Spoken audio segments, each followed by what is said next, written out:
From a rooftop, a man named Derek looks down as his partner, Sylvie, prepares to cast a spell. She yells up at him, "Get ready, Derek." Sylvie shouts her instructions. 30 seconds until the portal's up. Once you're through, you'll only have a few minutes to save them. And remember, don't be in the portal when it closes or... Interrupting her, Derek casually takes a large gulp from his flask, muttering, "Yeah, yeah." He lowers the flask with a sigh of satisfaction. "I've got it, Sylvie," he says, his voice dripping with confidence. He hops down from his perch, landing deftly on the ground below. With a smirk, he reminds her, "This isn't the first time I've had to save your team." Blue lightning crackles around his arm as he powers up. "Go through the portal, save the day, get back before dinner. Easy," he says with a casual wave of his hand. Sylvie can only purse her lips in annoyance, muttering "Tusk, asshole," as purple energy swirls around her. She focuses her power, declaring, "This is it, portal's fully opening." Now clad in armor and wielding a formidable weapon, Derek stands ready. "It's go time," he states, his eyes glowing with power. Without a moment's hesitation, Derek steps into the swirling purple vortex of the portal. But on the other side, the scene is one of utter devastation. A volcanic landscape burns under a red sky, rumbling with destruction. A fellow team member, gasping for breath, lies defeated on the scorched earth. The dimension is overrun with monstrous creatures, including a massive dragon that unleashes a torrent of fire, overwhelming Derek and his team. Looking at the chaos, a bloodied and battered Derek can only mutter in disbelief, Damn it, how did it end up like this?" He holds a fallen comrade, surrounded by an army of monsters in the fiery hellscape, completely outnumbered. Days, years, or decades later, that day still replays in his head over and over again. Now older and scarred, Derek reflects on his past while trapped in a void. It was supposed to be a simple mission. He thinks to himself, "You'd think after years of mastering the system on my own, I'd know better than to try and help people, but old habits die hard." He remembers the desperate pleas from his team. "Get to the portal, Derek. Sylvie can't hold it open much longer." Another teammate had screamed, "We can't leave them," while another urged, "There's no time, go." The memory haunts him. "I was one of the strongest system users on the planet. I thought I could save them all." He recalls fighting his way to the closing portal, a teammate yelling, "Hurry, Derek, the portal's closing," as he desperately proclaimed, "I can save him." He remembers the strain, thinking to himself, "I managed to fight off enough monsters to create an opening. All we had to do was make it through." But his present self scoffs at the memory. "Idiot, look where that got you." The memory continues through the view of Sylvie's portal. He sees himself desperately pulling his injured comrade along. "Get up, I'm getting you out of here," he had urged, to which his friend could only manage a weak "Thank you, Derek." He remembers urging his friend on, "Just keep moving, a little further and we'll be safe." But as Derek is consumed by the memory of his past self, the last word his dying friend uttered echoes in his mind. "Liar." In the flashback, a monster's maw lunges through the portal's edge, tearing his teammate apart before his very eyes. "No!" Derek screams in horror as his friend cries out in agony. His face, reflected in the shrinking gateway, is a mask of shock and failure. "Shit," he thinks. From inside the chaotic dimension, he watches the portal shrink, with Sylvie visible on the other side, just before it closes completely. The memory fills him with rage and regret. "Why did I even try to help them?" he growls before desperately pleading with his past self. Come on, just a little longer." Trapped in the void, he lunges forward, as if he could still change the past, thinking, "Don't you dare." He screams in defiance of his memory, "No." He desperately reaches out, trying to grasp the shrinking portal that exists only in his mind. But it's useless. The portal snaps shut, sealing his fate. His hand clenches into a fist as the memory concludes. Thrown back to the reality of his prison, the shock hits him all over again. What? He stands stunned in the empty void, asking the darkness, what just happened? He gasps, the crushing weight of his abandonment and failure washing over him. He collapses to his knees, his weapon clattering beside him. Why did this happen to me? He cries out. What did I do to deserve it? He tortures himself with questions. Was it because I wasn't strong enough, or did someone betray me? He shakes his head, grabbing his glaive, trying to push the dark thoughts away. No, my mind's just playing tricks on me again. He forces himself to believe in a rescue that isn't coming, scratching a mark on the ground to track the passing days. Sylvie and the others are probably looking for me right now. They'll open a portal for me, and I'll be able to get out of here. As countless marks fill the space around him, he waits in the vast, empty darkness, clinging to a fading hope. Any day now. But no one came. He reflects, I didn't know if I'd been trapped for months or decades. To survive the endless solitude, he trained. I practiced with my glaive until it became an extension of myself. I meditated for days on end in an effort to keep myself sane. I trained my body to its peak, growing stronger than I thought possible. He honed his skills, his movements becoming a whirlwind of deadly precision in the silent void. He recalls his endless cycle. I meditated and practiced and trained in the hopes that someday I'd get to see the sun again. Then a sudden unfamiliar sound cuts through the silence, a sharp ding. Derek looks up, confused and alarmed. Huh. A red warning message flashes before his eyes. Error, System DETCTD, the host is moving out of system range. He stares in disbelief. WH what? No. Alarms blare in his mind as error messages flood his vision. Wait, he pleads, a wave of panic rising. You can't do this to me. The system continues its dire warning. Error, host losing connection with system-controlled area. Please move into system range as soon as possible. He clutches his head, screaming in desperation. It's all I have left. But the final, soul-crushing message appears. Error, system connection lost. Tears of despair stream down his face, the cracks on his skin deepening. Please, don't take my system from me, he begs the empty void. In a fit of rage, he smashes his fists against the walls of his prison. Damn it, he thinks, this place has no escape. Not even from the agony of my own flesh eating itself, as my high vitality stitches me back together. It doesn't matter how strong I become. The cracks in myself keep growing wider, but the ones in the void just slowly disappear. Finally, after an eternity of suffering, he gives in to despair. His eyes, lifeless and broken, reflect his thoughts. I give up. Just let me die. He lets go, his body floating adrift in the endless purple expanse, his weapon slipping from his grasp. I'd lost myself once before and could feel it happening again. I slipped quietly into the darkness until the void called. Something startles him from his descent into nothingness. A fracture appears in the fabric of the void. The call was real, and I answered. He stares at the impossible sight, his mind struggling to accept it. Am I seeing things? A dangerous gleam returns to his eye, which now sparks with a faint blue light. A manic grin spreads across his face as blue energy crackles around him. That's a crack, and it's not reforming. A primal roar of pure, unadulterated will erupts from him as he's engulfed in power. I'm GTTING the fuck out of here. He channels his newfound energy, preparing to unleash it. I don't care where it leads. With a mad laugh, he swings his glaive at the crack. I don't care what's on the other side, ha. He puts all of his strength into the blow, thinking, anything, even death, is better than staying. The crack shatters. But as he breaks through, a monstrous creature greets him on the other side. What the hell is? Before he can react, the beast unleashes a massive energy blast that engulfs him completely.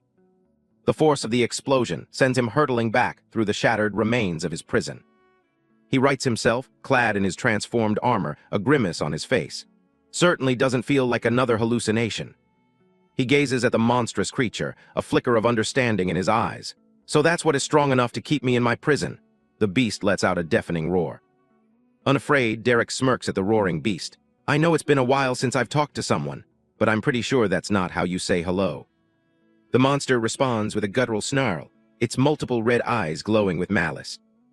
Derek's grin widens, his expression turning feral. So let me be the one to teach you some manners. A dark chuckle escapes him as his own power surges. Besides, I'm starting to wonder how strong I am without my system. He lunges forward, swinging his glaive in a powerful arc, ready to test his limits. The monster counters, gathering a massive ball of destructive energy in its maw. Instead of dodging, Derek meets the attack head-on, smashing his weapon directly into the energy blast. The resulting explosion of energy sends shockwaves through the void. With newfound agility, he dashes and dodges through the chaotic aftermath of the blast. But the beast is relentless, landing a powerful blow that sends him flying. Damn it, he thinks. The impact creates another massive explosion of purple energy. He tumbles uncontrollably through the air, the force of the attack overwhelming him as he grunts in pain. Lying on the ground, he looks up at the monster looming over him and curses. You big ugly bastard. He groans, pushing himself up from the ground. Now I'm over 50% sure you aren't a hallucination. Suddenly, a fresh wound on his face catches his attention. He looks at his gauntlet and sees something he hasn't seen in a very long time, his own blood. I'm bleeding. The sight doesn't bring fear but a wide, manic grin. The feeling of being truly alive, of being vulnerable, is exhilarating. Heth, make that 100%. He stands, renewed blue lightning arcing around him. And just like that, the fog cleared from my mind. It's been a while since I've bled, he thinks, a newfound resolve solidifying within him. Death is as good an escape as any other. The monster conjures another attack, this one a swirling construct of magical energy. The beast launches its spell, sending it hurtling towards Derek. Derek plants his foot, ready to meet the attack with his full power. He charges forward, his entire journey fueling this one moment, after being trapped for decades. After losing his sanity. After nearly losing his will to live. He pushed himself beyond every conceivable boundary. I surpassed MY-LIMITS. With all the power he could muster, he let out a furious roar. Either kill ME. His final attack met the beasts, creating a cataclysmic explosion of red and blue energy. Or get out of MY way, he screamed, his voice filled with decades of pent-up rage. The sheer force of their combined power shattered the very fabric of the void. His prison crumbled around him, the space rumbling and breaking apart. He leaped between the shattered fragments of reality, his escape finally within his grasp. With one final leap, he propelled himself towards freedom, and I. His eyes, glowing with power and determination, were fixed on his goal. He landed a final, devastating blow on the beast that had guarded his prison. Got out, he soared past the defeated monster, leaving the void behind him forever. A wild, unrestrained laugh escaped him, the pure, unfiltered joy of a man who had won back his life. And for the first time in an eternity, he saw the sun once more. Floating in the sky of a new world, he screamed one word: freedom. A short while earlier, a cataclysmic event tore through a peaceful forest, heralding his arrival. A young boy runs frantically through the woods, panting as he looks back. Did I lose it? He wonders, just before a rustle in the bushes proves him wrong. He scrambles away in terror. Crap, he thinks, his heart pounding. I never should have wandered away from the village. Reaching a cliff face, he begins a desperate climb, slipping and struggling. If only I'd waited a few more days. Curse my luck, he laments. He pulls himself over the edge, gasping for breath. But his relief is short-lived. He finds himself trapped at the peak of a mountain with nowhere left to run. The monstrous wolf-like creature appears before him, blocking his only escape. The boy's face falls in utter despair. I'm so dead. He screams, stumbling backward from the terrifying beast. The ground beneath his feet gives way, and the cliff edge crumbles. As the boy falls, the monster leaps, ready to finish him off.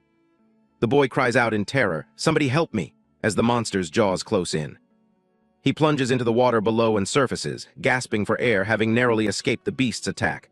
I'm alive, he sputters, clinging to the rocks. But his relief is cut short as he looks up and sees a strange, crackling light in the sky, causing him to cry out in confusion.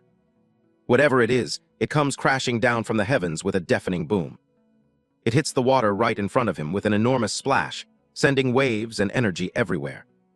As the water settles, a towering figure in glowing armor rises, holding a massive glaive. The boy can only cry out in shock and fear at the sudden appearance of his mysterious savior. A young, blonde-haired boy named Thomas is in a state of utter terror, his face pale and covered in a cold sweat as he shudders in fear. Before him stands a menacing figure clad in black armor, radiating a powerful blue aura. Having just escaped one monster, Thomas looks up in despair, crying out, "And now there's a demon." The scene shifts to Derek, whose face and body are covered in cracks, a sign of his torment in the void. Suddenly, a red notification window appears before him, displaying a critical message. Error, INVADING system DETCTED. A close-up on Derek's glowing blue eye shows his confusion and shock. The single word echoes in his mind. What? The system immediately follows up with a new, ominous directive. Eliminating threat. A massive vortex of purple energy forms and fires a beam down towards the coastline where the armored man and Thomas stand. The beam of energy engulfs Derek, who cries out in pain and confusion. Shit, what's going on? From behind a tree, Thomas watches the chaotic scene unfold, his face a mask of pure shock and terror. The purple energy erupts in a massive, blinding explosion, tearing the landscape apart. In the aftermath, the armored figure lies motionless in a crater, surrounded by fractured ground and creeping vines, seemingly defeated. Nearby, an injured wolf-like creature shakes itself off. It's covered in wounds, but it's still standing. A close-up on the wolf's eye reveals its blood-red sclera and glowing yellow pupil, burning with feral intensity. The wolf cautiously approaches the fallen body of Derek and looms over him, assessing the new potential threat or prey. Derek's consciousness drifts in a dark void. He recalls his time there. I was in there for so long, trapped, stripped bare, stretched thin. He continues his lament, his form shattering into pieces within the void. Until I was nothing but broken fragments drifting in the void. Was it all gone? My life before. As his reality fractures like broken glass, he questions everything he ever knew. My system. The fragments of his memory and being continue to drift apart as he wonders, my home? Or had it all been just a dream? Back in the forest, the wolf decides to act, sinking its teeth into Derek's armored arm with a vicious bite. But Derek's reaction is anything but normal. Still seemingly half asleep, he groans with annoyance as if being woken from a nap. NGH, stop. 5 more minutes. The wolf is utterly confused by this lack of a fearful response. It chomps down and thrashes its head, trying to get a reaction from its unbothered victim. Instead of screaming in pain, Derek begins to laugh, the strange sensation tickling him. Hee, stop it. That tickles. This bizarre reaction infuriates the wolf, which lets out a furious, guttural growl. Finally, having had enough, Derek's eye snaps open, now filled with irritation. I said stop. In a flash, Derek's hand shoots up and effortlessly grabs the wolf by its snout, his annoyance turning into a show of overwhelming power. He contemptuously smacks the wolf, sending it flying. Thomas, who has been watching the entire exchange, can only stare in disbelief at this display of casual dominance and think, he's a demon. Derek slowly gets up, letting out a heavy sigh of exasperation. His annoyed expression, however, begins to change as he looks over at the whimpering wolf he just threw. In a bizarre turn, Derek's demeanor shifts to one of pure delight. He lifts the wounded, snarling wolf into the air as if it were a prize, exclaiming, a puppy! Come here, boy. The wolf continues to growl and snarl, but Derek, with a crazed and unsettling smile, seems impressed. Wow, he says, completely misreading the creature's aggression. Derek looks around at the forest, a strange landscape of withered, twisted trees and unsettling, colorful mushrooms. His gaze falls upon the skeletal remains of a bizarre, bird-like creature decaying on the forest floor. He then notices a human skull with a large centipede crawling through its eye socket, surrounded by vibrant red mushrooms. As scenes of withering and decay fill his sight, a single thought forms in his mind. It's beautiful. Holding the still growling wolf, Derek comments on the ambience of the morbid forest, and loud. He then pats the creature, trying to soothe it. Hush, puppy. The camera pans over to an old, weathered animal skull lying amongst the leaves, further emphasizing the theme of death in the forest. Reality seems to finally seep into Derek's consciousness. Now out of his armor and in a plain shirt, he holds the struggling wolf and concedes, I guess it wasn't a dream after all. He suddenly has a realization. I have my system back. That makes no sense. Why would I? He pauses, noticing something is wrong. Wait, it's different. Where are my achievements? What the hell is going on? He pulls up his status window. It reads, DERK Hunt Age 26 LVL, 0 Class NA Race Human Modified. His stats are present, but his skills and achievements are listed as none, confirming his fears. Determined, Derek thinks, I better still have my skills. He materializes his polearm, which crackles with familiar blue energy, preparing to test his abilities. He swings his weapon, attempting to perform his signature move as a system prompt describes the skill. Energy Slash. RELEASES, a wave of energy from the blade of your weapon. But nothing happens. Derek stands there, polearm in hand, completely dumbfounded. Even the wolf looks on, confused by the lack of any action. In a comical display of frustration, a chibi version of Derek frantically swings his weapon over and over, trying to activate Energy Slash, but to no avail. The repeated failure results in a painful system backlash. Derek clutches his head, crying out, AGH, damn it, why won't my skill activate? His mind flashes back to the initial alert. And what about that error? He wonders, recalling the red window. It said something about an invading system. While scratching his head in thought, the wolf begins chewing on his arm again. He pieces the clues together, musing, does that mean there are 2 of them? Did my old one somehow combine with a new one? Sitting down on a rock and cradling the wolf like a house pet, Derek ponders his larger situation. How did I even get here? And just where exactly is here anyway? As he stands up, his foot lands on a dry twig, which snaps loudly in the quiet forest. The sound puts him on high alert. He whirls around, holding the wolf defensively as it growls. Who's there? He shouts into the woods. Thomas emerges from his hiding spot and immediately drops to his knees, begging for his life. Please don't eat me. I'm sorry. I just want to find my way home. Derek stares down at the terrified boy, completely baffled by his plea. Eat you? What are you talking about, kid? Thomas looks up, sniffling as he wipes a tear from his eye. You mean, you're not a man-eating demon? Derek replies, equally confused. Man-eating? What the hell are you talking about? With the gruesome-looking wolf draped over his shoulder, Derek asks with genuine innocence, completely unaware of the irony. What about me looks like a man-eating demon? As if on cue, the wolf suddenly lunges forward and barks aggressively at Thomas, who screams and flinches back in terror. Derek immediately begins to scold the wolf, shaking it like a misbehaving pet. Bad dog, no, he yells. Thomas, witnessing the absurdity of the scene, can only conclude he's insane. Turning his attention back to the boy, Derek apologizes casually. Sorry about that, kid. What's your name? He asks, then introduces himself. I'm Derek. The boy, though still terrified, hesitantly answers, It's, Thomas. Derek, now petting the bloody wolf, which is drawn with a comical halo, asks, What level are you, Tommy? Why are you scared of this little guy? Thomas corrects him. I said Thomas, before explaining his situation. Level, I'm not 13 yet, so I'm still level 0. Derek looks surprised by this information. You can't use the system until you're 13, Thomas confirms. Yeah, you have to turn 13, then kill a creature to unlock it. The words from Thomas spark an idea in Derek's mind. Kill a creature, he repeats to himself, his gaze turning towards the undead wolf in his arms.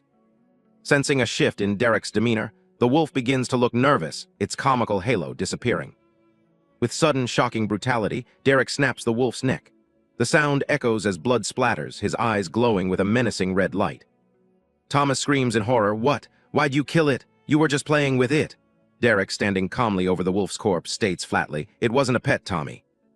I know you're 12, but are you really this naive? Derek lectures. He points to the dead monster and explains the harsh reality. If you're level 0, then the second I let go, it would have torn you to shreds. Derek turns away from the boy, a thoughtful look on his face as he anticipates the system's response. Now, give me a second, he says. A barrage of system notifications floods his vision. CONG8UL8ONS? You killed a level 53 undead forest wolf and unlocked the Great System. Level increased 2-1.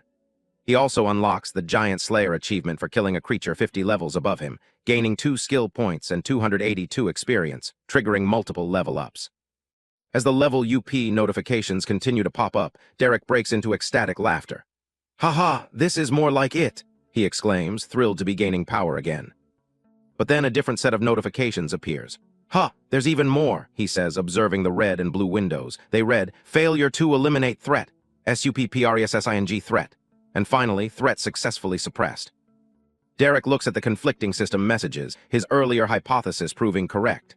This new system was unable to get rid of my old one, he muses. Looking at his hand, he concludes, So I was right. A confident, almost sinister smile spreads across his face as he fully grasps his unique situation. My old system isn't gone, he declares. I have too. The intense moment is broken by a loud rumbling sound from Thomas's stomach, who has been standing by awkwardly. Thomas blushes deeply, clutching his stomach in embarrassment.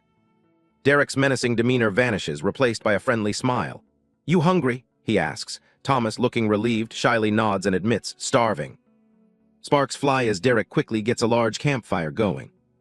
The two settle down for a meal, with Derek roasting the meat from a large creature over the roaring fire while Thomas watches, seated on a nearby log. Derek uses a skill to magically create fresh water, filling a bottle. He offers it to Thomas, saying, Here, have some water. The boy gratefully accepts with a quiet thanks. Thomas eagerly gulps down the water while Derek sips from a mug, offering some advice. Don't drink so fast, you'll make yourself sick. Thomas pauses, realizing the wisdom in the advice. Oh, right, he says, his fear of Derek slowly being replaced by a fragile trust. Meanwhile, Derek's mind is already on his next step. Now I just need to figure out how to access my original system. As he drinks, Derek strategizes, looking at a blank system screen. He knows what he needs to test his theory. I should already have meditation, he thinks to himself. It's easily one of the most powerful skills. He decides to test his theory. Maybe if I purchase it in this new system, he thinks as his finger hovers over the system window. He clicks yes on the prompt. Learn meditation for 1 skill point. The moment he confirms the purchase, his heart thumps in his chest. A notification instantly appears. Dormant skill similar to meditation DETECTED. MERGING skills. His experiment is a success. Suddenly, raw power surges through Derek's body, causing him to convulse as blue lightning arcs around him. He lets out a pained scream, GAUGH. Thomas, startled, cries out, What's wrong? Did you drink too fast? A new system window appears, displaying a simple but monumental message. Skills successfully MERGED. The surge of energy subsides, leaving Derek hunched over and sweating. URGH, he groans, clutching his head. He tries to reassure the worried boy. What? No, I'm fine. Internally, he's reeling from the intensity of the merge. What the hell was that? It was like MY veins were on fire, he thinks. More notifications appear, confirming the results. Meditation skill has REACHED level 20, and meditation successfully upgraded into greater meditation. As he processes this, a determined look appears on his face. A single question runs through his mind, confirming what he suspected. So I still have all my old skills. Recalling the earlier messages about the threat being suppressed, Derek finally understands the full picture. His old skills aren't gone, he realizes. They're just dormant. A wicked grin spreads across his face as he clenches a fist glowing with newfound power. And when I get a similar one, THEY unlock and upgrade, he concludes. I'm going to be even stronger than before.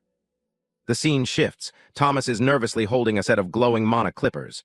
You're sure this is a good idea to do while we're moving? He asks, looking down from Derek's shoulders. What if I slip? Derek, carrying Thomas on his shoulders while gnawing on a leg of roasted meat, is unconcerned. I already told you the mana clippers do all the work. You just have to run them over MY head. Thomas reluctantly agrees. If you say so, as the clippers buzz to life. As they journey deeper into the woods, Derek presses Thomas for more information. Now keep talking, he demands. I said I'd only get you home safe if you told me about this place, remember? While awkwardly trying to give Derek a haircut, Thomas gives in. ALRIGHT, fine, he says. As strands of dark hair fall away, Thomas begins his explanation of this new world. Like I was saying, everything is ruled by the Great System. He starts with the official ideology, depicted by an image of happy people celebrating under a rain of confetti. My grandfather says that it's fair and equal to everyone. That we should be thankful for the classes and skills IT gives us. But his voice falters as he reveals the darker truth. But he's just too scared to say the truth. It's not equal or fair, Thomas states grimly, as an image of a cruel-looking king and his nobles appears. The nobles use the Great System to get strong. And then they hold everyone else down, he says, accompanied by a visual of giant hands shackling the common folk. They cheat the Great System and find ways to gain advantages that make the gap between US and them even wider. The scene illustrates this with nobles killing a massive, chained-up dragon in a controlled environment, a king telling his son, "Kill IT while it's caged, son."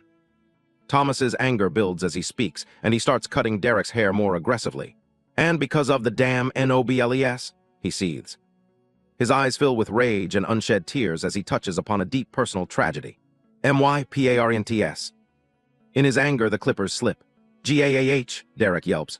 Hey, watch where you're cutting. Startled by his own mistake, Thomas drops everything and reverts to begging. Please don't kill me, I'm sorry.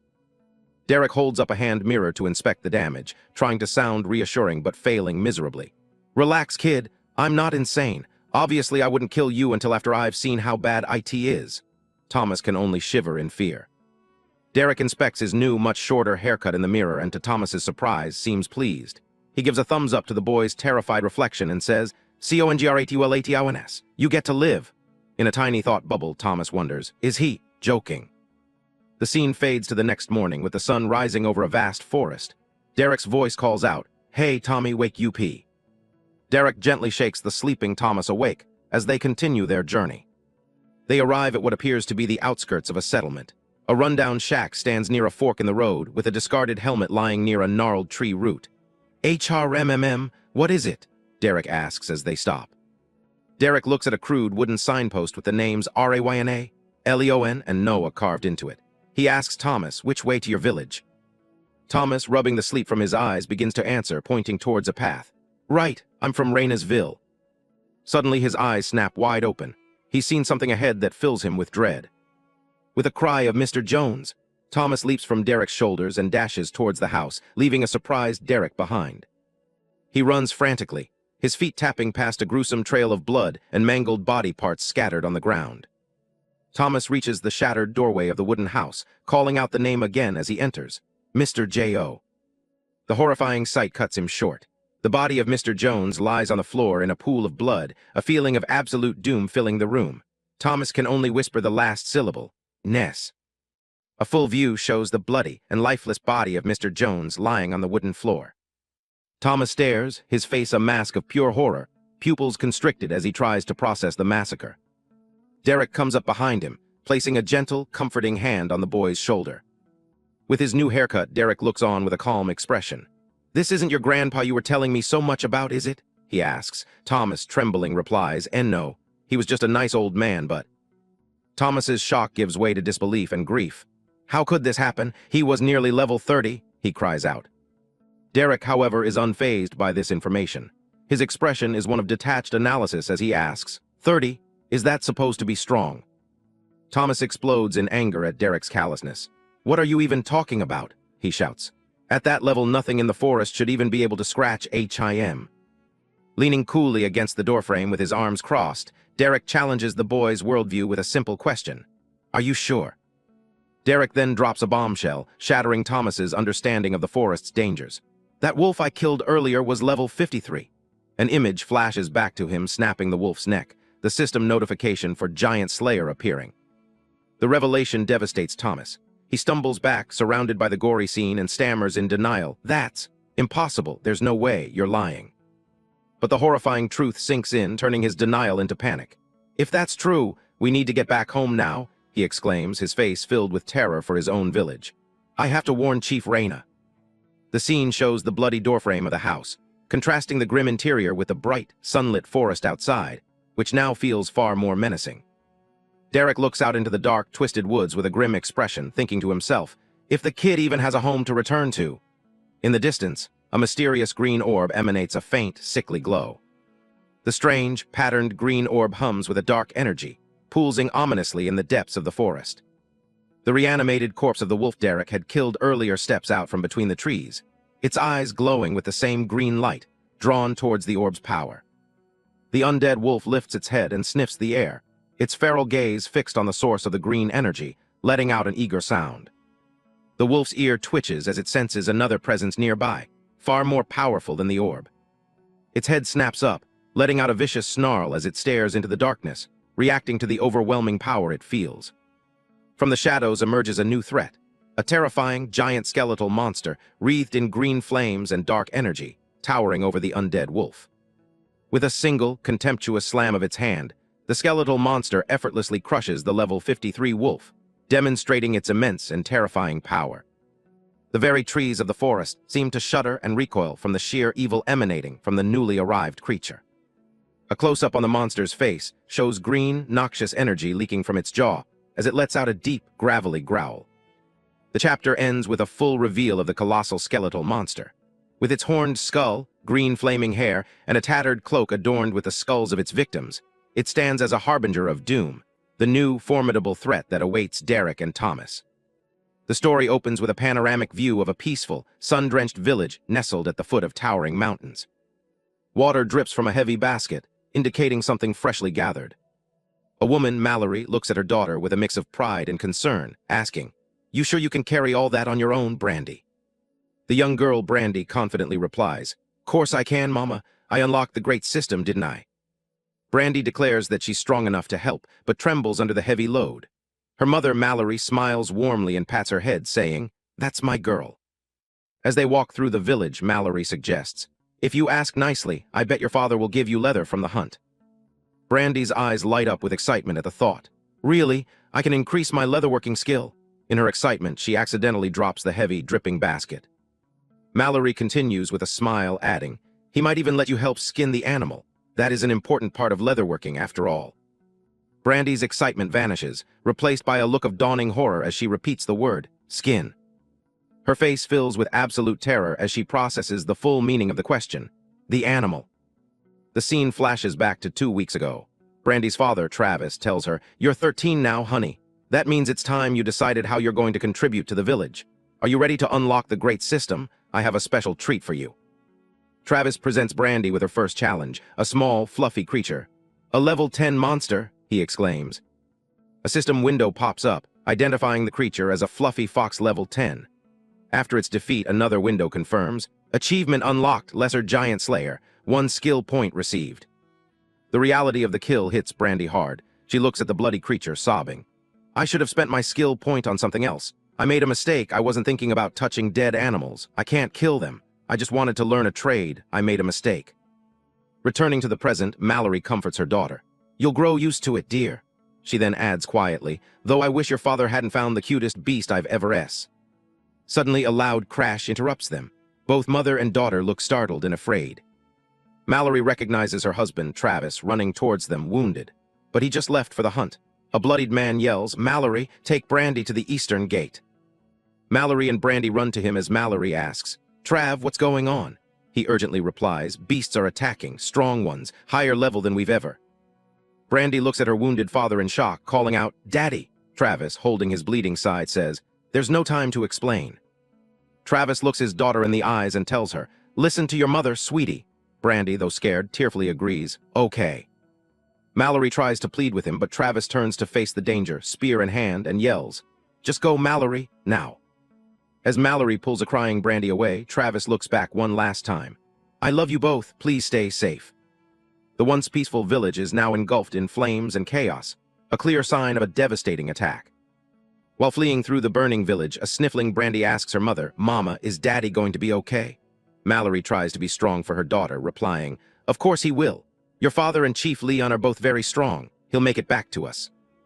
With a look of fierce determination, trying to convince both her daughter and herself, Mallory repeats, I know he will. A man in armor, Chief Leon, tries to rally the fleeing villagers. All right, everyone listen up. Raina's village is only a day's travel away. Trying to keep morale up, Chief Leon gives a confident thumbs up. If we move quickly, we might even be able to make it before nightfall, and I'm sure our hunters will be right behind us. Mallory stands protectively beside Brandy, holding a spear.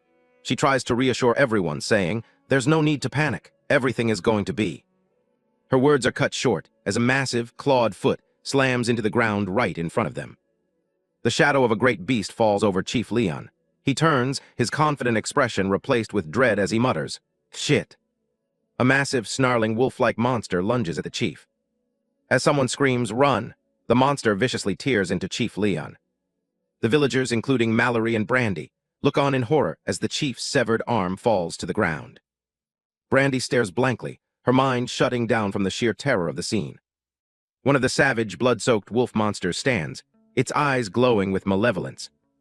Mallory stands her ground, readying her spear as a pack of the monsters approach. Brandy whimpers behind her, Mama. Another villager looks on in despair as Mallory tells her daughter, Brandy, I need you to run. Brandy hesitates, but Mama, I. As a monster jumps towards her, Mallory cuts her daughter off, screaming with desperation, I said run. The sheer force of her mother's command makes Brandy flinch and take a step back. Mallory strains, using all her strength to hold back the snapping jaws of a wolf with the shaft of her spear. As Brandy starts to run, she sees another villager get tackled and overwhelmed by two more of the beasts. Overpowered and knocked to the ground, Mallory resolves herself to her fate. Just hold them off long enough for Brandy to run, Mal. Let her get to safety. Then you can die. Brandy runs for her life, tears streaming down her face as she glances back at her mother's struggle. She continues to flee, weeping in terror and grief. Not looking where she's going, Brandy runs headfirst into a tall, armored figure with a solid bonk. Having fallen to the ground, Brandy looks up at two silhouettes against the light. A large armored man, Derek, is carrying a small boy, Tommy. Derek asks coolly, would you guys like some help? The boy, Tommy, furiously kicks Derek. What do you mean, would they like some help? Are you blind? Derek, unfazed, replies, it's only good manners. I don't want to reduce their experience. Brandy looks up at them, tears in her eyes, and manages to choke out a single, desperate word. Please. Tommy recognizes her and jumps down, rushing to embrace her. Brandy, are you okay? We saw the smoke. Brandy cuts him off, clinging to him and pleading, please. She screams in desperation, don't let my mom die. In the background, Mallory is still being viciously attacked by one of the wolves. In response to Brandy's desperate plea, Derek simply says, okay, as he nonchalantly flicks his armored finger. A beam of pure energy shoots from his fingertip, cutting through the air towards the beast attacking Mallory. The energy beam blasts through the wolf with explosive force, instantly killing it and saving Mallory from certain death. Mallory, bloodied and battered, stares in utter shock at the spot where the wolf just was, unable to comprehend what just happened. What? Derek now faces the three remaining wolves. A nearby villager asks, what about the other three? Derek replies with cold sarcasm, the experience is probably good for you guys. Furious and terrified, Mallory screams at him, "We don't care about the experience, just kill them." Derek cracks his knuckles, a confident, almost cruel smirk spreading across his face. This is gonna be fun. The three remaining wolves let out a collective howl and charge towards Derek. With lightning-fast reflexes, Derek catches the severed leg of a previously killed beast out of the air, his eyes glowing with focus. As one of the wolves leaps at him, Derek prepares to counter. He slams the leg into the ground with immense force, creating a shockwave that sends two of the charging wolves flying backwards. His gauntlet glows with power as he prepares his next move. Derek becomes a blur of motion, effortlessly weaving between the wolves and striking them down with brutal efficiency. He flips and twists through the air, gracefully dodging their attacks while repositioning for his own. Diving from above, he plunges his hand, crackling with blue energy, straight into the back of a wolf. He follows up with a second stab, his movements a fluid and deadly dance. His eyes blaze with power as he unleashes a final, devastating wave of energy. When the dust settles, Derek stands unharmed amidst the mangled corpses of the wolves. He looks around with a disappointed shrug. "I was wrong. That wasn't any fun at all." He finishes with a look of utter disdain. These wolves are so weak. Finally safe, Brandy rushes to her mother's side, and they collapse into a tearful, relieved embrace. "Mama." Mallory holds her daughter close. Brandy's relief quickly turns back to worry. "If the monsters at home were this strong, Daddy, Mallory comforts her. "It's gonna be okay, honey. Your daddy is a very strong man." But in her mind, Mallory admits the harsh truth. "But not nearly as strong as this man. There's not a single person in all the villages who could kill a beast of that level so easily." She looks over at her savior. As Derek turns to face her, she gathers her courage and asks, "Thank you for saving us, but just who exactly are you?" Derek casually pats Tommy on the head. "I'm just a guy taking this kid back to his village. You're welcome to join us." Tommy hears a pretty useless guide. Tommy looks up at Derek, his face etched with worry as he tries to remind him of the bigger picture. "But Derek, their village." Derek coldly rebuffs Tommy. "I said I'd take you home. I didn't say I'd go out of my way to help every one of your friends." He gestures dismissively towards the survivors. "Besides, with what we know of that forest, the village is likely already destroyed." One of the other villagers, a woman with a spear, overhears him and asks with sudden interest, "The forest? What do you mean? Did the Grace Falls send you to find out what was wrong with it?" Derek glances over his shoulder and gives a blunt, one-word answer. No." Tommy grabs Derek's arm, desperately pulling him. "We should go anyway. They might still be alive. We could help. We could." Derek cuts him off, his voice sharp. "Who's we?" he asks, then clarifies with a single word pointing to himself. "Me." Tommy looks back, utterly confused by the question. "Huh." Derek stares down at the boy, his expression intense. "You want me to help? I'll be the one fighting, not we." Tommy tries to protest, but Derek interrupts, laying out the terms of their agreement. "But nothing. I saved your life in the forest. Then you gave me information and I agreed to get you home. That's it. That's our contract. I didn't sign up to risk my life for strangers." Derek poses a question to the boy. "Do you know why I'm strong? Why I'm even still alive?" Tommy, intimidated, trembles and replies, No." Derek begins to explain his harsh worldview, a painful memory flashing in his mind. "It's because I rely on myself. I don't put no faith in others to help me, and most importantly..." His eyes glow with a cold, hard light as he delivers his core tenet. "I don't go out of my way to be heroic." A montage of faces from his past, shattered like broken glass, illustrates his next point. "Every time something terrible has happened to me, it has been because I stuck my nose where it doesn't belong." Tommy grits his teeth, his face a mask of frustration at Derek's cynical words. Finally snapping, Tommy yells at him, "That doesn't matter. You're strong now. You should help people." Derek scoffs, a condescending look on his face, spoken like a true 12-year-old. In a fit of rage, Tommy starts beating his small fists against Derek's impenetrable armor. "So what if you'll be the only one fighting? You don't need anyone else. Nothing here can even hurt you, see?" With tears of frustration in his eyes, Tommy screams his final accusation.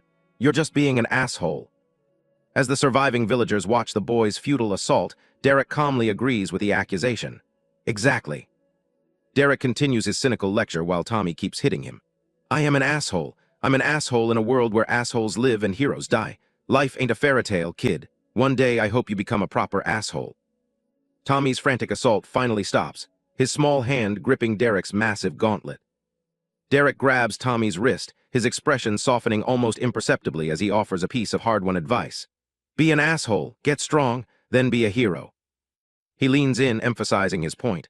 That's the only way you can survive in a world like this. Tommy glares back, still defiant. Derek looks away, his voice becoming more reflective. It's a harsh lesson to learn, one so ingrained in me that I forgot sometimes it's okay to break it. Then with a sudden motion, he lifts the surprised Tommy onto his shoulder. A flustered Tommy, now perched on Derek's shoulder, asks, "Wow, what are you doing?" Derek simply replies, "What else?" With a newfound determination in his eyes, Derek declares their new mission. We're going to save what's left of that village. Amidst the embers and falling ash of a desolate landscape, a young, blonde-haired boy looks on with a shocked expression, panting heavily. The boy, Thomas, stands alone, looking small and vulnerable in the middle of a burning, destroyed village. Suddenly, a giant, grotesque monster with rotting flesh appears, letting out a ferocious growl as it lunges forward. In front of it, a man with black hair, Derek, stands firm, protecting Thomas. Derek readies his golden spear-like weapon, his gaze sharp and determined as he prepares to face the beast. The monster lets out a deafening roar as it charges, its claws ready to tear everything apart. With a swift movement, Derek unleashes a powerful attack, a slash of brilliant blue energy that cuts through the air and strikes the monster directly. A close-up reveals Derek's cold, focused expression as he lands the decisive blow against the creature. After defeating the monster, Derek and Thomas walk in silence through the burning, corpse-ridden streets of the village. As they pass by the bodies of fallen villagers, a thought crosses Derek's mind, showing no surprise at the grim sight. He knew it was going to be like this. Derek continues his internal monologue, suggesting this entire tragedy is a lesson for him. He knew, and he wanted me to know, too. Derek turns to Thomas and says coldly, "Do you understand? This is what happens when you aren't strong enough." Thomas suddenly stops him, his eyes wide with alarm as he points towards something in the distance. "Stop! What is it?" "Another beast." Derek looks on as a pained groan echoes from the rubble. He calmly tells Thomas, "Just wait." A silent panel focuses on Derek's intense gaze as he assesses the situation. From beneath a pile of rubble, a heavily injured, bearded man emerges. Thomas shouts his name in a mix of horror and relief, "Chief Leon." Thomas immediately dashes toward the injured man, but Derek yells at him to stop. "Wait, Tommy, get back here." Chief Leon looks at the boy in surprise. "Thomas, what are you doing here? It's not safe." Thomas, reaching his side, desperately explains, "Chief Leon, we came here to help, Leon's gaze shifts past them to a fallen warrior on the ground. His voice is heavy with grief as he asks, "Is that Brandy's?" A close-up on Leon's face shows his pain and sorrow. He confirms Brandy's fate, stating, "He fought bravely, but he will not make it." The scene shows Brandy's lifeless body, impaled by a weapon. Thomas stares in horror as Leon adds with finality, "Nobody will." Derek asks Leon, "You don't have a healer that can help him?" Leon lets out a bitter laugh. "A healer high enough level for this would never come to our backwater village." Derek looks away, lost in thought. His internal monologue reveals a potential solution. "I have one last resurrection potion in my storage bracelet. I could." But he quickly dismisses the idea with a firm no. His cold, pragmatic reasoning becomes clear. "I don't go out of my way to be heroic. What if I need it at some point? I can't let the kid's misplaced sense of heroism infect me." As Brandy's body is confirmed to be beyond saving, Thomas collapses to his knees, sniffing and crying in despair. Above him, Derek looks on, his expression unchanged. However, a flicker of an idea crosses Derek's mind. "But there is something I could do. They can say their last goodbyes." With a new purpose, he turns away from the grieving boy and chief, promising, "I'll be right back." Elsewhere in the burning village, a woman with brown hair cries in absolute terror and despair. The scene reveals she is cradling the body of her husband, the warrior Brandy's father, who was impaled. As their young daughter, Brandy, watches in shock, the mother begs, "Daddy, no, please don't go." From a distance, the dying Chief Leon reaches out a hand weakly, his voice filled with sorrow as he says the name of the grieving child, Brandy. With his last breath, Brandy's father looks at his daughter and speaks to his wife, "Be strong for your mother." He then whispers his final words, "I love you." The light fades from his eyes, and he passes away, leaving his family to grieve in a pool of blood under the harsh shadows of the burning village. The mother and daughter kneel over the body, their cries echoing in the chaos. "I don't want you to be gone, Daddy." The mother lets out a final, heart-wrenching scream of pleas. The scene transitions away from the tragedy to a quiet, peaceful stream nearby. Derek, Thomas, and Chief Leon have moved to the stream's edge. Derek looks back at the burning village and says, "It's still not safe here. Once those two have said their goodbyes, we should get moving." Thomas stands silently, sniffling as a tear traces a path down his sorrowful face. Derek places a hand on the boy's shoulder, offering a grim form of comfort. "I know it's hard, kid, but you'll get used to it." Chief Leon furiously slaps Derek's hand away. "Get used to it? The boy just saw his friend's father die. Don't tell him to get used to it." Leon gets in Derek's face, poking him accusingly in the chest. "Who are you anyway?" He continues to challenge the stranger, his voice full of protective anger. "I know you're not from any village around here, so tell me why I should let Thomas go anywhere with you." Derek remains silent, his expression unreadable in the face of the chief's confrontation. Just as the tension peaks, Thomas steps in, surprisingly taking the stranger's side. Derek's right. With a newfound determination, Thomas explains his grim understanding of the world. "I've lost before, when my parents didn't come home, in a way. I'm jealous they got to say goodbye." A flashback shows a younger Thomas sitting alone before a large gate at night, revealing the trauma of his own parents' disappearance. With the matter settled, the small group continues their journey, leaving the burning village and its sorrows behind them. Having found a moment of peace, Derek decides it's time to assess his situation. He thinks, "I guess I should go over my system notifications." A blue holographic screen appears before him as he muses.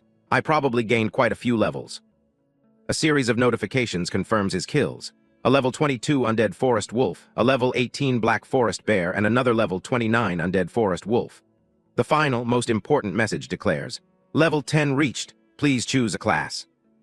Derek considers the choice. "Class, huh? I wonder if I'll be able to pick the same one from my previous system." But as he interacts with the screen, his eyes widen in shock. Holy shit, screw picking the same class, these options are insane. The system presents his first option, Shadow Brawler, a rare class. The description reads, "You have become one with the darkness. Shadows bend to your will. Move with them to unleash the darkness onto your foe," accompanied by an image of a shadowy assassin. He swipes again, revealing an epic class, Chaos Glaive. "Your glaive is an extension of you. Your will is its will. You are chaos personified. Only destruction will be known to enemies who cross your blade." The image shows a menacing figure wielding a powerful, chaotic scythe, a path that feels familiar to him. The third option is another epic class, Eternal Guardian. "You are eternal. You have endured horrors beyond imagination and still live. You are your own guardian." The artwork depicts a knight in golden armor, accompanied by a magnificent phoenix representing resilience. Derek looks at the incredible class options, feeling overwhelmed. He thinks, "How the hell am I supposed to choose just one? They're all so." His thought is cut short as his eyes widen in shock. He has noticed something else, something hidden. "Hold on," he mutters. He gulps, a bead of sweat running down his face as he stares at the screen. In the background, Chief Leon looks on with concern. Derek begins to tremble, his voice shaking as he asks, "What is this?" The system reveals a fourth hidden epic class, Champion of the Void. The description hints at a dark past. "You have been chosen by the void itself. It has broken and consumed you, but you will never again be trapped within it, for you are a part of it." Derek recognizes the name with dread. The Void. His mind flashes back to a memory of being trapped within that dark, empty space. He recalls its endless expanse and unrelenting hunger, stating that it was not a teacher or an ally. The memory becomes a traumatic blur of shattered images, capturing the absolute agony and terror he experienced within the void. He remembers the nature of his captor. It was a master, brutal and unforgiving. An image of his younger self, defiant against the overwhelming darkness, appears in his mind. The sheer pressure of the void was enough to make the very ground beneath his feet crack and shatter. The memory continues. The void had beaten me, broken me, consumed me, but for all its emptiness, it offered something nothing else could. He recalls the promise the system made to him after his ordeal. "You can never again be trapped within the void," and the ultimate reward it offered, control. Returning to the present, Derek understands the connection. "It was me," he thinks, as a hand of pure void energy appears before him, "and I was it." Without hesitation, he presses yes to the prompt asking if he wants to select Champion of the Void as his class. The moment he makes his choice, a cataclysmic explosion of purple and white energy erupts from his body. The blast sends Leon and Thomas flying. Leon yells in a panic, "What the hell is going on?" before turning to his companion, Derek. "Get away from him, Thomas." Thomas struggles against Leon's protective grip, yelling, "Let go of me, Leon! Derek, what's going on?" But Leon holds him firm, shouting, "It's not safe, boy." A massive column of violent, purple energy engulfs Derek, glowing brightly as his transformation takes place. As the light subsides, Derek examines his hands, which now course with void energy. Two notifications appear: new skill learned, channel void, and new skill learned, void call. A smirk plays on his lips as he thinks, new skills, might as well try them out right. He immediately begins to test his newfound abilities, gathering dark purple energy between his palms to form a dense sphere of pure void. The chaotic energy suddenly vanishes. Leon and Thomas look on, panting in terror. It stopped! Leon wonders aloud, what the hell is he? In the distance, Derek stands, a void-like core now glowing in his chest. Derek decides to test his other new skill, thinking the words, void call. He unleashes a massive, roaring beam of purple energy that shoots straight up into the sky, shaking the very landscape. Struck with terror by the display of overwhelming power, Leon shields Thomas and prays to the only thing he can think of. Great system, save us. The violent energy subsides, now swirling harmlessly around Derek. He looks at his hands with a pleased and confident smile. His smile twists into a sinister, almost crazed grin as his eyes glow a menacing purple. He exclaims, "This is incredible." The beam of energy Derek fired into the sky now comes crashing down, striking a nearby forest with the force of a meteor, sending out crackles of purple lightning. From the point of impact in the forest, the ground begins to tremble and crack. A dark, monstrous shape, wreathed in purple energy, begins to emerge from the earth. Leon and Thomas stare in disbelief at the new terror rising from the ground. Leon denies what he's seeing. No, it can't be. While Thomas wonders if Derek is the cause. Derek. Back in the destroyed village, Brandy and her mother are startled by the violent tremors. The little girl asks, "Mommy, what is going on?" Her mother can only stare at the purple-hued sky in fear, admitting, I don't know. The source of the commotion is revealed as a pillar of violent void energy erupts from the ground within the village itself, tearing the landscape apart. A wide shot shows the aftermath. The village is further destroyed, with a massive fissure left in the ground from which purple energy particles now drift into the sky. Derek looks up, a bead of sweat on his face. His confident smile is gone, replaced by a look of concern as he senses what he has summoned. He says, "Is that?" As a massive, terrifying creature made of pure void energy emerges from the fissure, he realizes the consequence of his new power. A void beast. Continuing from the last chapter, Derek looks up at the sky, overwhelmed by the phenomenon unfolding before him. He can't help but mutter, "This is unbelievable." Even the villagers are in awe. A man named Thomas looks on in disbelief and asks the person next to him, "Where did you find such a man, Thomas?" A little girl, frightened by the scene, asks her mother what is happening. Her mother, equally clueless and scared, can only reply, "I don't know, sweetie." The unbelievable sight is Derek's own doing. He looks up, ecstatic, as he realizes he has successfully performed a summoning. "I get my very own summon," he exclaims in joy. From a tier in the sky, a massive beam of purple energy crashes down, materializing a monstrous creature right in front of Derek. Derek observes the terrifying, multi-eyed beast he has summoned. He decides on a name for it, thinking, "What should I call you?" "Asher." He then affirms his choice. "Yeah, you look like an Asher." Derek speaks to his new summon with a thoughtful expression. "You're a bit smaller than the other one, but I can work with it," he says, hinting at a previous encounter with a similar, even larger beast. Watching from a distance, the young boy with Thomas is shocked by Derek's calm demeanor. He's smiling. Does he not know what a void beast is? Is he crazy? He wonders. Thomas, however, calmly replies, "No." Thomas believes in Derek's capabilities, stating, "I think he can control it." Confident, Derek decides to test his control over the beast and commands, "Can you sit, Asher?" Derek issues a firm command, "Sit." However, before he can even finish repeating the word, Asher lunges at him in a sudden, violent rebellion.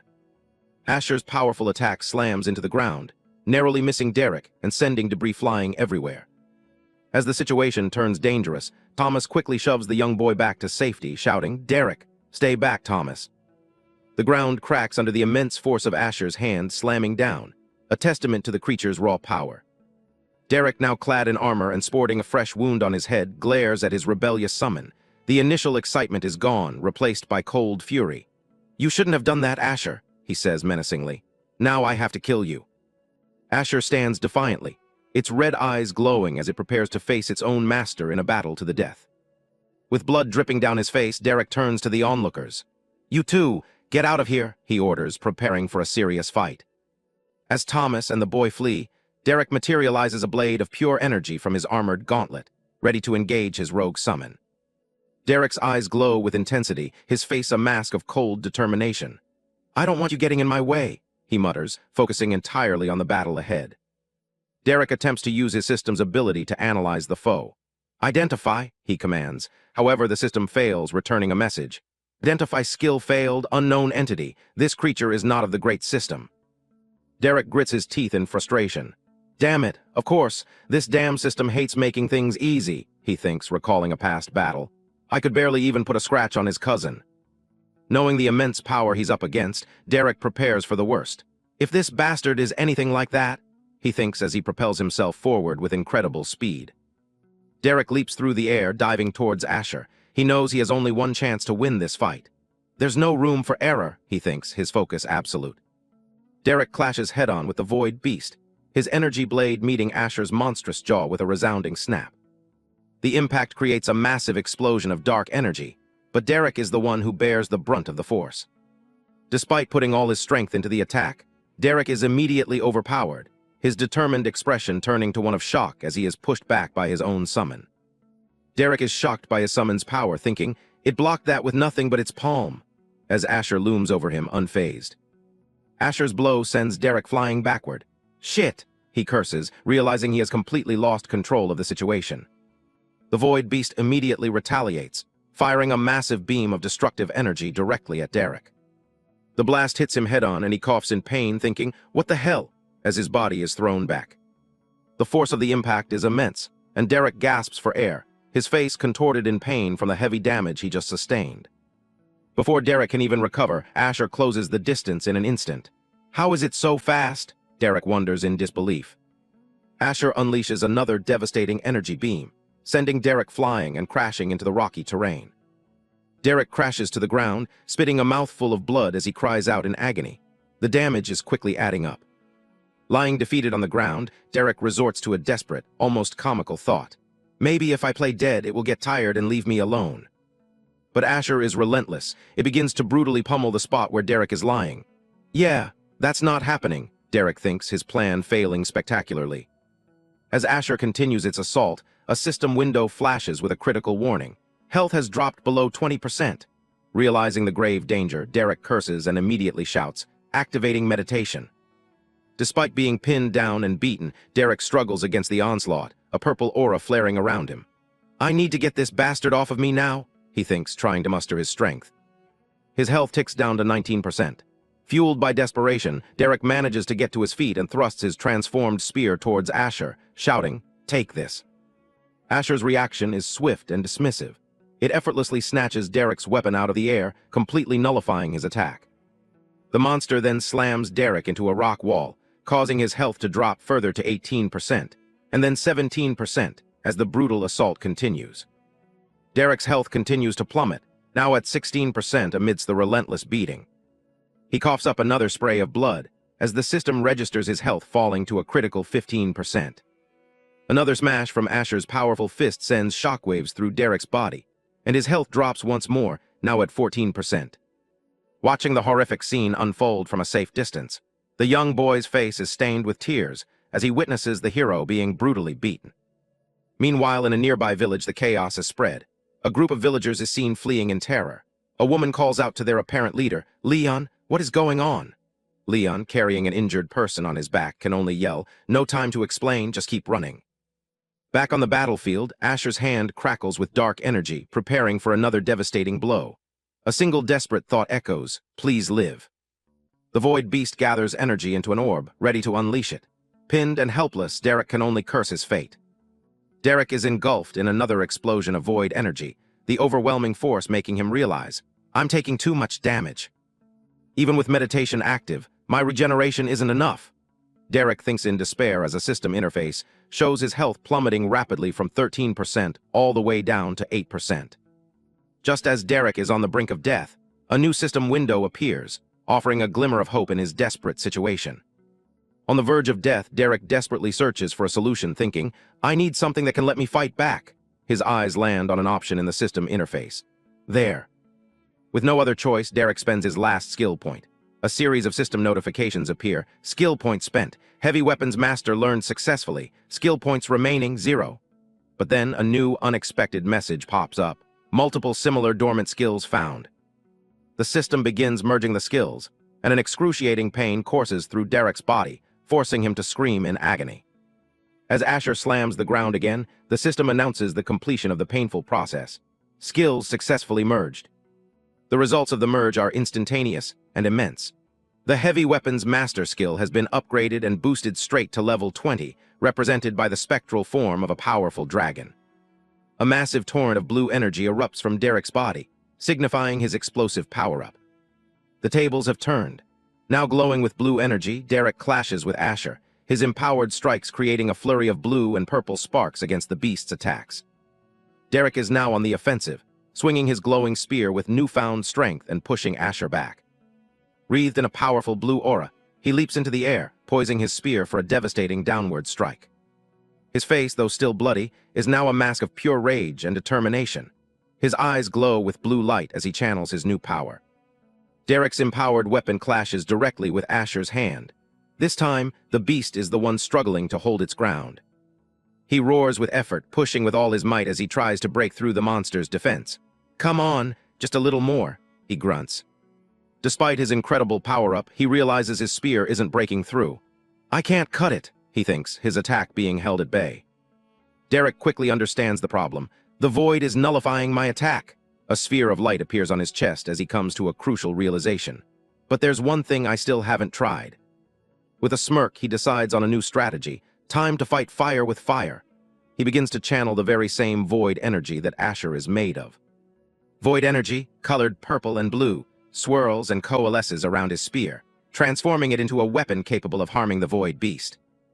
Derek lets out a furious battle cry as he and Asher face off, both now wielding the same chaotic void energy. His void-infused spear finally breaks through Asher's guard, cracking the monster's energy-wreathed hand. Derek spins through the air, delivering a powerful arcing slash that cuts deep into the void beast. After his final, decisive blow, Derek lands gracefully on the ground, the intense battle finally over. He stands panting, covered in his own blood but victorious. Looking up at the sky, he breathes a sigh of relief. Finally. A chilling smile spreads across his face as he looks back on the life-or-death struggle with a disturbing sense of satisfaction. That was fun. Victorious, Derek stands over the now lifeless corpse of his rogue summon, Asher, its long tongue lolling out in defeat. His victory is rewarded by the system. A notification appears. Achievement unlocked, Lesser Slayer of the Unknown. For slaying a creature from outside the Great System, he has earned a skill point, 20 stat points, and an automatic level up. The surge of power is immense, triggering a cascade of skill-level UP notifications across his vision. However, such a massive and anomalous power spike does not go unnoticed. The scene shifts to a lavishly decorated room, where a calm, authoritative voice responds to a knock on the door, saying, "Come in." A bald servant in a pristine suit enters, addressing his superior with deference. "Ma'am," he begins, "you're going to want to see this." He presents a folder bearing the emblem of a mysterious organization, the Crown. The report inside is alarming. Abnormal portal energy signature detected. The woman, known only as Ma'am, immediately understands the implication and asks, "A void beast?" The servant confirms her suspicion. "Without a doubt, ma'am." Sitting at a grand dining table, the red-haired leader of the Crown reads the report, her expression unreadable. "Interesting," she remarks, her curiosity piqued. Her decision is swift and absolute, signaling that Derek's actions have not gone unnoticed by powerful entities. "Send a hunter," she commands, setting a new and dangerous threat on his path. A large crowd of people shambles wearily through a forest canyon at sunset. They appear to be refugees, displaced and exhausted. A woman in the crowd looks up, her expression a mix of shock and recognition. "Huh, is that?" "It is." A weary, blood-stained man who appears to be the leader arrives with his family. The crowd stirs as someone shouts, "The chief is back." The villagers gather around their chief, named Leon, asking desperate questions. "Can we finally go home, Leon? Is everybody okay? Where are the others?" Leon looks at his people with a face full of sorrow, struggling to find the words to answer. They, he begins to stammer. A close-up reveals his anguish as he grits his teeth, unable to speak the terrible truth. An extreme close-up on Leon's eyes shows a tear rolling down his cheek, his face streaked with blood from a recent battle. With his back to the crowd, Leon finally delivers the devastating news. There is nothing to go back to. The villagers react with expressions of pure shock, horror, and despair as the chief's words sink in. Overwhelmed by guilt, Leon condemns himself. "I have failed as your chieftain. I should have died with them." As someone tries to console the chief, a young blonde boy named Derek rushes past him, crying out in relief. Derek, you're alive. He hugs a black-haired man who reassures him. Of course I am. You didn't think I'd actually die, did you? In the background, a villager notes that the way Leon had described the monster they fought made it sound like there was no chance of survival. Derek, overjoyed and flustered, pulls back and stammers, no, I'm just happy you're back. The man then turns to a mother and daughter, addressing them by name. Hey, Mallory and Brandy, right? After they affirm, he says gently, I'm sorry for your loss. He holds up his wrist, showing them a storage bracelet. Before I left, I stored your husband's body in my storage bracelet. You can give him a proper funeral once we're safe. The two women are stunned by this act of kindness. Mallory asks in disbelief, Funeral? You did that for us. With gratitude in her somber eyes, Mallory thanks him. Thank you, that is very kind. The man gives a simple, solemn nod in acknowledgement. The scene transitions to night, with a full moon hanging in the dark, cloudy sky. The survivors have set up a makeshift camp. Two people sit together by the warmth of a campfire. A wider view shows the somber camp. People rest where they can, and a mother and child sleep peacefully by the fire. A conversation takes place near the fire. A man warns, stay close to the fire. It's not safe outside the walls at night. Another replies with grim reality, it's not safe anywhere now. A hand reaches out towards the flickering flames, seeking warmth in the cold, dangerous night. In the darkness, an owl hoots, its call breaking the silence of the tense night. While the others rest, Leon, the defeated chieftain, sits alone on a crate. He stares into the crackling fire, his mind replaying their losses. A close-up on the chieftain Leon's eyes, which reflect the flickering campfire. His expression is hard and intense. By the campfire, the young boy Derek asks the black-haired man a question. So, what happened to the void beast? The man responds casually while eating, downplaying the event. Oh, that thing? Not much. Sure, it was tough and it hit hard, but once it realized it couldn't hurt me either, it jumped back into the sky. Another villager is skeptical of the story. No way. My grandmother told me stories about them to keep me from wandering into the forest alone. There's no way it just left like that. Another adds that surely there are many who could handle one. A dramatic flashback shows the reality of the encounter. The man standing alone against a terrifying, massive beast wreathed in lightning. Back at the campfire, Mallory agrees with the skeptical villager Thomas. Thomas is right. I've rarely heard of anyone even seeing a void beast, let alone summoning or defeating one. The conversation continues around the fire. The man insists, I'm just telling you what happened. Maybe I got lucky and summoned a weak one. Mallory questions how that's possible. The man admits, all I know is that I'm not using that skill again for a very long time. Derek adds that they are creatures of legend, but the man dismisses this, saying, legends are overrated. The next morning, Mallory stands on a cart, rallying the group of survivors. All right, everyone up. Time to get moving. We want to reach Raina's before sundown. As the sun rises, the black-haired man and the young girl Brandy begin walking, while the other villagers watch them go.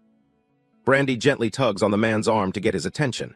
He turns, asking, She looks up at him and asks, Can I have some of the animals? The man looks confused, repeating, the animals. While holding his hand, Brandy explains, The ones in your bracelet. I heard you talking with Thomas about them last night. Don't see why not, the man replies. He activates his bracelet, and a blue magic circle glows as he pulls a dead rabbit from his storage. He hands the rabbit to Brandy, telling her, I can give you the others later, they're pretty big. She accepts it, saying, thank you. The man watches as Brandy holds the rabbit, and he asks her, Why do you want them anyway? A memory surfaces, showing a younger, happier Brandy walking through a forest with her father. The sweet memory continues, with her father joyfully showing her a small, cute creature in a field of flowers. Back in the present, tears stream down Brandy's face as she explains, I put my skill point in leatherworking. I want to make armor for the village, so that... A brief flash of her father's smiling face appears from her memory. Brandy finishes her sentence with tearful determination, so that no one gets hurt. The man looks down at her, his expression softening with understanding. A question hangs in the air. How do you fix yourself when you're broken? The man agrees to give her more animals, telling her she can have them all. As he watches her, he has an internal realization. Maybe I can't do everything on my own after all. The scene shifts. A hand taps impatiently on a wooden ledge. An unseen person says with annoyance, for the 12th time, I don't care. An arrogant-looking official in ornate armor complains loudly. I've had a bad day, too, you know. Do you have any idea how awful it is to be stuck in this pigsty? I can't even take a scented bath. The official looks down from the ramparts of the fortified gate, addressing the crowd of refugees with bureaucratic indifference. But that doesn't mean I can let you in without proper identification. he states flatly. I don't make the rules. His cold refusal pushes Mallory past her breaking point. Her face contorts with fury and desperation as she screams up at him, her voice cracking. Then go, find Raina. The gatekeeper smirks, enjoying the confrontation. And abandon my esteemed post as gatekeeper? No, I don't think so. Plus, this is the most fun I've had all day. The protagonist turns to the defeated chieftain, Leon. Shouldn't you say something? You're a chieftain as well, aren't you? Leon questions his own identity in his despair. Am I? Could I dare call myself that when I no longer have a village? When I failed my people? From the base of the gate, Mallory pleads to the guard in the watchtower. Please, we have lost everything. The gatekeeper stands with his arms crossed, callously refusing their entry. No can do, you cannot enter without the proper identification. Graceful decree. The protagonist walks forward, his eyes glowing with a menacing blue light. Is that so? And who would enforce this decree? In a close-up, his face is a mask of cold fury as he finishes his threat. If I were to break it. Mallory watches in alarm, calling out his name. Wait, Derek! She wonders in fear, is he going to kill him? The gatekeeper seems thrilled by the challenge. Oh, please do try, he taunts. Teaching you peasants a lesson might just make this dreaded trip worth it. Mallory rushes to stop the protagonist, grabbing his arm. Wait, killing a noble is not worth it, Derek. It would only make things worse. Watching from above, the gatekeeper clicks his tongue in disappointment. A shame, the wench has common sense. Suddenly, the heavy wooden gates begin to groan as they open. The protagonist and Mallory look on in surprise. As footsteps are heard approaching from inside, an authoritative voice booms. What the devil is going on out here? Two figures emerge from the gate, identified by captions. Wallace Gracefall, youngest son of Walter Gracefall, and Raina, village chief. Raina, the village chief, recognizes the refugees. Mallory, what are you all doing here? One of our hunters reported smoke in the direction of your village. Is everything okay? After learning of their fate, Raina offers her sincere condolences. Destroyed, that is, I'm sorry, truly. Raina warmly invites them in. Please come inside, you shall always have a place here. She then gives a sharp order to the noble beside her. Control your thugs, Wallace. These people are under my protection now. As they walk into the town, Mallory thanks the chief. Thank you, Raina. Raina tells her, say no more. We shall talk later in my home. Raina leans in close to Mallory and whispers a cryptic warning. Tread softly, Mal. A different manner of beast is prowling within these walls. Raina glances back, her eyes widening slightly as she sees the defeated chieftain, Leon, walking among the refugees. Wallace angrily confronts Raina for overriding him. You flout my authority so openly, woman. Do not forget your place here. I am here on official business. Raina stands her ground firmly. Then complete your business and be on your way. I will not hinder you there. My place is right here. Yours is back in Torith. Wallace threatens her, clenching his fist. You think you are protected because of laws? I could squash you and everyone in this village like bugs. But Raina coolly retorts, and bring yet more shame upon your house? What would dear old daddy say? Stumped by her comeback, Wallace backs down, muttering, No, you will not do that. He then thinks to himself, I guess this is where my contract with Thomas ends. Meanwhile, the protagonist walks through the village, contemplating his next move. He thinks about leaving for a city to learn about the world, but then admits to himself that he wants to stay with a group. From the gate, Raina calls out to the protagonist. Hey, you, I don't recognize you. Are you going to come in as well? Any friends of Leon and Mallory are welcome here. Taken aback by the direct address, the protagonist seems to finalize his decision. Oh, yeah, I think I will. As the protagonist walks past her into the village, Raina suddenly senses something powerful emanating from him. What? Is that aura? She thinks to herself. A close-up shows Raina's alarmed expression. She breaks into a sweat, her eyes wide with concern as she recognizes the immense and unusual power the stranger possesses. In a dimly lit room, an elderly woman named Delilah and a man named Richard are sitting at a long table. Delilah, looking impatient, says, She better have a damn good reason for making us wait like this. Richard calmly replies, Relax, dear, I'm sure she does. Delilah taps her foot impatiently on the wooden floor, questioning her husband. Relax. Richard tries to placate his wife, starting to say her name, Delilah, but she cuts him off, her voice filled with worry and frustration as she points at the table. Don't you dare tell me to relax while Thomas is still missing. The captions introduce them as Delilah and Richard, Thomas's grandparents. The sound of a door creaking open interrupts their tense conversation. Both Delilah and Richard turn their heads in surprise towards the sound of the opening door. A woman in armor, their chief Raina, stands at the doorway. Richard, relieved, begins to question her. Finally, Raina, what could possibly be so important that you? Before Richard can finish, Delilah gasps, her eyes widening as tears begin to form. She is looking at something or someone who has just arrived. Their grandson, Thomas, dashes into the room with a wide, joyous smile, shouting, "Grandma! Grandpa!" Thomas leaps into his grandmother's arms, hugging her tightly. Delilah embraces him, her face filled with relief, as Richard watches with a warm smile. Overcome with emotion, Delilah wipes a tear of joy from her eye. The family shares a heartfelt group hug, a moment of pure relief and happiness. Richard holds them close and says, "We missed you, son." As the family reunites, Raina walks in, followed by Derek and another man. She looks at Delilah with a knowing smile and asks, "What do you think, Delilah? Was that important enough?" The scene shows a split panel with Derek on one side, a faint smile on his face, and a happy, smiling Thomas on the other. As the family's emotional reunion continues in the background with Thomas playfully complaining about the kisses, Derek watches with an amused smirk. He pulls out a chair and says, "Everyone take your seats." Everyone is now gathered around the table. Raina, at the head of the table, addresses the group with a serious tone. "We have important matters to discuss." Raina turns to Derek and begins, "Sir Derek, from what Mallory's told me, you're the reason Thomas and the refugees from Leon's village are alive." With her eyes closed and head slightly bowed, Raina expresses her deep appreciation. "For that, we are eternally grateful." At the table, Richard lovingly ruffles Thomas's hair. Thomas looks flustered and says, "You're so embarrassing, Grandpa," while Delilah looks on with a gentle smile.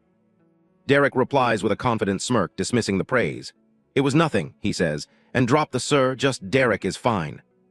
A close-up on Raina's determined eyes reveals her sense of duty as she states, "It is the duty of a chief to safeguard their people." She places her hands firmly on the table, leaning forward as she continues with a heavy word, "However." Raina explains their difficult situation to Derek. "If you are doing this for payment, I'm afraid I can offer no such thing." Seen through a window frame, Raina looks weary as she admits, "We are stretched thin enough as it is." Meanwhile, in a completely different setting, an extravagantly dressed aristocrat lounges in a lush garden, condescendingly ordering a farmer-like server to bring another drink. When the server tries to speak, the aristocrat cuts them off with disdain. Fine. If I give you a copper, will you do it without talking to me?" The scene cuts back to the tense meeting, where Derek, unfazed by Raina's confession of poverty, smirks and repeats her word back to her as a question, "Payment." Derek casually dismisses the idea of payment, pointing a thumb at himself. As far as I'm concerned, Thomas already covered that. The boy helped me, so I was helping him. That's all there is to it." Thomas, sitting beside him, enthusiastically agrees. "That's right." With his arms crossed, Derek leans back and shifts the conversation to a more serious topic. "What you should really be worried about is your forest problem." Raina leans over the table, her interest piqued. "The forest problem?" she asks. "Do you know what's going on with it?" From an overhead view of the meeting table, Derek states, "I have an idea." He thinks to himself, revealing a hint about his origins. "If this is anything like my old system, that is." Derek looks at them with a grave expression, delivering his ominous theory in 2 words. "A dungeon break." The scene transitions to a conceptual explanation, showing a glowing purple orb floating in a dark, starry sky. Text captions begin to explain, "Dungeons, the lifeblood of the system." The explanation continues over a landscape filled with glittering gold coins and the looming shadows of monsters. Sources of treasure, power, and danger. The screen is filled with the menacing silhouettes of various monsters, emphasizing the danger aspect of dungeons. A group of adventurers, a warrior, a mage, and archer, are shown battling monsters before a glowing dungeon core.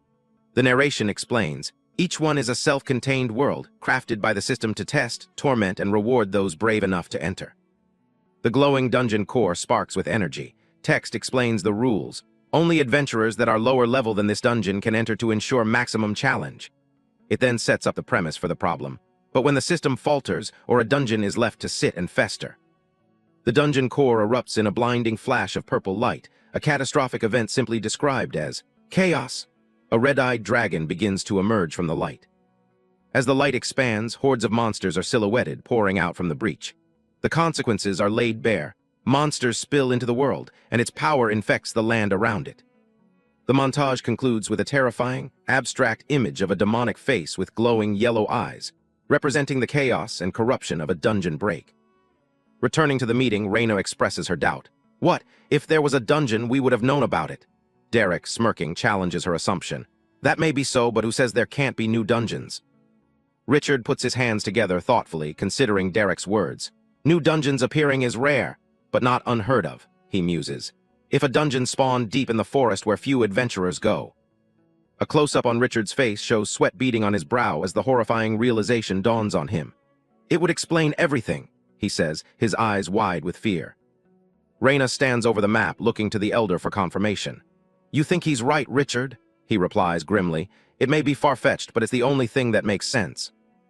Reyna points to a spot on the map, turning the questioning back on Derek in an attempt to gauge his knowledge. Where did you say you were from again, Derek?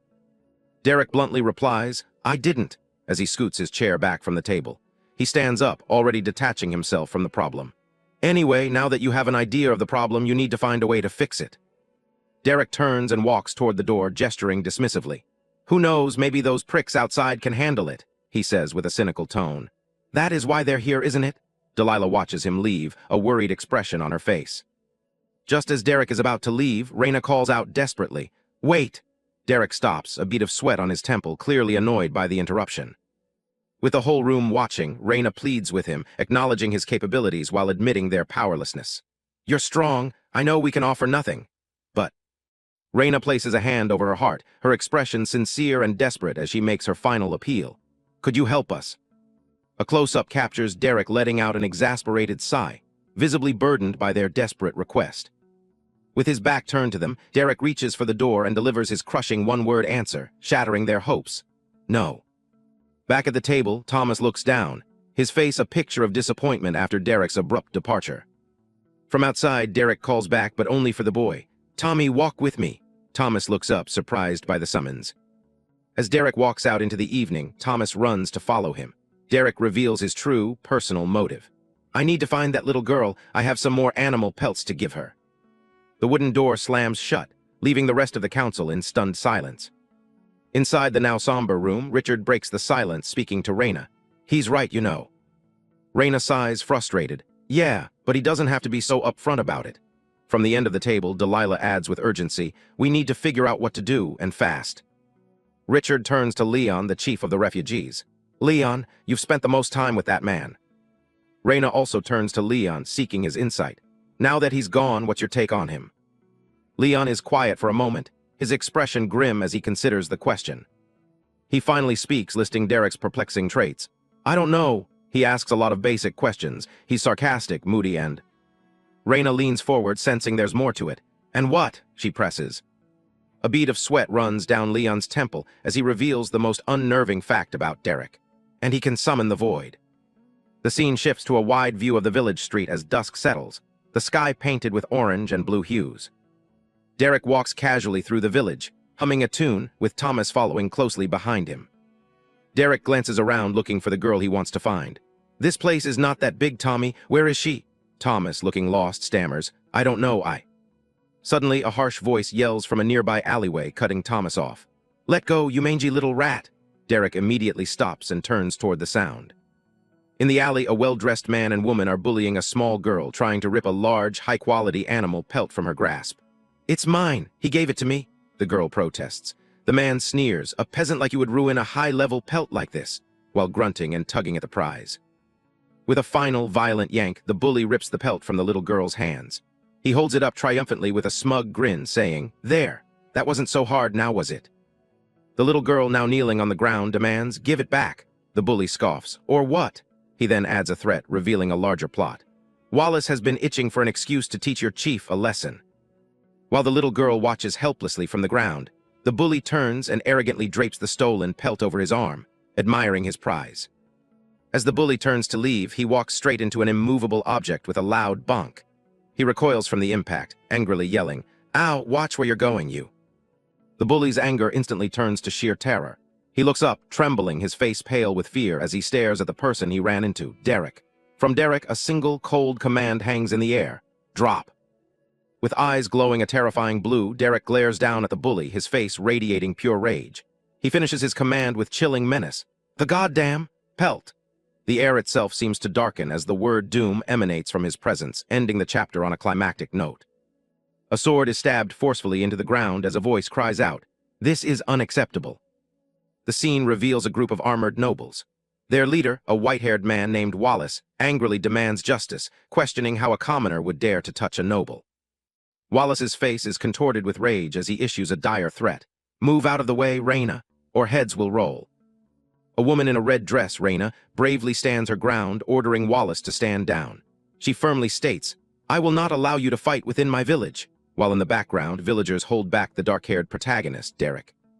As a woman holds Derek back, she looks on with a worried expression, thinking, "Damn it, this man is here for less than a day and he's already causing trouble." Reyna watches the unfolding events with a grim expression, confirming her own thoughts. Leon was right to be wary of him.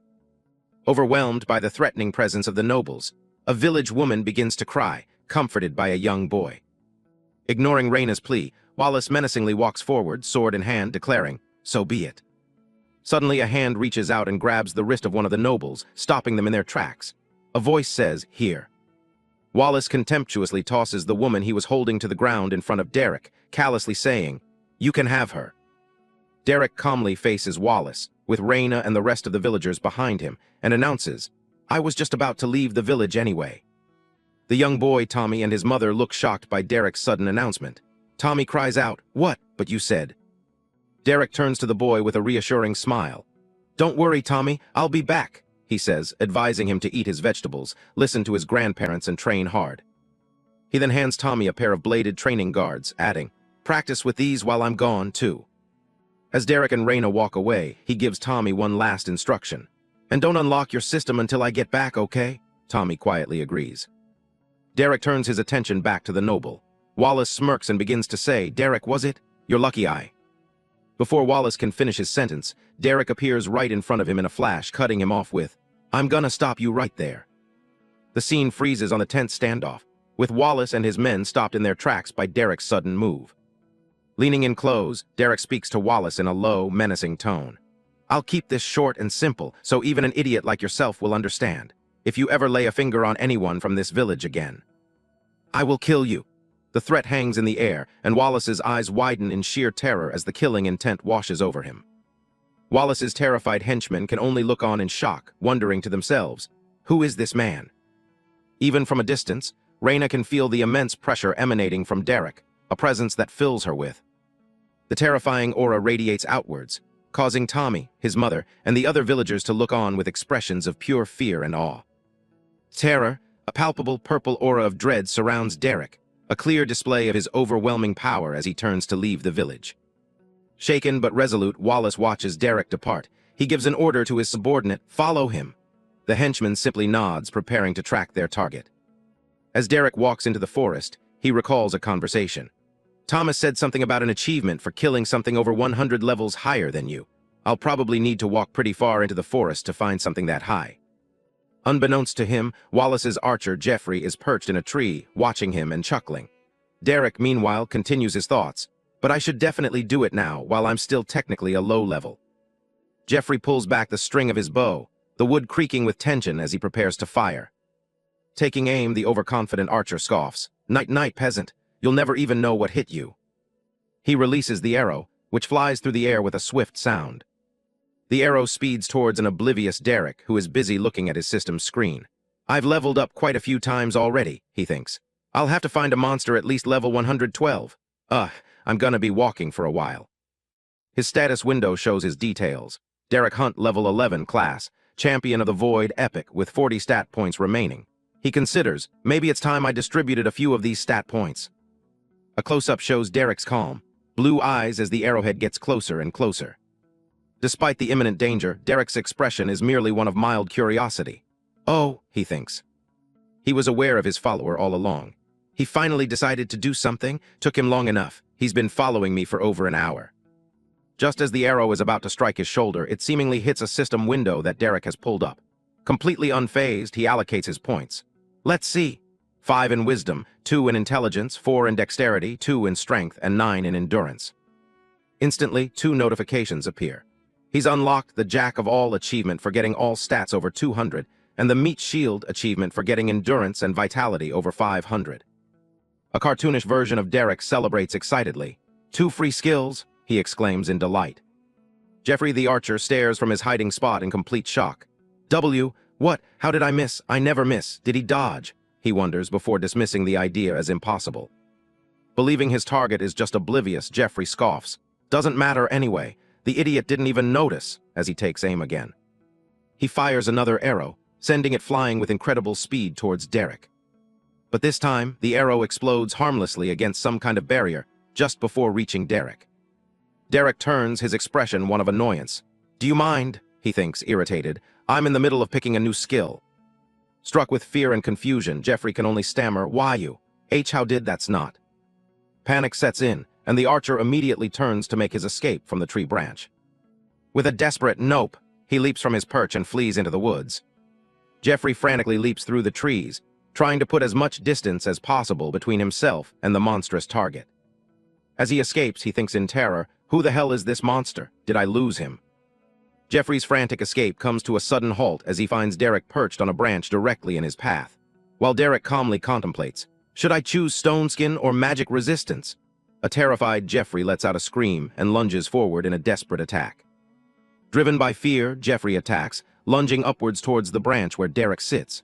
However, Derek, still in a relaxed posture, casually extends his foot and effortlessly parries the desperate strike. Jeffrey screams, "Get the hell away from me!" But Derek effortlessly dodges him while still lost in thought. Or maybe thorns? Is thorns a good skill? To steady himself, Jeffrey grabs onto a thick tree branch. He lands on the branch, preparing for another, more desperate attack. With a powerful leap, he unleashes a special move, shouting, "Deadeye's Barrage." A shower of magical arrows rains down from the sky, aimed directly at Derek's position. Derek gracefully leaps out of the way, landing on a lower branch. He looks up and says mockingly, "Really? Calling out the name of your skill? Kinda lame."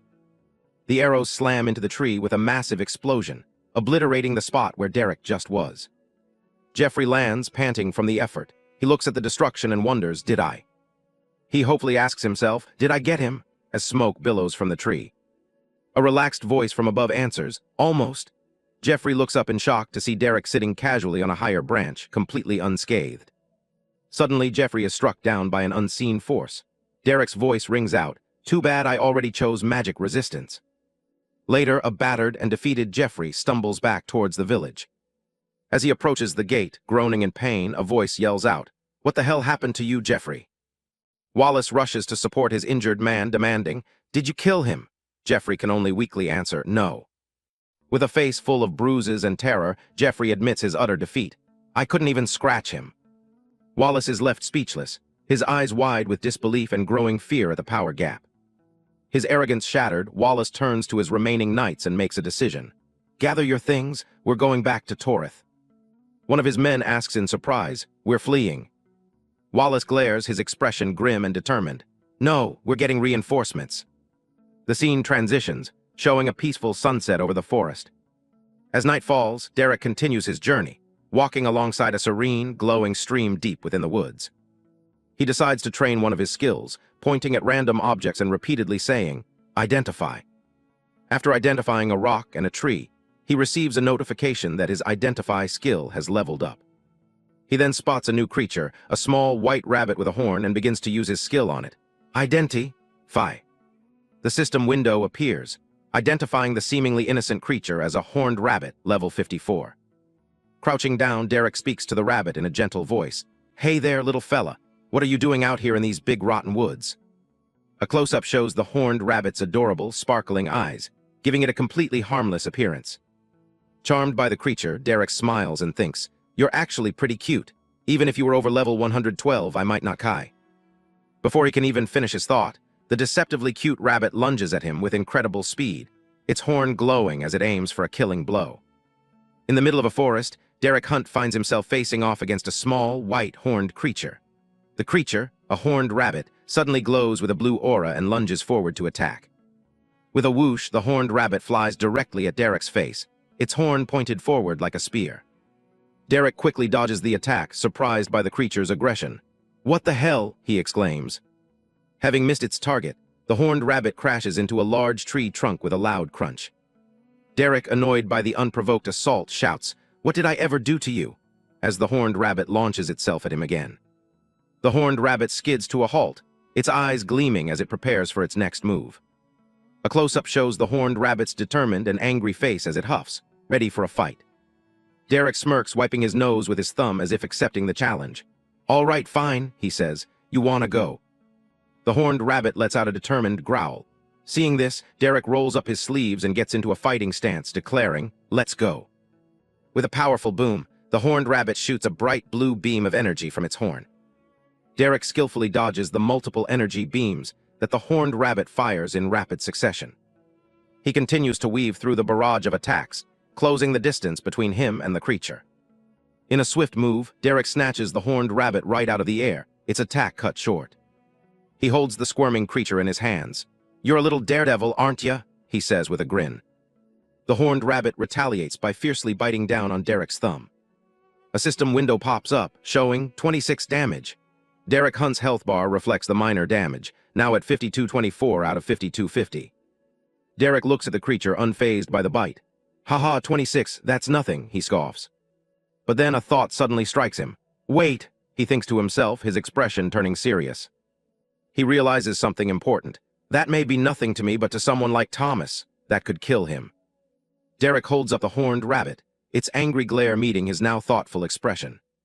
He gently places the rabbit on the ground, making a decision.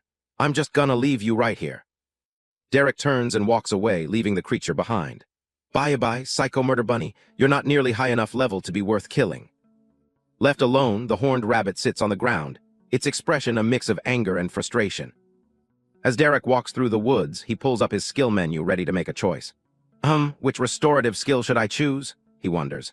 "My defensive skill, Magic Resist, already came in quite handy."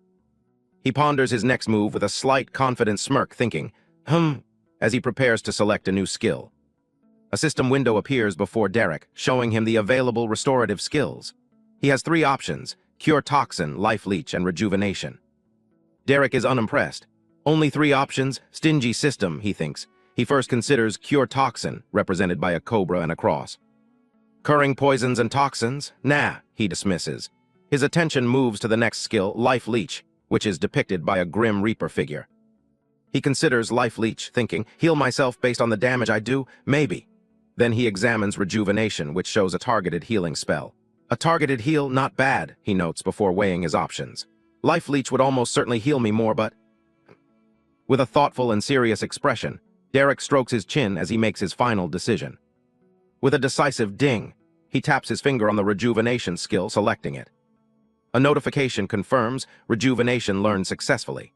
As a memory of his old, smiling companions appears, Derek thinks, just in case I need to heal someone else. He immediately regrets the selfless thought, sighing as sweat drips down his face. Damn it, if I'm taking this, why did I leave, he asks himself, for a damn achievement. Standing alone under the moonlight, he questions his actions. I finally meet people after how many years alone, and I just what? Run away into the woods. What is wrong with me? God, no. Derek grits his teeth, fighting back the wave of regret and forcing himself to stop thinking about it. He tries to justify his decision to stay alone. I just would have caused them issues by staying there. For God's sake, I nearly got them killed by that void beast. It's better like this for now. His eyes narrow with determination, hardening his resolve to continue on his solitary path. Suddenly, with a loud thwack, something slams into Derek's side, knocking him off his feet and making him spit up blood.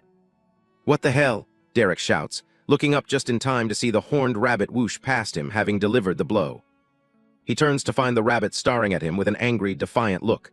You're still following me? Derek asks in disbelief. Do you have a grudge or something? Before Derek can react further, the horned rabbit attacks again, but this time it fires its energy beam past him. Whoa, he exclaims. The beam strikes its true target, a grotesque, decaying wolf that was sneaking up to ambush Derek from the bushes. A close-up shows the horned rabbit's smug, almost evil-looking eyes as it prepares to bite the fallen wolf. Derek looks on in shock as the creature lets out a howl, its bones cracking while the rabbit whimpers with glee, brutally finishing it off. Covered in the wolf's blood, the horned rabbit happily hops back towards Derek, who can only stare in disbelief. I thought bunnies were herbivores. Derek breaks into a nervous sweat as he revises his opinion on the creature. This bunny is a psychopath and an idiot. The blood-spattered horned rabbit sits proudly, its fur stained red and a sparkle in its eye, looking completely pleased with itself. Derek finally relents with a shrug and a thumbs up. All right, fine, tag along, he sighs, but you better not slow me down. And so, the two of them journey onward together, Derek walking with a newfound companion hopping faithfully behind him. As evening falls, they make camp. Derek cooks a piece of meat over a campfire while the horned rabbit watches on, waiting patiently. In a montage of their journey, the horned rabbit is shown to be a ferocious hunter, at one point rocketing through a monstrous boar, killing it instantly. Despite its violent nature, the rabbit allows Derek to affectionately scratch its head. It puts on a grumpy face but seems to enjoy the attention. After a long day of traveling, Derek rests by the campfire, using the horned rabbit as a furry pillow. The horned rabbit is shown again in action, shooting off like a bullet to hunt another beast while Derek watches on. Their journey takes them deeper into a dark, misty forest. Derek gives a big yawn and stretches as they prepare for the day. Derek turns to his companion, now fully embracing its nature. "Come on, Murder Bunny, let's go," he says. But the horned rabbit suddenly stops, planting itself firmly on the ground, refusing to move forward. Derek turns around, a bead of sweat running down his face as he senses the change. "Huh," he says, confused by the rabbit's sudden halt. He looks out at the path ahead and understands. The forest has become a barren wasteland, with gnarled, dead roots covering the ground like skeletal veins. "I see," Derek says with a knowing smirk. "So this is the point in the forest where you'll no longer follow me, is that right?" The horned rabbit confirms his suspicion with a defiant stamp of its foot, its expression resolute. Derek waves a casual goodbye to his companion. "I'd say good luck, but I don't think anything in this forest stands a chance against you." As he walks away alone into the desolate landscape, he glances back at the rabbit. "I suppose this was bound to happen eventually," he thinks to himself. Now truly alone, his confident demeanor fades, replaced by a flicker of anxiety. "Calm down, Derek," he tells himself. His mind flashes back to a traumatic memory. He's running in terror under a swirling purple sky dominated by a giant, eye-like void. A voice haunts him. "You're not trapped anymore. You're alone, but only because you want to be." The vision continues, showing his silhouette walking towards the endless void as the voice concludes. "You choose to be." Snapping back to reality, his attention is caught by a strange phenomenon ahead. A swirling green orb of light hovering in the air. Derek's eyes lock onto the orb. "There it is," he says, already knowing what it is. "Identify." A system window confirms his suspicion. It's an undying dungeon, level 100, currently in a state of extreme overflow with unknown rewards. He looks at the dungeon with a grim expression. "I'd almost certainly find something high enough level for the achievement in there, but there's no way I'm going in." He walks away from the glowing orb, his past trauma resurfacing. "I have no gauge for how strong dungeons are in this world. What if I get trapped again? The reward isn't worth the risk." "I should head back," he decides, thinking of the people he left behind. Those noble assholes should be gone, and Thomas might have already unlocked his system by now. As he turns to leave, a sizzling droplet of acid falls from above. Convinced he's made the right choice, he thinks, this whole journey was a waste. But before he can take a step, a massive horned creature, the acidic ghoul, bursts from the ground with a roar, its body wreathed in green, corrosive energy. The ambush doesn't faze him. Wiping a splash of acid from his cheek, Derek flashes a predatory grin, the sizzle of the acid on his glove unheard over his excitement. "Ah, hello there." A system window displays the creature's name and level. Acidic Ghoul, level 115. Its skull-like face glows with menacing green energy, its sharp teeth promising a tough fight. Derek's fear is gone, replaced by a look of pure, predatory excitement. With a wide grin, he welcomes the challenge, saying, "You're exactly what I've been looking for." In the middle of a decaying forest, Derek smirks, a visible bruise on his cheek. He seems to have found what he was looking for. Before him stands the acidic ghoul, a fearsome level 115 skeletal monster wreathed in green spectral flames, its eyes glowing with a menacing light. Derek looks at the ghoul with a confident grin. "You're exactly what I've been looking for." He grips his spear, his expression turning fierce. "I've been holding in this frustration for too long." The acidic ghoul lets out a horrifying roar as Derek continues. "And what I really want is something to take it out on." A vibrant blue energy begins to swirl around Derek, ready for battle. The acidic ghoul lunges forward, while Derek, enveloped in his energy, charges to meet it head-on. The two combatants clash with incredible force, the ghoul's immense size towering over Derek. With a powerful swing of his spear, Derek slices clean through the acidic ghoul's arm.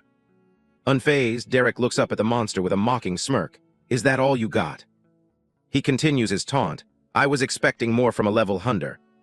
Suddenly, the ghoul's severed arm regenerates, and it lunges forward, catching Derek off guard. The creature's massive claw grabs Derek, lifting him off the ground.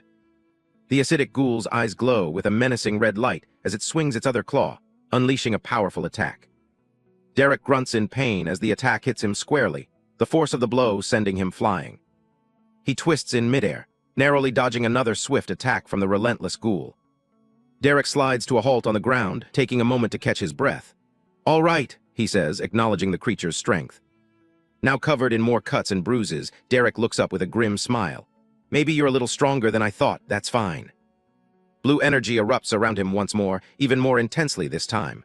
"More fun for me." The acidic ghoul looms over him, preparing another devastating claw swipe. Derek's eyes widen as he braces for the incoming horizontal slash. He holds his spear defensively, managing to block the ghoul's powerful strike. The impact shatters part of his armor, and Derek grunts with effort as he's pushed back by the sheer force of the blow. His eyes now glowing with the same blue energy that surrounds him, Derek gathers power into his spear, preparing to unleash a decisive counterattack. He thrusts his spear forward, releasing a massive beam of energy that engulfs the acidic ghoul, which roars in agony as it's blasted backward. The acidic ghoul is thrown back, its body already starting to disintegrate from the force of Derek's powerful attack.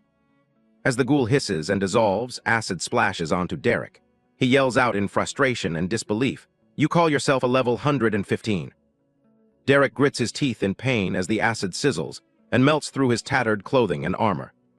His eyes begin to glow with a furious purple energy as he questions, "Is this what passes for strength in this system?" He squeezes the handle of his spear, and a brilliant purple void energy erupts around him. A sinister smile spreads across his face, his eyes glowing intensely. "Don't make me laugh," he scoffs. The acidic ghoul lets out one final, agonizing roar as it is consumed by Derek's overwhelming void energy. Derek unleashes the full extent of his power, sending a massive pillar of purple energy straight through the monster, completely obliterating it. The immense energy blast rumbles through the desolate forest, tearing up the ground and surrounding trees. As the light subsides, Derek stands panting, his clothes in tatters, surrounded by the swirling remnants of his void power. A series of system notifications appear. "You have killed level 115 acidic ghoul, 4,345 experience gained." This is immediately followed by 4 consecutive level up messages. Another window pops up. "Achievement unlocked, Greater Giant Slayer. You've slain a creature 100 levels above your own, plus 2 skill points." Standing in the crater left by his attack, Derek looks at the dissipating energy and curses. Damn it. On the ground, puddles of the ghoul's acid continue to sizzle, a reminder of the tough battle. Derek looks down at his battered and corroded armor, sighing in frustration. "The acid ruined my armor even more." A blue light envelops his body as he decides to unequip the armor. "I'll have to store it until I can get it repaired, whenever that will be." Now shirtless and covered in blood and grime, Derek pulls off what's left of his shirt. "Dang, this shirt's toast too." He looks at the ruined piece of clothing, lamenting, "I should have bought more while I was still on Earth. I really don't want to wear one of those darn tunics." Bare-chested, Derek holds the tattered remains of his shirt, a look of resignation on his face after the intense fight. The scene transitions to a peaceful, sunlit village.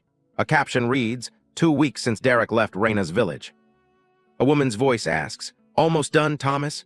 A nervous-looking young villager named Thomas licks his lips and replies, "Almost." A young, blonde-haired boy named Brandy makes a final swipe with an electric razor, exclaiming, "And finished." He holds up the modern-looking electric razor, a piece of technology likely brought by Derek. Brandy presents his work asking, "What do you think?" Thomas remains silent, carefully examining the fresh haircut in a handheld mirror with an uncertain look. Suddenly, Thomas's face lights up with joy. "I love it," he exclaims, then enthusiastically calls out to the nearby villagers, "If anyone else needs one, send them my way." His loud promotion is sure to attract some attention. Nearby, a woman with reddish-brown hair named Raina sighs with exasperation. "I can't believe everyone's letting you do that to their hair." Brandy, holding up his razor, cheerfully offers, "If you want, I could always."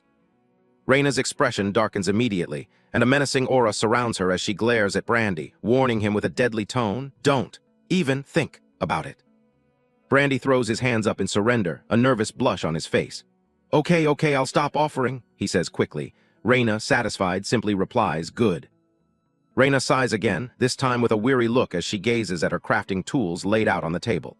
She asks Brandy, though seemingly to herself, "Everything okay, Brandy?" She looks over at him with a tired expression. Yeah, I just think I've done everything I can with the hides Derek gave me. The sunlight glints off her well-used tools and rolls of leather. I've used and reused them to death. I don't think any would survive another try. I need him to bring me some more. Brandy leans against the table. I feel you. I hope Derek gets back soon. My 13th birthday was 2 days ago. I really want to unlock the great system already. Raina looks at him thoughtfully, a small frog appearing in her thought bubble. Didn't your grandpa catch you a frog to kill? Brandy smiles confidently. Yeah, but it was only level 7, so I had to tell him no. He was disappointed, but Derek asked me to wait to unlock it until he got back. He and Raina look out towards the horizon as the sun sets. Brandy adds with certainty, I know he'll find something even better for me. The scene shifts to a different location at sunset, a place identified as Leon's village, not far from where Derek had his battle. A mysterious cloaked figure, a hunter, steps onto the edge of the battlefield, their boots treading on the disturbed ground. The hunter kneels and swipes a hand over the earth, sensing the lingering energy from the fight. As their fingers trace the ground, they pick up on the faint purple residue of void energy. The void beast, the hunter murmurs. The hunter clenches their fist, realizing the beast is gone. Someone killed it here, but this second energy I'm sensing. The hunter pats the ground, tracing the direction of the second, unfamiliar energy signature left by Derek. It leads toward. Now moving swiftly, surrounded by a golden aura, the hunter finishes their thought as they begin tracking Derek's trail. The other village. Derek walks through a dense, misty forest, reflecting on his last fight. He thinks to himself, man, that ghoul really did a number on my ad hoc. It ate through it with no problem. As he continues on his path, Derek grimaces, thinking that dungeon will be a pain to clear. Suddenly, he stops, sensing something ahead. Huh, he says aloud. His eyes widen in surprise, a bead of sweat running down his face. Did you? He begins to ask. Before him, sitting in the middle of the path, is the small, horned rabbit. Derek finishes his question. Wait here for me. The horned rabbit emphatically stomps its foot on the ground, sending a clear message. A smirk plays on Derek's lips as he sizes up the small creature. Should I be concerned? He muses. Did you do that because you like me? Or because you want to kill? Before he can finish his thought, the rabbit unleashes a powerful beam of energy. Whoa! Derek exclaims, quickly snatching the creature out of the air. Holding the feisty rabbit in one hand, Derek lectures it. All right, listen here, dumbass. You better cut that out. I promised someone I'd bring them back a high-level monster to kill, and unless you start behaving. Derek's expression turns menacing as he grins at the rabbit. You're looking like the prime candidate, he finishes.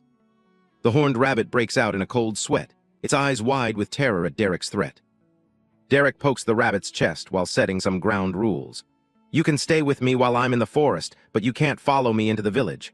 I don't trust you not to torpedo yourself at every person you see. He continues to poke the rabbit, whose soul seems to momentarily leave its body in annoyance.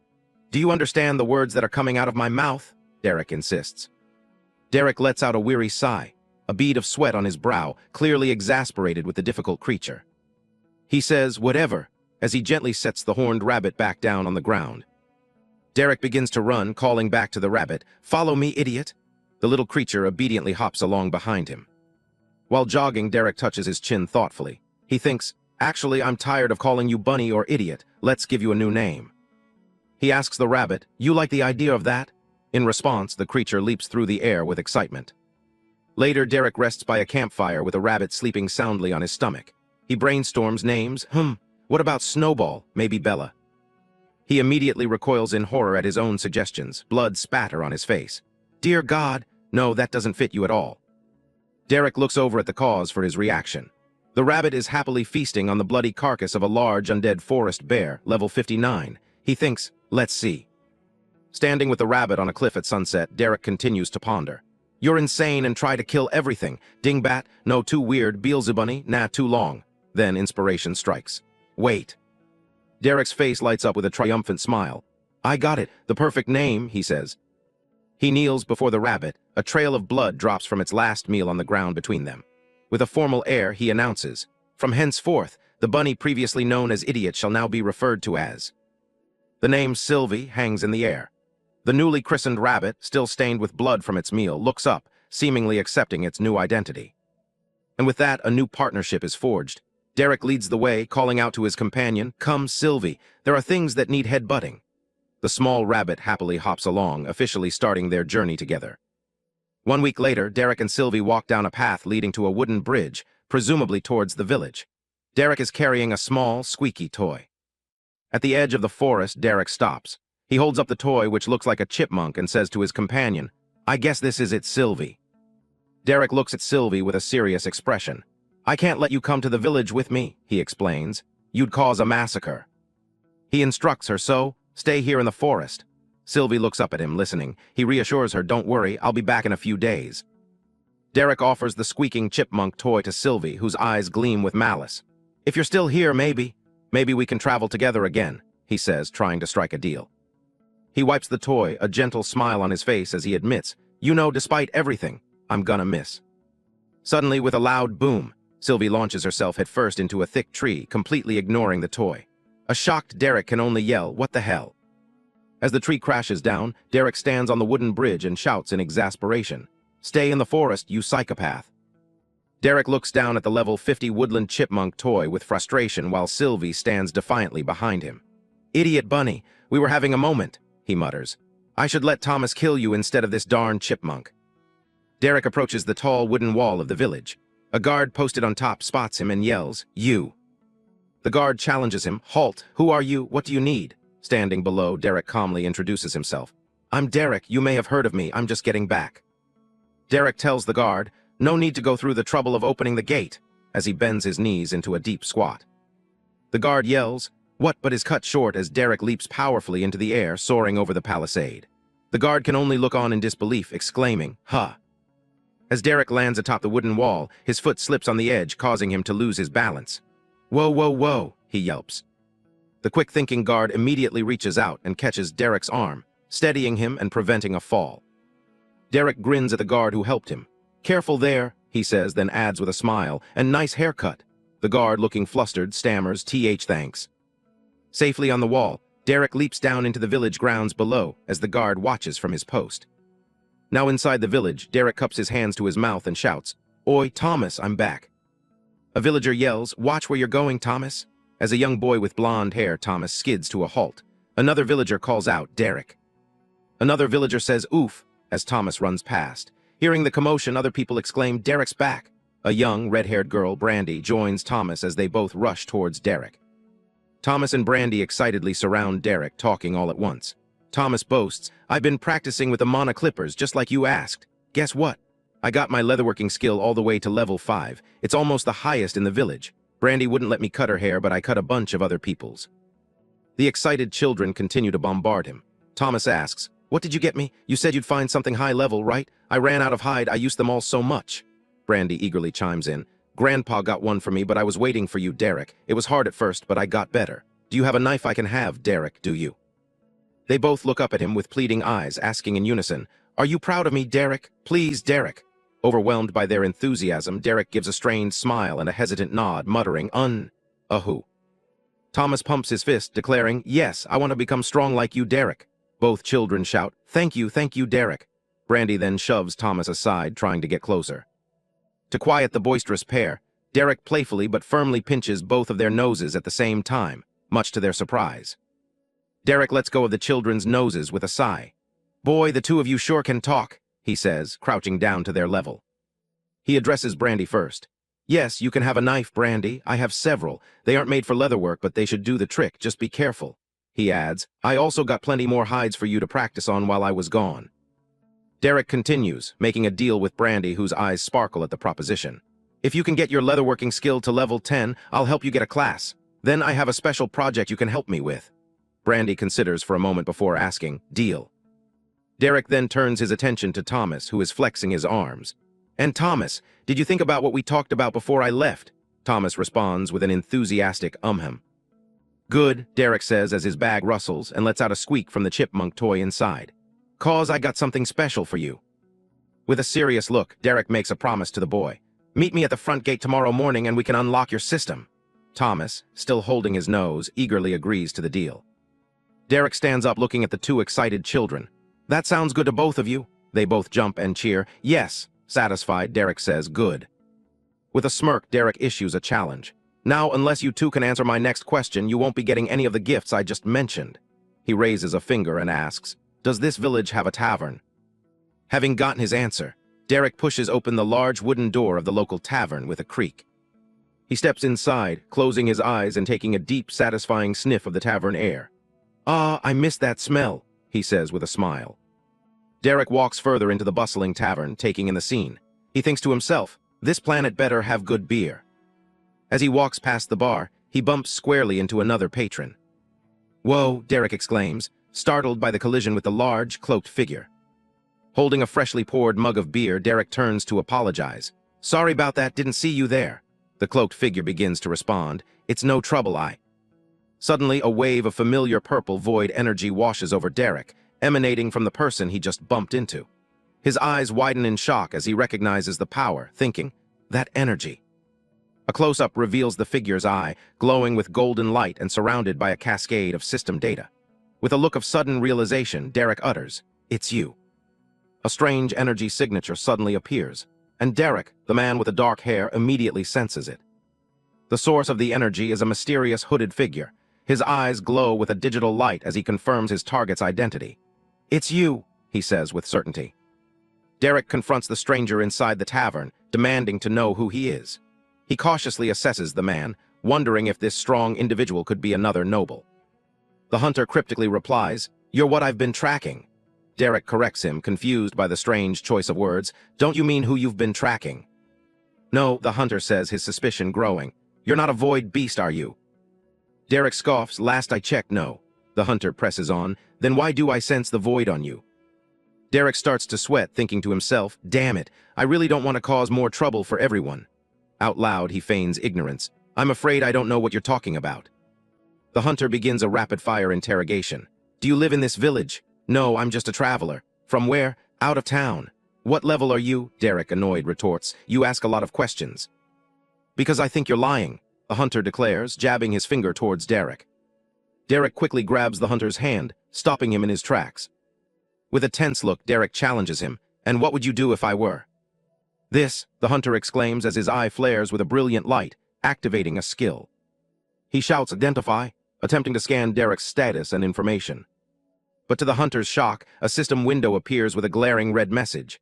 "Identify failed." Both men are left speechless for a moment. Breaking the awkward silence, Derek nonchalantly points towards the bar. "Can I get a beer now?" The stunned hunter can only stammer, sure." Derek approaches the man behind the counter.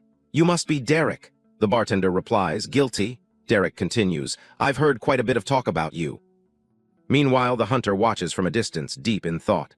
"My identify skill failed? How high of a level is he? He must be the one that killed the void beast. I need to report back to Stella."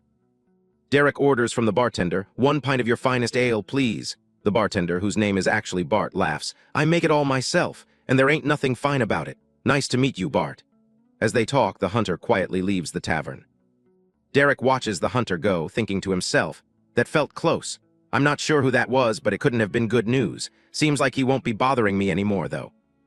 Bart places a large mug of beer on the counter. "Here you are, Derek, that'll be 2 copper. Derek realizes, "I don't have any coin at the moment, but..." "How does a level 52 badger pelt sound?" Derek asks, placing the valuable item on the bar. Bart's eyes widen with excitement. "Why, yeah, that should just about cover it. You want a room, too." Derek considers the offer. "Sure, how much will that cost?" Just then, a newcomer in a red cloak steps into the tavern and says, "On the house." The newcomer gets his attention. "Actually, Derek." Derek turns, surprised. A woman appears with a kind offer. "Brandy wanted me to ask if you'd like to stay with us while you're here," she says, "as payment for all the pelts you've given her."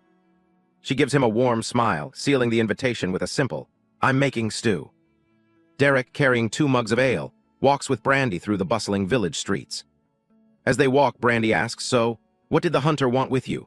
Derek takes a sip of his drink and dismisses it. "Hunter? Oh, that guy, nothing." "Right," Brandy says, not entirely convinced. She gives him a serious look and warns, "Well, whatever he wanted, it's best not to be on the bad side of someone like him. He works for the crown." Derek takes another sip of his drink, intrigued. "The crown?" he asks. "Like the kingdom?" "Not quite," Brandy explains as they look out over the city. "The crown is one of the most powerful organizations within the kingdom of Sideria. Despite their name, they aren't officially affiliated with the king or the government." A crest with a crown and crossed utensils appears. "They're actually a restaurant, but don't let that fool you," Brandy clarifies, as images of fine dining dishes float by. The crown holds significant sway and influence, she continues, describing how they serve royalty and nobility. An image of a smug noble enjoying a lavish meal appears. Receiving a membership is a dream for many nobles. Only the richest and most powerful people are allowed to dine there. Brandy leans in conspiratorially, and their most precious delicacy. She reveals the shocking truth with a single phrase, "Void beast." An image of a monstrous creature, cooked and garnished with lemons, appears. Derek is so shocked he spits out his drink. "They eat void beast," he exclaims in disbelief. "So I've heard," Brandy confirms. "Apparently, after preparing it properly, consuming void beast can grant you incredible bonuses, and gifting one to the crown would almost guarantee someone a membership." "Really, why's that?" Derek asks, trying to appear casual. "I'm sure there are some weak void beasts out there. They can't all be strong like the legends." "Possibly," Brandy concedes, "but most would still destroy an entire village with ease. The problem is how rare they are. They only come from portals or the void, and most people are uncomfortable around even mentions of those things." A dark monochrome image flashes, showing the terror and destruction a void beast can unleash upon a town. "Though," Brandy trails off. She gives Derek a knowing, sideways glance. "I'm sure you already knew that." Derek averts his gaze, a single drop of sweat rolling down his face, his silence a confirmation of her suspicion. Defeated, Derek simply replies, "Yeah." He and Brandy then continue walking towards her home. As evening falls, the scene shifts to a cozy house from which warm light, laughter, and chatter emanate.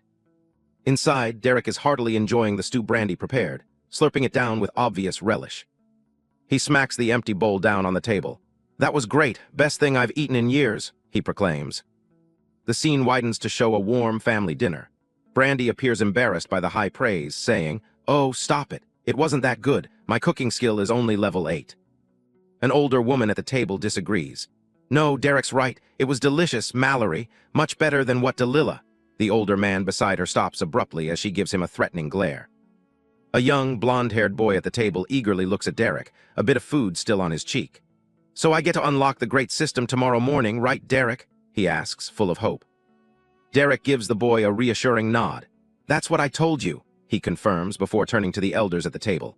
"So long as it's okay with your grandparents." The young boy, Thomas, looks at his grandparents hopefully. "Can I?" His grandfather smiles warmly. Oh yes, with how much you've been looking forward to it, we would be cruel to say no now." "Yes," Thomas throws his arms up in celebration, beaming with pure joy. "And one other condition," the grandfather adds, holding up a finger. Thomas's celebratory mood instantly deflates. The grandfather smiles mischievously. "It's been a long time since I've had a warm bath." Understanding his task, Thomas jumps up from his chair with renewed excitement. "I'll start warming the water now," he shouts as he dashes out of the room. The rest of the family chuckles warmly. "That boy only ever has one thing on his mind," the grandfather remarks. Later, Derek stands by the window, looking out at the sunset with a soft, content smile on his face. Brandy approaches him from behind and gently pokes his side to get his attention. "Derek." What is it, Brandy?" Derek asks, turning around. "I made you this," she says, holding something in her hand. With a shy but sincere expression, she offers him a small, handcrafted necklace. "As a thank you," she says. Her expression becomes somber as she explains the gift's meaning. "After burying my dad, I felt lost. Working on all the hides has helped me to take my mind off it all." A flashback shows her grieving at the grave of her father, Travis. Derek holds the simple necklace in his hand, looking genuinely moved by her gesture and her story. "Thank you, Brandy," he says softly. The peaceful moment is interrupted by Thomas, who runs back into the room shouting, "I need more wood to warm the water," as the family chatters happily in the background. Derek clutches the necklace to his chest, a profound sense of peace washing over him. For the first time in a long time, he thinks to himself, I wasn't alone. As the sun sets over the walled village, Thomas's distant voice can be heard yelling comically, "Don't just laugh at me. Help, this bath is important." Derek's internal monologue concludes with a powerful realization, a feeling of profound relief and healing. "I felt as if I'd truly escaped the void." In a flash, a figure is thrown through the air, landing with a powerful whoosh in a cloud of dust amidst a peaceful-looking field at sunset. A closer look reveals it's Derek, who has the young boy Thomas slung over his shoulder. Thomas looks completely startled as they fly through the air. Derek skids to a halt, still carrying Thomas, and declares, "This is as good a spot as any." Derek sets Thomas down, grabbing his shoulders. Thomas, looking dazed and dizzy, can only muster a confused yee-yaw. in response to Derek calling his name. Derek asks him a serious question. Are you ready to unlock the system? Thomas's expression immediately shifts to one of excitement as he eagerly replies, yes. Good, Derek says, handing Thomas an ornate dagger. Here, take this and don't cut yourself. Thomas obediently takes the weapon, saying, okay. With the dagger now in Thomas's hands, Derek reaches into a small pouch, saying, now. He pulls a small, wriggling creature out of the bag, holding it up. With a sharp look, he gives a simple, chilling command, kill it. Thomas gives a firm nod, his expression hardening with resolve as he grips the dagger, ready to follow the instruction. Thomas decisively stabs the creature. A brilliant blue light erupts from his body, and a system window appears, announcing, Thomas Seraphire has unlocked the great system. Derek now holds the bloody dagger, looking nonchalantly at Thomas. Well, he asks, how do you feel? Thomas looks at his hands in shock, stuttering, I got an achievement saying it was over level 50. How was I able to kill something that strong? Derek reveals the secret. This knife was made by the same smith that made my glaive, he explains, holding the glowing weapon. It's my sharpest one. Now before we go any further, Derek says, pointing a finger at Thomas, there's something important I need to ask. Thomas, looking up at him, replies earnestly, anything.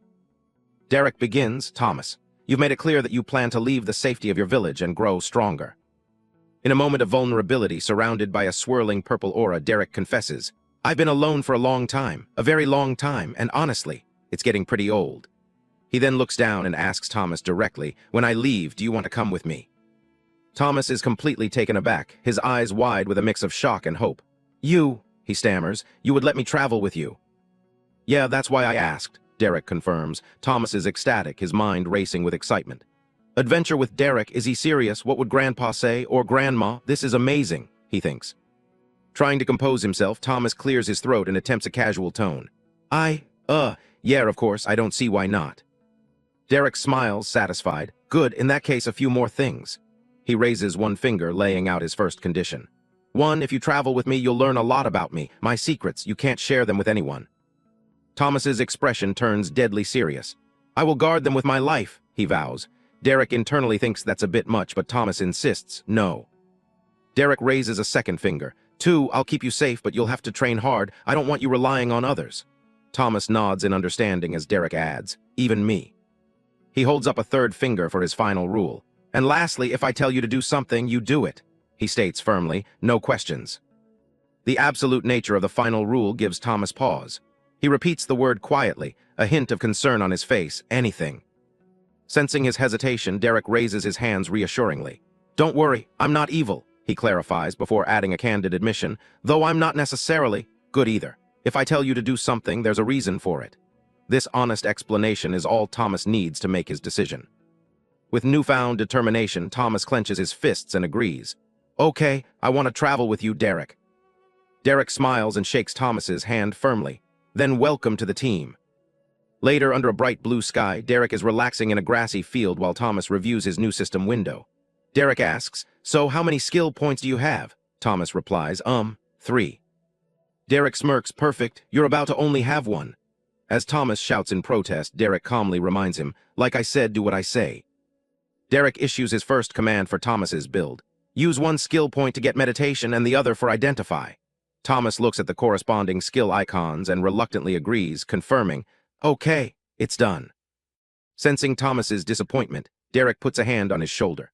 Hey, don't feel bad. I know it's not flashy, but those are some of the most powerful skills you can have. He explains that high-level meditation allows for rapid health and mana restoration, while high-level identify protects one's personal information from others. Thomas visualizes the concepts, a figure restoring energy and another whose eye glows with power, but can't help but complain aloud. But they're so boring. Derek reassures him, then you'll be happy to hear that you can spend your last one on something a little more exciting. He then asks, do you know what you want your future class to be? Thomas's eyes light up as he imagines himself as a swift, shadowy ninja. I want to be fast, he exclaims. I want to hit things before they even see me coming. Then spend your last point on light weapons mastery, Derek instructs. Thomas immediately does so, tapping the system window with a decisive click. Great, Derek says, getting up. Now put all of your stat points in vitality and endurance. He adds with a grin, you're going to need it if you want to keep up. Keep up, Thomas asks, confused, as Derek turns to walk away. Aren't you going to carry me, Ba? Before Thomas can finish, Derek dashes off with a sudden FWOOSH and a curt nope, leaving Thomas to stumble in his wake. Derek shouts back over his shoulder, "We're racing and you're losing." A frustrated Thomas yells after him, "Hey, that's no fair." The scene shifts to a large room where a meeting is in progress. Raina, Richard, Thomas's grandpa, and Derek are seated around a table, while Thomas is passed out on the floor, panting from exhaustion. One of the people at the table sighs heavily, tapping their fingers on the wood. "Then if that's the case," they begin. Derek finishes the grave sentence, his expression hard and serious. "They will die." Raina, the village chief, asks for clarification. "What do you mean? I sent a request for level 50 silver-ranked adventurers to the guild. You're saying they wouldn't be able to handle the dungeon." Derek reveals the grim truth he discovered. "During my trip into the forest, I found the dungeon." He pauses before delivering the shocking news. It was level 100. The revelation sends a wave of shock through the room. Thomas's grandpa, Richard, and Raina are all stunned into silence, unable to believe what they've just heard. Derek's eyes glint with intensity as he specifies the rank that corresponds to such a high level. Gold. He lays out the new plan. "We need a team of level 100 gold-ranked adventurers." Thomas's grandpa immediately responds, "I'll start writing a new request after this meeting." Derek turns to the man with the fur cloak. "Richard, do you have a map of the area?" At the same time, Thomas's grandpa directs his grandson, "Thomas, grab the map. It's in the top drawer over there." Thomas quickly complies, shouting, "Yes, grandpa." Raina unrolls the map and points to a location. "Here is Raina's village," she explains. "The red X's are dungeons that we're aware of. The words beneath them state the max level allowed in the dungeon, the type of monster, what its rewards are, and how many people can go in at once." A close-up of the map shows the dungeon details near Raina's village. A red circle highlights the information. 25, INSECTS, support skill, 4 people. Derek points to another spot on the map, deducing, "Then the undead dungeon should be roughly here." He looks to Thomas's grandpa, holding a glowing pen, and asks for permission to alter the map. "May I?" The old man graciously replies, "Of course." Derek draws a new red X on the map, writing 100 Undying, to mark the new, high-level dungeon he discovered. He then asks, "Could I also make a copy of this?" Raina agrees, "I don't see why not." After thanking her, Derek turns his attention to Raina with a pointed question.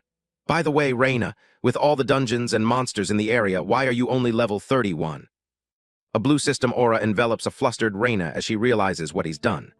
"You used to identify on me?" she exclaims, a status window below her confirming she is a level 31 human female. Derek coolly retorts, "Don't act like you haven't tried to do the same to me." Resigned, Raina explains her predicament. It's because of her rare class, Tempest Blade, which levels slower than others, accompanied by a vision of her wielding its power. Looking out the window, she laments, "Most creatures in the area barely give me any experience. I want a level, but I am the chief. There just isn't enough time." She glances at the weapons displayed on the wall, adding another problem to the list. Plus, the weapons made in the village don't last long against high-leveled creatures. A close-up shows a curved, ornate sword hanging on the wall. Its blade is chipped and worn from battle. Suddenly, Derek plucks a sword from the wall and tosses it towards her with a single word, "Catch!" Raina reflexively catches the weapon, surprised by the sudden action. Derek identifies the object simply as a sword, then extends an invitation. "Thomas and I are going to be training tomorrow, and I want you to join us." In the background, a shocked Thomas blurts out, "We are." With a confident smirk, Derek points at Raina and makes his offer. "If you do, the sword is yours." He then adds a qualifying question. "You can cast magic, right?" Raina inspects the finely crafted sword, its blade gleaming. She confirms she can use magic, then asks in disbelief, "You'd really just give me a weapon like this? It must have cost a fortune."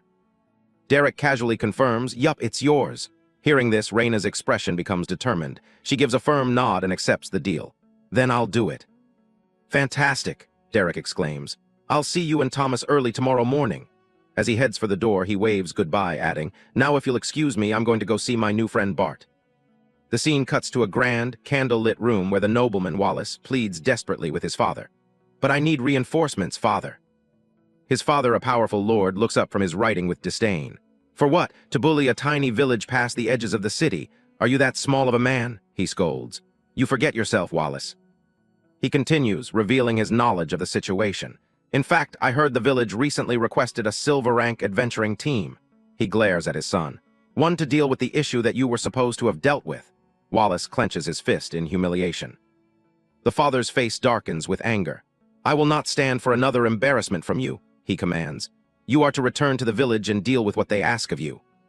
Wallace takes a step forward, trying to argue his case one last time. But father... His father silences him with a shout. Enough, WALLACE. He points forcefully towards the door, his command absolute. Go. Defeated, Wallace clenches his jaw in anger. He turns sharply on his heel and walks away without another word. As he storms out of the chamber, Wallace's mind seethes with resentment. Fine, father, he thinks, a malicious vow forming. You want me to deal with them? I'll deal with them.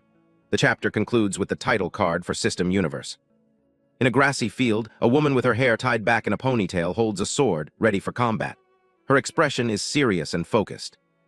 A shirtless man, Derek, stands with his arms wide open, confidently telling his training partner, Raina, absolutely, hit me with everything you've got. Raina, holding her sword, expresses her concern. You aren't even wearing armor, you could get hurt. Derek reassures her with a confident smile, saying, just trust me. He adds, besides, I'd much rather these old shorts I had in my storage bracelet get destroyed than another shirt. Below, a glimpse of a glowing blue aura hints at his power. Raina, still hesitant but agreeing, says, if you say so, as she channels a swirling blue energy into her sword. She thinks to herself, but I'll still hold back so I don't hurt him. With that thought, she unleashes a powerful slash of energy. The wave of blue energy speeds towards Derek, who stands calmly with his arms outstretched, ready to receive the blow. A close-up on Derek's face shows his glowing blue eyes, completely unfazed as the attack approaches. Watching from the side, a young blonde boy named Thomas is shocked, thinking, this is his idea of training. He looks completely stressed out, kneeling amidst a collection of swords and spears on the ground. Thomas continues to fret, thinking, maybe I shouldn't travel with... His thought is cut off as Derek takes the full force of Raina's attack with a loud splash of energy. The attack dissipates, leaving Derek completely unharmed. Thomas is amazed, thinking it didn't even break his skin. He's amazing. In contrast, Raina is horrified by Derek's durability, thinking he's a monster. Steam rises from Derek's chest where the attack landed. He looks at Raina and says, not bad. Next time, don't hold back. Raina stares back with a determined expression, her face hardening as she prepares for her next move. Standing within a whirlwind of her own energy, Raina looks up at Derek and replies firmly, I won't. 10 minutes later, Raina is on her hands and knees, completely exhausted. Derek casually stands over her, asking, out of mana? She nods in response. He instructs her, all right, use meditation until you've recovered. Then we'll continue. While Raina meditates to recover her mana, Derek turns his attention to the young boy, calling out, Tommy. Thomas, who had dropped his weapons in surprise, quickly gets up and responds with a salute. Yeah. Derek gestures towards the scattered weapons on the ground and says, we're going to start your training. Pick whichever weapon you want and do your best to kill me. Thomas is utterly shocked by the command, his face pale as he exclaims, kill you. Derek sighs, wiping sweat from his brow. You just saw me take 30 wind blades to the chest. Do you really think you and your puny strength will be able to hurt me? Thomas processes this, his expression shifting from shock to a grim determination. He says, right, kill you. Thomas leaps back, grabbing a weapon from the ground. Derek gestures for him to attack, saying, come on then. Letting out a fierce battle cry, Thomas charges forward with a dagger in hand. As Thomas lunges, Derek effortlessly sidesteps the clumsy attack, causing the boy's dagger to slice through empty air. Thomas stumbles past his stationary target, ending up behind Derek. He looks back, utterly baffled by how easily his all-out attack was dodged, leaving a moment of silence in the air. Derek stands perfectly still as Thomas stumbles past him, his dagger having missed completely. Both are speechless for a moment. Derek comments dryly, you missed a still target. Thomas, flustered and surrounded by question marks, stammers out, sorry. Derek tells him, don't be sorry, be better. In response, Thomas stands tall, salutes, and declares with renewed vigor, I will never miss again. Despite his declaration, Thomas's next attempt with a dagger also misses completely. Frustrated, Derek facepalms and says, let's try a different weapon. Thomas protests immediately, shouting, what? But I want to use daggers. Derek looks at him sternly, reminding him, remember what we agreed to? Do as I say. Now try again with a spear. A montage begins, showing how they spent the next several days. The scene pans over a vibrant landscape where Derek, Raina, and Thomas are all training. The narration explains that as Raina's attacks with her wind blade became stronger, Derek's magic resistance skill also increased from enduring them. However, Thomas was still struggling with daggers. Derek is shown with light scratches on his chest, indicating Thomas's attacks were barely effective. He struggled a lot, Derek facepalms in exasperation as Thomas drops his dagger yet again. The narration notes, but his abilities with the sword and spear were actually rather impressive. In between training sessions, Derek would hunt beasts in the forest for Thomas to kill so he could level up. Derek is shown returning from a hunt with a large wolf-like beast slung over his shoulders, providing hides for Reyna to practice on as well. The scene shifts to the evening, and come nightfall, we'd be back at the village, eating dinner with the others. The group is seen enjoying a lively meal with the villagers, filled with laughter. During dinner, an old man from the village speaks to Derek. I know the boy can be a bit stubborn, but maybe go a little easy on him. His father used daggers. Meanwhile, Thomas excitedly tells a village woman, "You should totally watch me train next time. I'm getting really good." The woman, smiling warmly, replies, "Haha, I bet you are." The old man continues, explaining Thomas's motivation. He just wants to be like his dad. The scene changes to a bright sunny day under a large tree. Derek announces, "Okay, the day has come, you're finally level 10. Thomas nods. Derek continues, "It's time to choose a class." Derek gives Thomas some serious advice. "Be smart about this, Tommy. Choose the best one, not the one that you think is the coolest. If you need help, ask me. Got it?" Thomas grins confidently and replies with a determined, "Got it." Thomas sits under the tree and opens his system window, while Derek waits with his arms crossed a short distance away. Derek watches him, thinking to himself, "I hope the system gives him good options. He's been working really hard and deserves a..." His thoughts are interrupted as he sees Thomas make a selection on the system screen with a determined look. Thomas decisively clicks a button on the holographic interface. A burst of green energy surrounds Thomas as he triumphantly yells, "Done!" Derek, caught off guard by the speed of the decision, says, "Already? You didn't even ask me anything." Ignoring Derek's question, Thomas skillfully flips a pair of newly acquired daggers in his hand, a clear sign of the class he has chosen. Thomas proudly catches his new dagger, declaring, "I didn't need to, I had the perfect option." A close-up on Derek's eyes shows them glowing with a cold blue light, his expression hardening as he thinks, "He didn't." Thomas leaps into the air excitedly, throwing a dagger. "I picked the rogue class, it's uncommon, and it's the same class my dad had." Derek, now appearing as a dark, intimidating silhouette, asks, "There wasn't anything better? No rare or growth-type classes?" As Thomas fumbles and drops his dagger, Derek presses him, "Don't tell me you could have chosen something better, but chose this because you wanted to be like your dad." Thomas nervously bends down to pick up his dagger, admitting, "Well, there were some rarer options." He continues, a flashback of his father in his eyes. "But then I remembered how cool my dad was and..."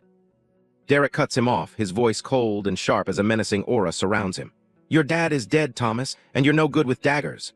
Thomas freezes, the dagger held to his own throat in shock. Tears well up in Thomas's eyes as Derek continues his harsh lecture. "Did you even stop to think? I honestly don't know if I should still take you with me. I've been treating you like an adult. I guess I forgot you're still a child." Desperate, Thomas drops to his knees and grabs Derek's leg, pleading, "No, please, you have to take me. I need to become strong. I have to protect people." Derek looks down at him, his expression still stern. "How can I trust you if you don't do as I say? I don't even know if I can trust you to keep any of my secrets." With tears streaming down his face, Thomas begs, "Please, I..." With a desperate cry, Thomas makes a solemn vow. "I swear on the great system that I'll keep your secrets." A glowing blue system window appears before them. It reads, "An oath to the great system has been made by Thomas Stewart. This oath is binding until death. If broken, Thomas Stewart will lose all classes and skills obtained from the great system and be labeled an oathbreaker. Stats will remain as is at the time of breaking the oath." Derek is shocked. He thinks, "Whoa, this looks like the contract skill from my previous system." He rereads the terms of the oath, nodding, "Though this is certainly much harsher." Derek looks down at the still kneeling Thomas and asks, "Why would you ever do this? Are you that desperate?" Thomas, sniffling, looks up and says, "Yes, I want to follow you."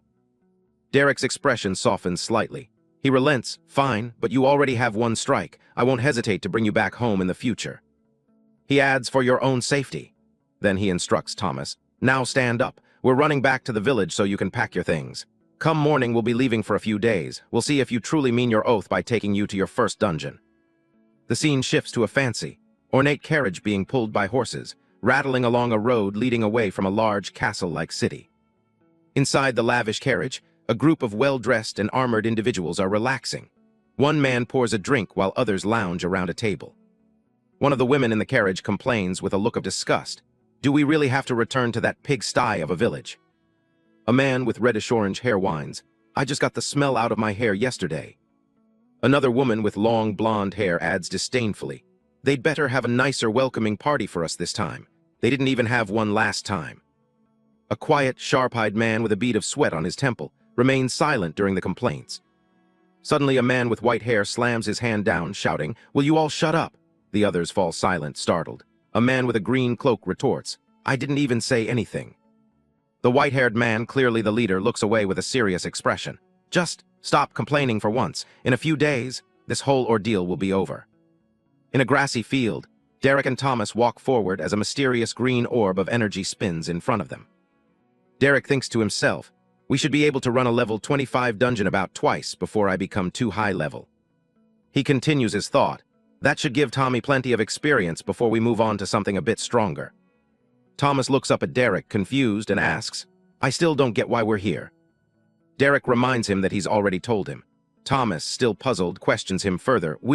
This is a level 25 dungeon. How are you going to enter it?" With a confident smile, Derek replies, "We're here to complete the dungeon." Derek then adds, "Remember those secrets you can't tell anyone? Well, you're about to see the first one." The green orb hums as it floats directly in front of Derek's chest. A system window appears, revealing the dungeon's status. It's a level 25 insect-type dungeon. The participants are listed as Derek Hunt, level 18, and Thomas Stewart, level 10. Thomas is utterly shocked. What?" he exclaims. "How are you only level 18? There's no way." A bead of sweat runs down his face as a realization begins to dawn on him. But this means... His shock turns to excitement. "We can run all the lower-level dungeons, and with your strength there won't be any trouble." Derek smirks, shattering Thomas's excitement. "Who said I'd be fighting?" he asks. "I'm just gonna watch." A bright light shines as Derek pushes a stunned Thomas forward. "Wait, what?" Thomas cries out. Derek coolly explains, "No better training than fighting something that'll kill you if it has the chance." A system message counts down their entry into the dungeon. 3, 2, 1. They are transported into a dark, damp cave with water dripping from stalactites. Suddenly, the scenery changes to a lush green jungle as a colorful bird chirps and flies past. Standing at the entrance to the jungle cave, with a large toucan watching from a branch above, Derek turns to Thomas and asks, "Ready, kid?" Thomas nervously tugs on Derek's sleeve.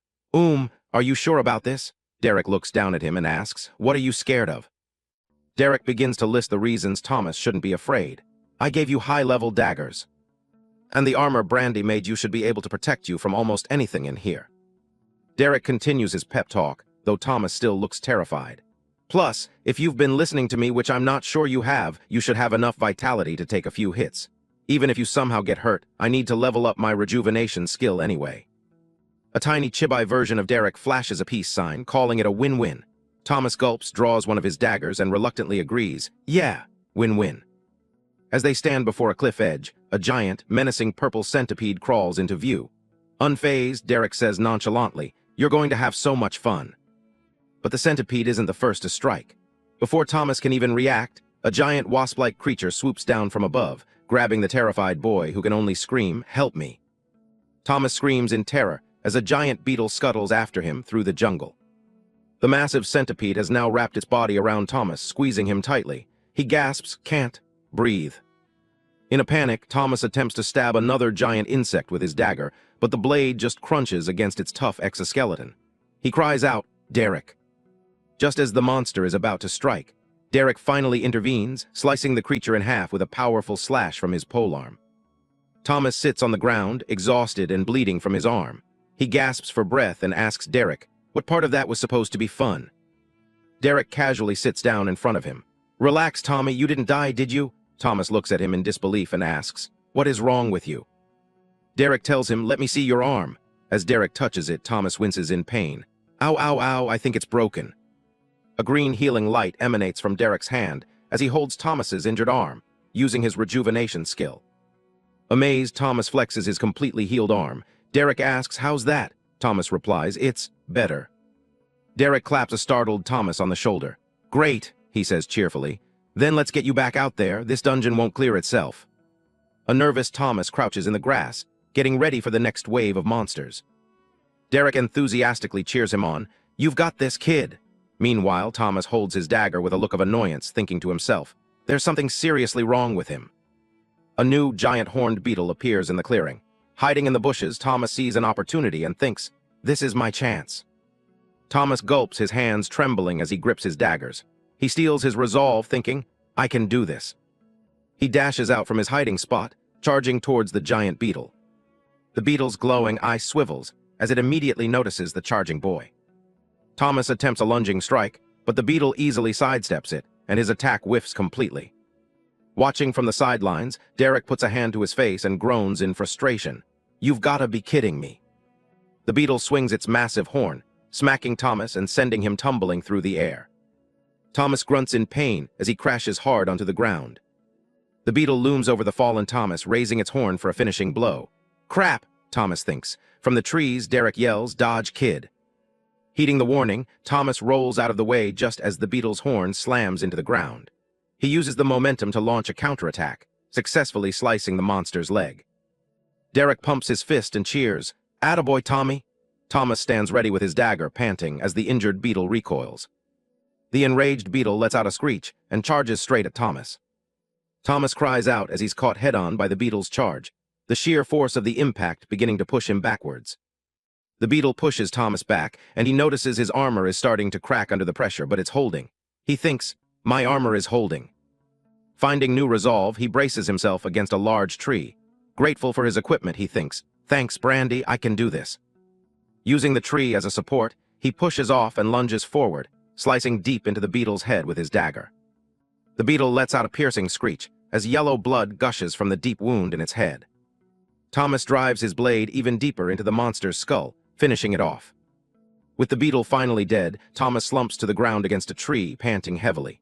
Derek appears and comments, "I'm not gonna say that went well." Wiping the sweat from his brow, Thomas looks up and replies, "But it was an improvement." Derek helps Thomas to his feet. "Now let's go over your spectacular performance," he says sarcastically. "What do you think is the first thing you did wrong?" Thomas ventures a guess. I put too much into my swing." Derek presses him. "Are you asking me or telling me?" Thomas quickly corrects himself. "Telling you. Yes, I put too much in my swing, which made me off balance when I missed." Derek bluntly shuts him down. "Wrong. You were wrong before you even got to the beetle."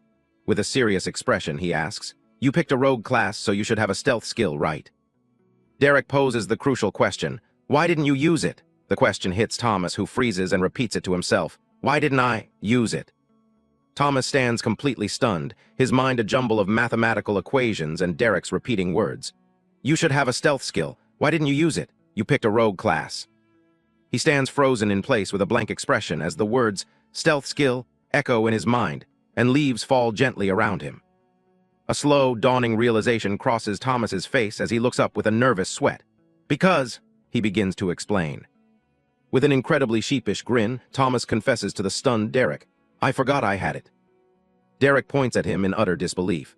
"You forgot about the only actual skill you have, from the class you chose against my suggestion." Sweating profusely with a strained, awkward smile, Thomas can only reply with a single word, "Yes." Derek is left completely speechless, a single drop of sweat rolling down his face.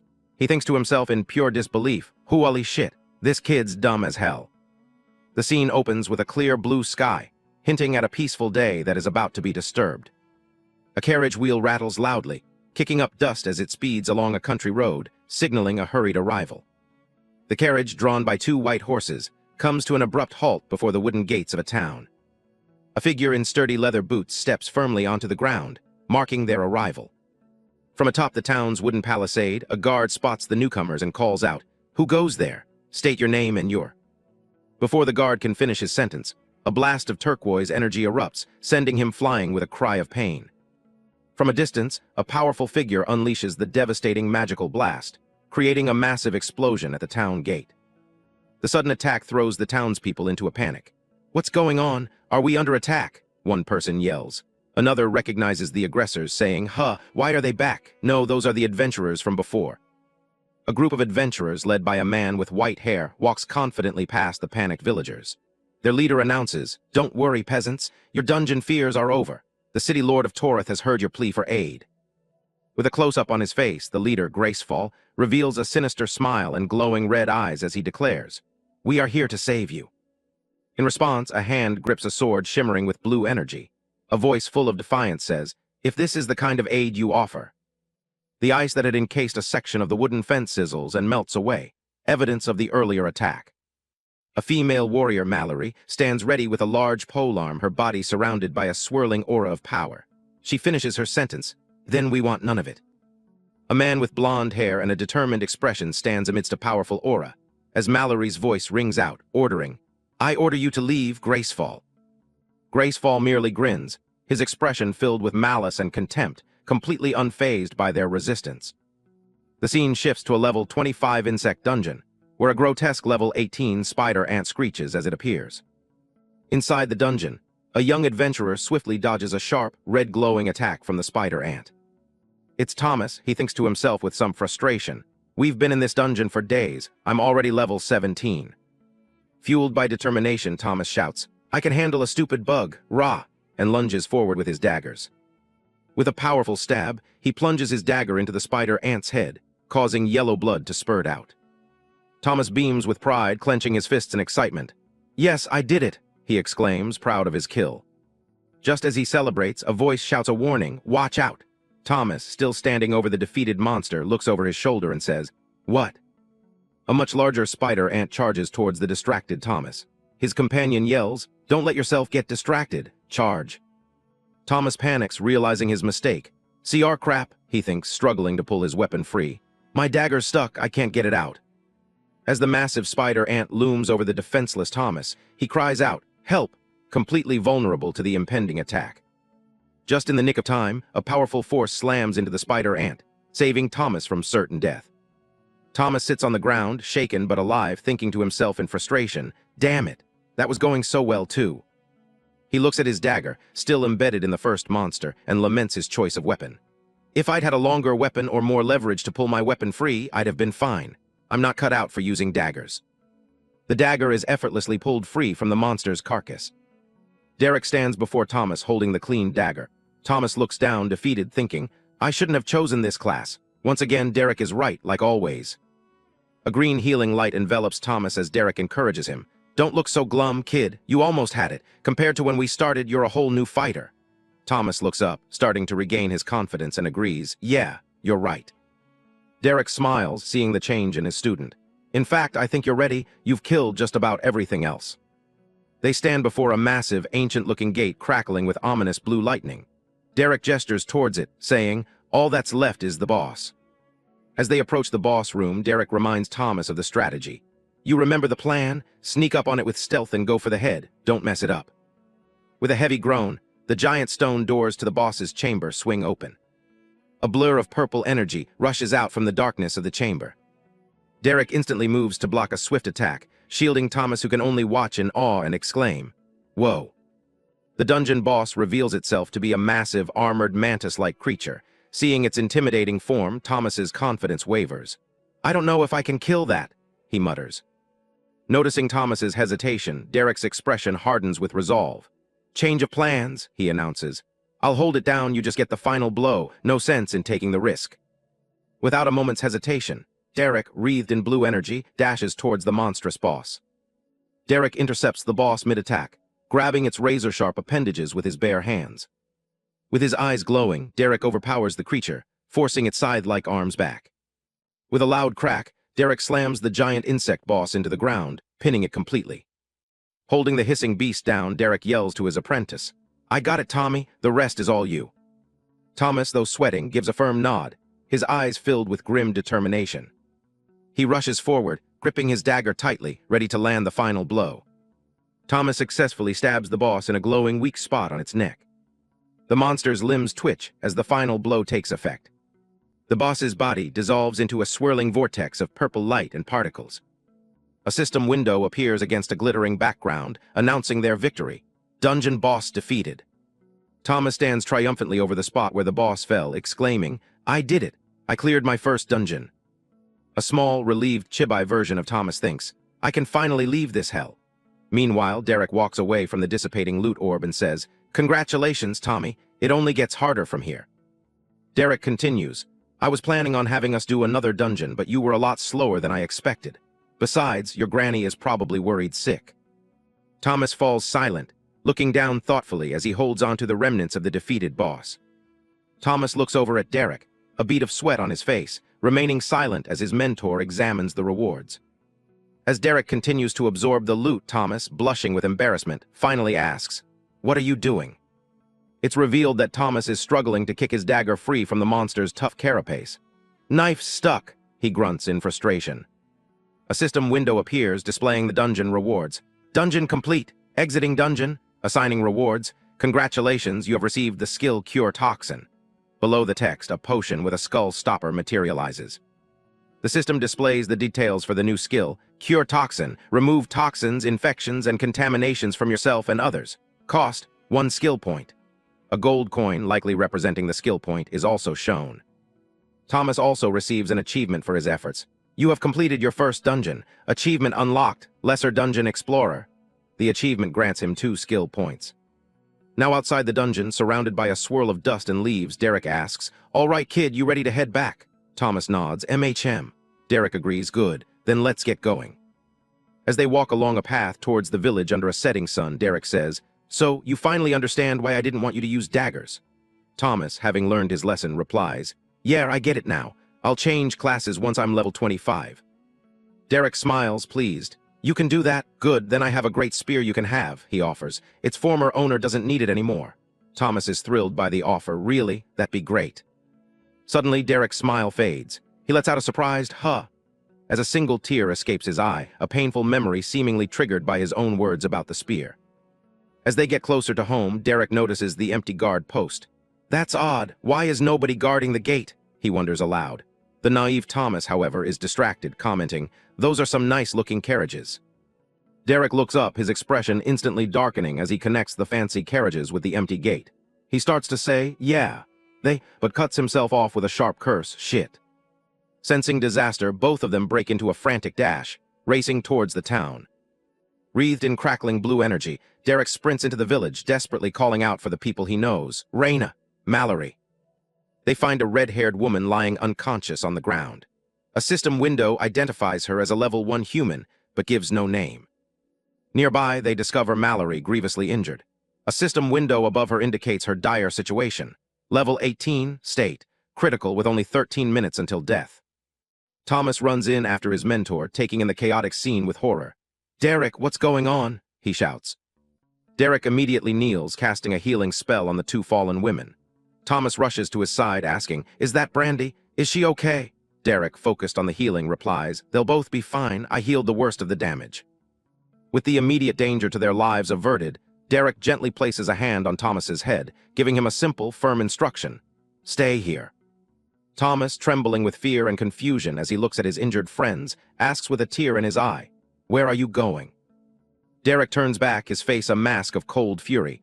Purple void energy crackles around him as his eye glows menacingly. "To find who did this," he vows. The scene flashes back to the confrontation. Mallory is on her knees, panting and bloodied, with a sword pressed against her neck. In the town square, Gracefall loses his patience with the captive Mallory. "Enough of this," he roars. "If you won't tell me where he is, then so be it. Just know that this is all your fault." With a sadistic smile, Gracefall looms over the defiant warrior and pronounces his verdict. "By the noble house of Gracefall, and for the crime of disobedience, I, Wallace F. Gracefall, sentence you to death by beheading." One of Gracefall's men raises his sword, preparing to carry out the execution as Mallory looks up, bloodied but unafraid. At the last possible second, a whip of pure purple void energy manifests and shatters the executioner's blade. Gracefall and his man stare in disbelief as Derek's voice cuts through the air. "I thought I told you." Mallory's eye reflects the ominous purple glow as Derek's voice continues, filled with cold rage. "If you lay a finger on anyone." Derek stands revealed, wielding a massive spear and enveloped in a terrifying aura of purple void energy. His eyes glow with immense power as he delivers his final, chilling promise. "I'll kill you." A nobleman raises his sword, about to strike down a defenseless villager. But his blade is stopped by a mysterious purple energy. Richard, a village elder, stands before him, a defiant look on his face as he begins to speak. "I thought I told you." With blood dripping from a wound on his head, Richard continues his warning. "If you lay a finger on anyone." Suddenly, Derek appears, his body shrouded in a powerful void aura, finishing the sentence with cold fury. "I'll kill you." Enraged, the silver-haired elite leader of the nobles screams at his subordinates. Kill him now." Derek stands calmly as the soldiers begin to close in, the void energy swirling around him. A red-haired noblewoman lunges forward, shouting "Die!" as she attacks Derek. With a swift, powerful motion, Derek strikes her down with his spear. She hits the ground hard, defeated in a single blow.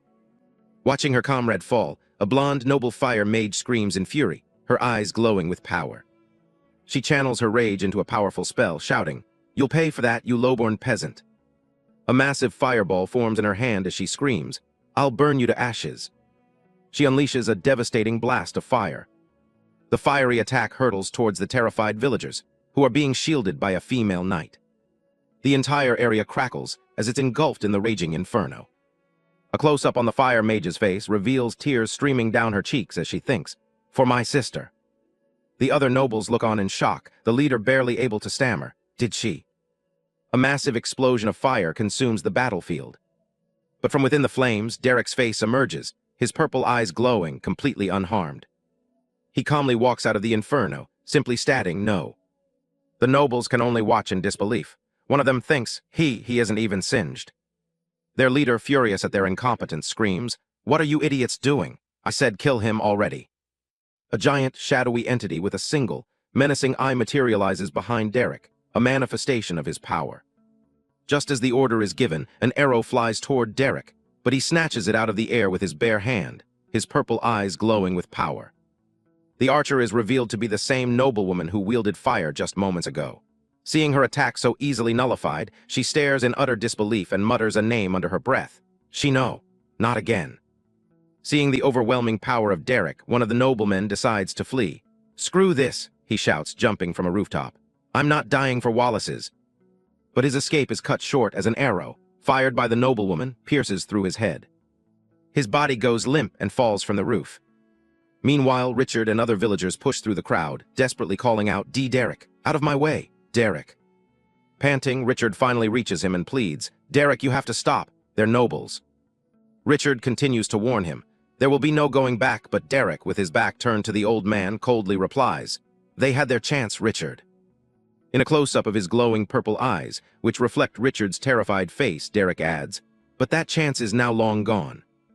Ignoring the warning, the first nobleman who tried to attack Richard lets out a furious scream and charges at Derek again. Derek effortlessly stops the sword with his bare hand, the impact creating a shockwave of void energy. The nobleman stares in disbelief as Derek's power easily contains his attack. "Impossible," he mutters. With a surge of void energy, Derek completely shatters the nobleman's steel blade. Derek steps past the defeated subordinate, his sights now set on the leader, Wallace. Wallace grits his teeth in frustration, his eyes glowing with rage.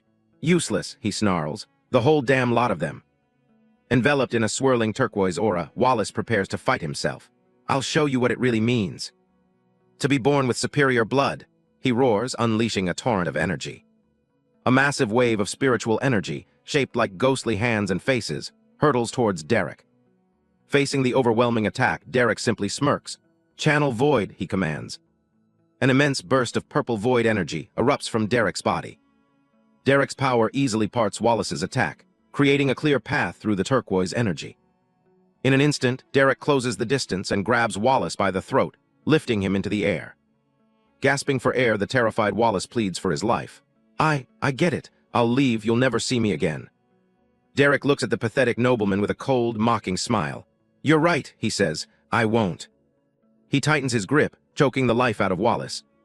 As the life drains from his eyes, Wallace chokes out a final, gurgled plea. "Please." But before Derek can deliver the final blow, a frantic shout erupts from the crowd. "Drop him or the old man dies." Another voice yells, "Let him go." Derek pauses, his cold gaze shifting toward the commotion. The commotion is revealed to be a hostage situation. The blonde noblewoman holds Richard captive, her hand glowing with fire. Richard pleads, "Please, Derek, these people are nobles. Their deaths aren't worth it." The old man continues, his voice filled with fear for his village. "The punishment for killing nobles is severe." Derek remains silent, his expression cold and unreadable as he assesses the situation. The noblewoman mocks Derek, sneering, "That's right. Do as you're told, you dog." With tears in his eyes, Richard delivers his final, desperate plea. "Please, the entire village could be held complicit and put to death." The noblewoman screams her demand one last time. "Drop Wallace, now." But her threat is cut short as a blood-soaked sword bursts through her chest. She lets out a cry of pain, awe. Her attacker is revealed to be the wounded village chieftain, Chief Leon. As she chokes, he holds her up and defiantly says, "Let them try." Chief Leon lets the noblewoman's body slump to the ground, declaring with conviction, "A chieftain protects his people." With the hostage threat eliminated, Derek turns his full attention back to the terrified Wallace, still held in his grasp. Derek looks down at the noble and asks, seemingly willing to negotiate, "If I let you go, will you swear there will be no retaliation against this village?" Desperate and crying, Wallace immediately grunts in agreement. "Why, yes, I swear it, please."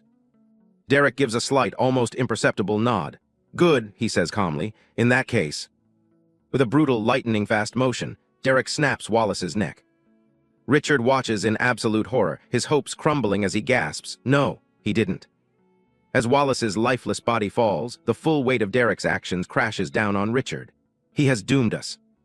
Derek stands over the corpse amidst the burning village, holding his hand up as if inspecting it. "Whoops," he says with chilling indifference. "My hand slipped." Following the intense battle, an injured noblewoman with a long braided ponytail lies on the ground, seemingly unconscious. The light shines down on her, highlighting the blood on her face, a grim testament to the recent violence. A figure steps in. It's Derek. He gently lifts the noblewoman's head, his expression unreadable amidst the chaotic backdrop of the burning village. Without a word, Derek lifts the noblewoman into his arms. He holds her securely as he prepares to move from the scene of the battle. Derek carries the woman through the smoldering village. The remaining villagers can only watch in silence, whispering amongst themselves as he passes, their faces a mixture of fear and uncertainty. Meanwhile, two villagers, an older bald man and a younger man with a beard named Richard, are in despair. The older man is on the ground, defeated. Richard urges him, "On your feet, Richard." But the old man can only lament. "He's truly doomed us all," referring to Derek's drastic actions. A young man with light brown hair stands among the crowd, his face stoic as he watches the events unfold. The villagers behind him look on with wide-eyed shock and fear. The villagers watch as Derek carries the noblewoman through a large arched doorway, disappearing into the light. His shadow looms long on the ground before them, a symbol of his heavy presence in their lives now. Putting aside his despair, Richard helps the old man up, a new resolve in his eyes. He yells out to the stunned onlookers, "What's everyone just standing around for, huh? We've got some cleaning up to do." It seems despair is a luxury they can't afford. Spurred into action by Richard's words, the villagers begin the grim task of cleaning up the debris and evidence of the fight. From a distance, the whole village is a scene of quiet, organized activity. Under the lingering smoke, everyone methodically works to erase the signs of the massacre that just took place. The scene shifts to inside the village chief's residence. Derek has laid the injured noblewoman on a chaise lounge by the fireplace and now sits watching over her. The noblewoman lies peacefully, her face illuminated by the crackling fire. She seems stable for now, resting under a thick, warm blanket. Derek sits beside her, a quiet guardian in the warm, fire-lit room. He appears calm, but a storm of system notifications is about to ruin his day. He lets out a long sigh, and as if on cue, a flurry of blue system windows pop up in front of him with an electronic ding.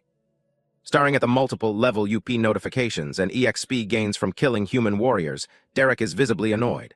"Damn it," he thinks. "There goes my plan to do all those low-level dungeons with Thomas." Apparently, mass-murdering nobles comes with inconvenient, unscheduled power-ups. He groans in frustration, clutching his head. "I've got to be the first person ever to be mad about leveling up," the struggles of being too efficient for his own good. His expression softens for a moment as a name comes to mind. Derek. A flicker of a memory, or perhaps just him calling himself out on his own absurdity. Just then, the noblewoman stirs. She lifts her head, her voice weak as she asks with urgency, "The village." Derek calmly turns to her and reassures her with two simple words, "Is safe." Overcome with relief, the woman collapses back onto the chaise lounge with a soft whumph. She whispers, "Thank you." Derek shrugs it off with a cheerful yet sociopathic denial. "What are you thanking me for? I didn't even do anything." He waves his hand dismissively, adding, "They all spontaneously died. It was weird. I mean, first they were alive, then they weren't." A perfectly normal, not at all suspicious explanation. Her relief instantly turns to horror. She grabs Derek's arm with surprising strength, her eyes wide with panic. "They were nobles, Derek," she says, the gravity of the situation dawning on her. She looks at him, her voice trembling with fear. "This is serious. If someone learns what happened here, the entire village." Derek simply smiles, his expression calm and collected. He gently takes her hand in his. Then we won't let anyone find out, he says, as if planning a surprise party instead of a massacre cover-up. He continues smoothly, laying out the foundation of his plan. Besides, I already have an idea of what we ought to do. You just have to make sure everyone in the village keeps their mouths shut. He leans back, adding a chillingly casual threat. Shouldn't be too hard considering they know what happens if they don't. And with that, the stage is set for the entire village to become accomplices. The village chief, Leon, leads a group of key villagers, including Richard, into the residence. He calls out, "All right, everyone inside." The cover-up operation is moving to its next phase. Leon reports to Derek, who stands by the fireplace. The corpses of the nobles are piled in the next room, out of sight just like you asked, and we've rounded up their carriage drivers. We made them swear oaths to the great system not to speak of this. Derek gives a slight nod. Good, thank you, Leon. He adds nonchalantly, I'll put them in my storage bracelet after this, because where else would you store a pile of inconvenient bodies? Leon, filled with anxiety, slumps into a chair. What are we to do now, Derek? I know I have no right to chastise you, Raina'd be dead if you hadn't stepped in, but I can't see a way for us to get out of this mess. Sweating and full of regret, Leon laments, if you just listen to me and let him live. But Derek calmly cuts him off. Don't worry, Leon. Derek stands before them, the picture of confidence. I have a plan, he announces, but I can't do it alone. I'll need the help of everyone in this room. The assembled villagers, Leon, Richard, and Derek's young apprentices, listen with grim expressions, understanding the weight of his words. Derek's gaze intensifies. No, he corrects himself, I'll need the help of everyone in the entire village. The conspiracy is going community-wide. Outside, the cleanup continues. The villagers work together, carrying away the wounded and clearing the debris, their faces set with grim determination as they enact the first stage of Derek's plan. Back inside, Derek questions Richard. Richard, how long do you think we have until the Noble House or Adventurers Guild comes to check on things? Richard, looking stressed, replies, It's tough to say for sure. It could be anywhere from a few days to a few weeks. I see, Derek says, stroking his chin thoughtfully. We're just going to have to hope it's a few weeks then. He concludes with a decisive all right. The scene shifts to a village meeting. The noblewoman, now recovered, stands on a wooden platform with Leon and Richard, addressing the crowd. She begins, First, we have to hold a village meeting and make sure everyone in the entire village understands what's at stake. She lays out the fabricated story with conviction. The story is that the nobles came in, got the map from Richard, and then left for the dungeon. That's it, she declares, facing the crowd. They were barely even in the village. A simple, clean alibi. Later, Derek speaks to a dejected Richard. Sorry, but you'll be losing your map, Richard. He frames it as a necessary sacrifice. A small price if it keeps the village safe. Derek then addresses the small group again, his tone serious. Next, I'm going to need oaths from everyone in this room. A concerned villager with a beard looks shocked. An oath from the great system, whatever for? He asks, confused and wary. Derek explains, gesturing to his blonde-haired apprentice. It would be the same oath that Thomas took before we began traveling together, that you won't tell anyone my secrets unless I allow it. The boy, Thomas, nods in confirmation. The bearded villager firmly refuses. I'm sorry, Derek, but I cannot swear an oath. He elaborates. I know you are honorable, but I will not put myself in that situation. I have seen what they can do to people. The village chief, Leon, speaks up as well, echoing the sentiment. I will if I must, but I would prefer not to swear any oaths either. The two elders of the village are united in their mistrust of system oaths. Breaking the stalemate, Richard looks towards where the noblewoman is resting and asks Derek the crucial question. If I swear it, will you keep the village safe? Derek meets his gaze, his expression deadly serious. To the best of my ability, he promises. Hearing this, Richard makes his decision. Then I'll do it. A woman named Mallory steps forward with a younger girl, Brandy. I don't need to swear an oath to safeguard the secrets of my friends, she says with conviction. But if you ask me to, I will do it. Then Raina, a young girl with fiery red hair, jumps in with enthusiasm. Me too, she exclaims. If Thomas did it, then so can I. Her loyalty is absolute and unquestioning. Derek looks at his three loyal apprentices, his expression softening. Mallory, Brandy, Raina, thank you, he says, genuinely grateful for their unwavering trust. Derek turns to the two hesitant elders. Leon, Richard, I understand, thank you anyway. You can still stay and listen for now. He respects their decision, but the plan moves forward regardless. A brilliant blue light flashes as a system window appears with a great FWOOSH. It confirms the oath has been made. Raina West, Brandy Fields, and Mallory Fields have sworn oaths to the great system. These oaths are binding until death. There's no turning back now. The noblewoman who has been watching the drama unfold from her comfortable position on the chaise lounge smirks. "So," she purrs, "what's the plan?" Derek gives her a confident, knowing smile, a golden glow appearing behind him. "I'm glad you asked," he says. "It's story time." He begins to weave his tale, illustrated like an ancient scroll. After graciously receiving the map from Richard, Mr. Noble Gracefall led his team to the level 100 dungeon. The made-up name is a nice touch, adding a layer of heroic flair. The story depicts Gracefall and his valiant team of nobles, looking every bit the part of righteous heroes on a quest. A magical blue seal flashes. Thanks to their valiant efforts, the overflow of the dungeon was stopped. A mural shows the heroes fighting off skeletal monsters, and with proper control, the disease will stop spreading. A clever addition to explain away any lingering weirdness. But the heroic tale takes a tragic yet convenient turn. Unfortunately, his team was wiped out in the dungeon, and he suffered a fatal wound from the boss. A perfectly blameless end for the party. The story continues. Gracefall barely escaped, but he bled out and died before he was able to receive aid. His final, noble thoughts: at least, the village is saved. The fairy tale concludes with the image of the fallen hero, resting peacefully on a bed of flowers, bathed in a holy golden light. He gave the ultimate sacrifice, and died a hero. The scene snaps back to reality. Derek stands there, scratching the back of his head with a smug, almost wicked grin. Or, at least, that's what all the investigations will say after my plan. The heroic story was nothing but a complete fabrication. The entire room falls into a stunned, deafening silence. The villagers, the chief, his apprentices, and even the recently amused noblewoman can only stare, their minds trying to process the sheer audacity of the lie they just heard. The silence is shattered as everyone, from the apprentices to the noblewoman, erupts in a collective, synchronized shout of disbelief. "What?"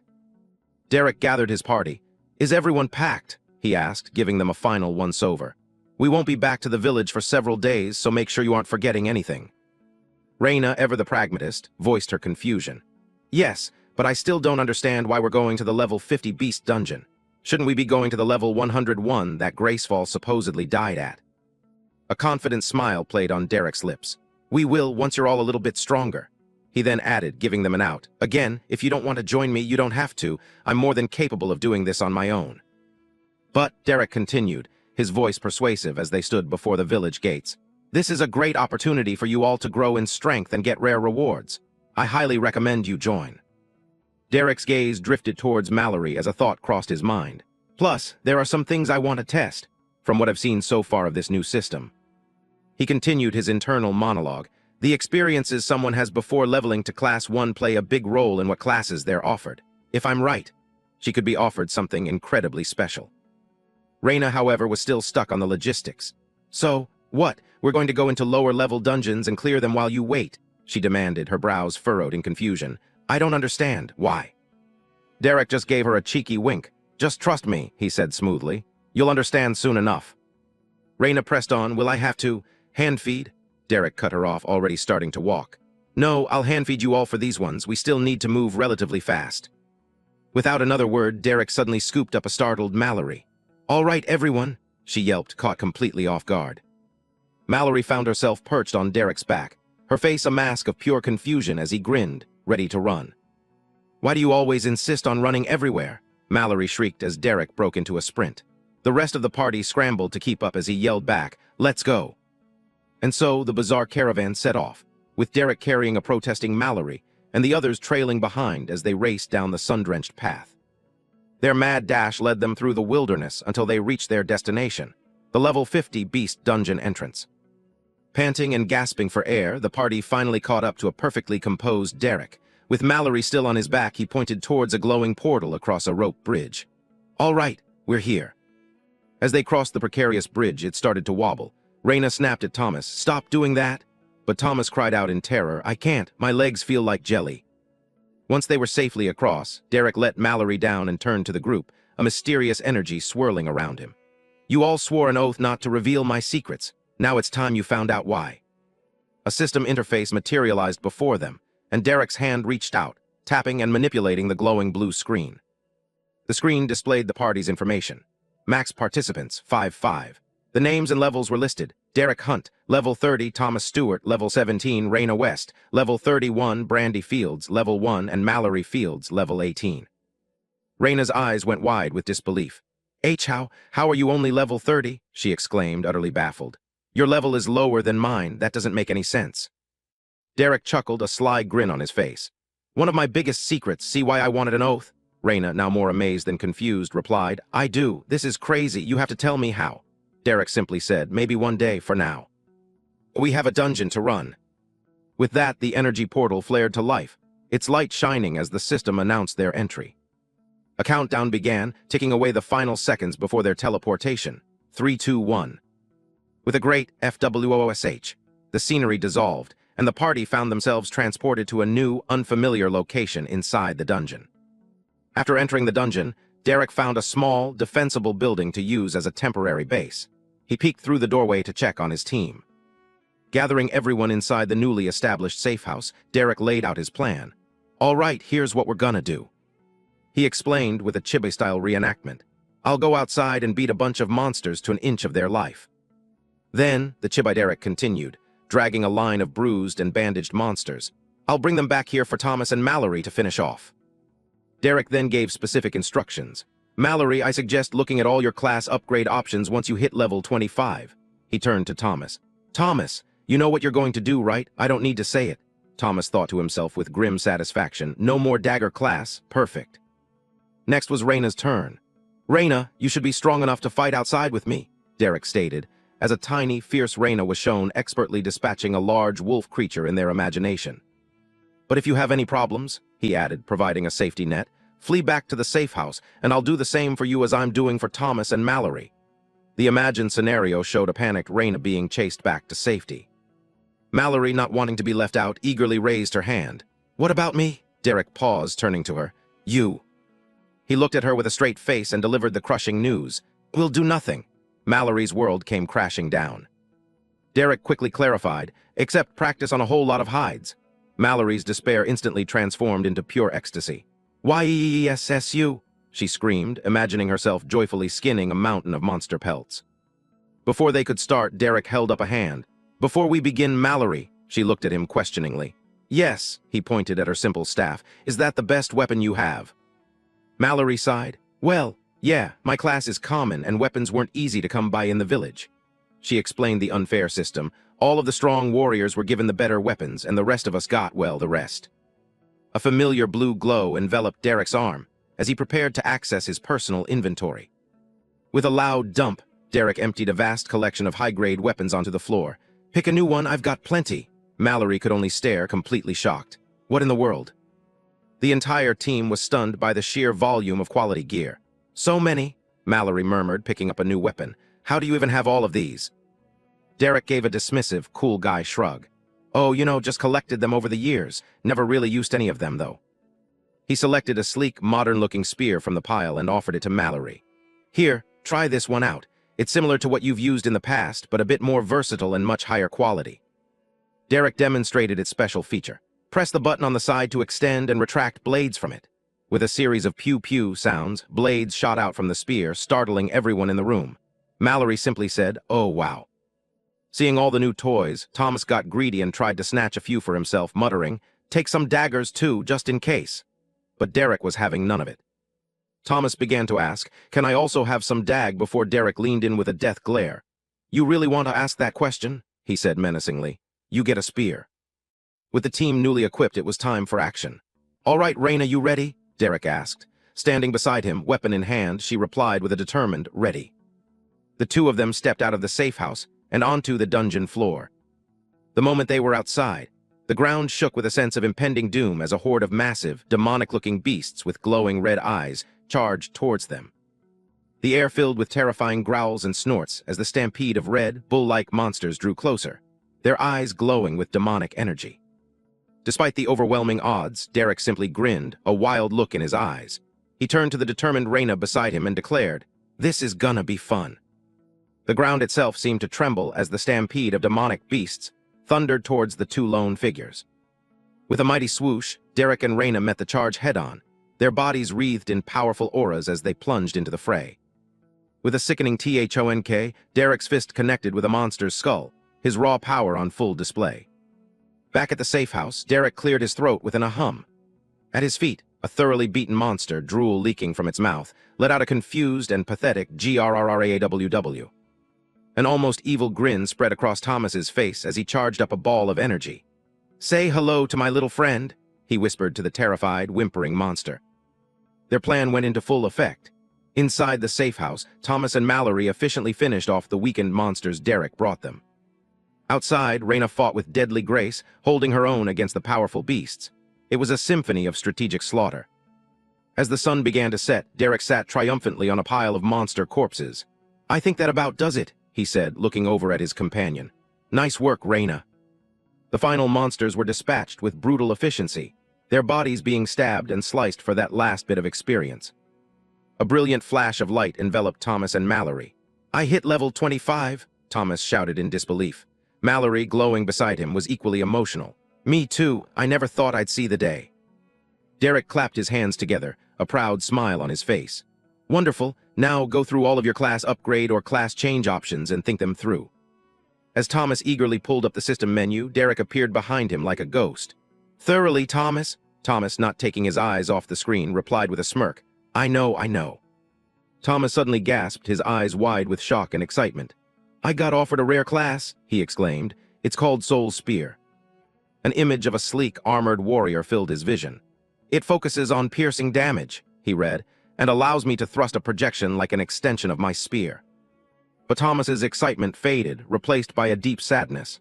"But," he hesitated, his eyes welling up as a single word escaped his lips, "Dad." Mallory noticed his distress and placed a comforting hand on his shoulder. "It's okay, Thomas," she said softly, offering a reassuring nod. "He'll always be with you, even if you don't have the same class." Mallory then shared her own results. "I don't have a rare, but I do have an uncommon growth-type class. It's called Ohm's Fury." She described its abilities over an image of a powerful, Oni-masked warrior. "It's focused on strength and endurance and using crushing blows with my staff. It's a growth class. I can't not pick it right." Watching them, Derek couldn't help but smile. He thought to himself, "This is going even better than I thought. Everyone is progressing nicely." He looked at his team, all of them taking their first real steps towards power. Sometimes all it takes for someone to thrive is a bit of outside help. With his mentees occupied, Derek decided to check his own status. He pulled up his system window and began to wonder. "I wonder how many levels I've." He stopped short, surprised by what he saw. A massive notification flashed in front of him amidst a storm of purple energy. "Level 25 reached. Please choose new class or upgrade current class." A realization dawned on him. "That's right. I reached level 25 back when I killed the nobles." A vortex of dark, void-like energy swirled from his chest as the full implication hit him. A grin spread across his face. "I can upgrade my class too." Deep within the dungeon, Derek Hunt checks his status screen, muttering to himself, "I wonder how many levels I've," when a sudden notification stops him mid-thought. A brilliant flash of purple energy erupts around him as a system window declares, "Level 25 reached. Please choose new class or upgrade current class." A slow smile spreads across his face as he remembers. That's right. As the void's energy swirls around him, he thinks, "I reached level 25 when I killed the nobles. I can upgrade my class too." The system immediately confirms his choice. Champion of the Void upgraded. 20 stat points GAINED. 15 skill points GAINED. 2 new SKILLS available to unlock. Power surges through Derek's body, his eyes glowing with purple light as he feels the immense increase in his strength. A confident smirk plays on his lips. 2 new skills, hopefully they're better than Void Call. The first new skill appears, Void Shift. Become one with the void, shift yourself out of a corporeal state and move through the void and out of time and space. It costs 7 skill points. The system gives him a visual preview, showing a central glowing figure surrounded by shadowy copies of itself, hinting at the skill's incredible potential. Then the second skill is revealed, Void Sense, a passive skill. Your familiarity with the void allows you to feel it wherever you are and sense abnormalities within it. This one costs 6 skill points. Another visual demonstrates the skill, portraying a being with heightened awareness, perceiving the void as a web of interconnected energy and strange, dark orbs. Derek contemplates the new abilities, the purple aura of the void dancing around him. Interesting, these both sound quite powerful, moving through the void and being able to sense it all around me. Without hesitation, he makes his choice. Don't mind if I do. His finger touches the screen, and both Void Sense and Void Shift are instantly learned. The moment the skills are acquired, a jolt of information floods his senses. His eyes widen in shock as he exclaims, "What the?" As the new passive skill activates, ripples of void energy expand from his hand, and a wave of sensory data washes over him. I can feel everything. He clenches his fist, feeling an entirely new level of connection to the world. It's like I've become connected to all of the space around me. This is incredible. He decides to be cautious with his new powers. Though I think I'll wait to try Void Shift until I'm alone. Don't want another Void Call incident. He glances over at the villagers playfully sparring. A woman with her hair tied back grins, her arms crossed confidently. "Ready for Wave 2?" she asks. A young boy with a spear cheers enthusiastically, pumping his fist in the air. "Yeah!"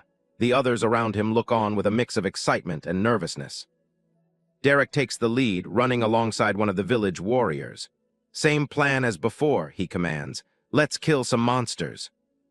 As a world-shaking roar echoes through the air, the second wave officially begins. Derek and the female warrior bravely charge into the fray, their weapons glowing with blue energy as they slice through the beasts like butter. Derek moves like a whirlwind, grabbing one monster by its horns and using it as a living club to bash the others. He easily sends the red-skinned beasts to their graves, flipping one over his shoulder and using its own momentum to take it down. He moves with a newfound grace and speed, a smirk on his face as he easily carves a path through the horde. Derek and the female warrior coordinate in perfect sync. He clings to a tree trunk to gain momentum while she swings her sword, slicing through the base of the tree below. From high above, Derek clings to the tree trunk and brings it crashing down, delivering a thunderous strike that crushes the monster's head, bringing the battle to a definitive end. With the last monster defeated, Derek straightens up as his companion catches her breath. He gives her a thumbs up. "Well done," she exhales. "Thanks, I think I'm spent." He surveys the carnage, nodding. "All that's left now is the—" Before he can finish his sentence, a deep, earth-shaking roar rips through the air. Derek finishes his thought with a grim smile. "Boss." As the ground rumbles, a colossal armored beast with glowing red eyes emerges from the dust cloud, dwarfing Derek and the warrior. The beast huffs, steam billowing from its nostrils, its eyes burning with pure rage as it glares down at the two humans. A system window pops up, identifying their new foe. IRONHOOF level 65, a boss monster spawned in a mid-level beast dungeon, a colossal horned beast that wields an earth-shattering axe. Ironhoof stands at its full, terrifying height, its massive frame and heavy axe promising a brutal fight. Derek turns to the exhausted warrior beside him. "I think I'll take this one. You get back to the cabin." Understanding the massive gap in power, she readily agrees. "No complaints from me." Now alone, Derek faces the behemoth. As Ironhoof takes a heavy step forward, void energy begins to crackle and swirl around Derek's fist. He summons his glaive, its blade now wreathed in the same purple energy, and smirks at the boss. "You know, you're only over 30 levels higher than me. Not exactly a fair fight." The beast snorts angrily as Derek continues his taunt. "But don't worry, I'll go easy on you. I have some new toys I want to try out." Enraged, Ironhoof lets out a thunderous roar and swings its enormous axe with incredible speed. The axe slams into the ground, carving a trench and sending a shockwave of energy tearing across the battlefield. Derek, already in motion, narrowly dodges the devastating blow. As the dust settles, Derek's eyes glow a menacing purple. A dark orb of energy forms below him as he activates his new skill, Void Shift. An explosion of void energy erupts outwards from Derek, and in an instant, the entire world seems to freeze around him. Debris from the axe attack hangs suspended in the air. He looks around in astonishment at the frozen landscape, tapping a floating piece of rock. Did my skill just freeze time?" He turns to the motionless boss. "Hey, buddy, you okay?" Ironhoof is caught mid-swing, a translucent blue phantom locked in place. Derek confirms his suspicion. Yeah, he's frozen all right. The boss's face is a perfect mask of frozen rage. Its attack halted just moments before it would have struck.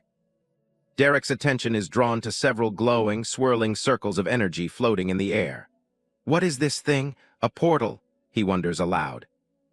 Curiosity getting the better of him, he reaches out and cautiously pokes his finger into one of the strange portals. To his complete shock, his own hand emerges from another portal that opens up right behind his head and pokes him. "AHHH," he yells, whipping around in shock, completely startled by his own disembodied hand. He stares at his hand and then back at the portals, the pieces slowly clicking into place. Huh, wait a second. The full, insane potential of his new skill dawns on him. As his hand emerges from a portal in front of him, he bursts into laughter. Haha, holy shit, this is awesome.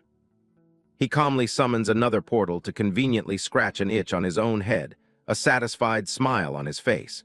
But it'll sure take a lot of getting used to. His amusement is cut short by a blaring red pop-up. Warning, mana at 10%. He recoils in shock, exclaiming, "Ah, crap, this skill drinks mana."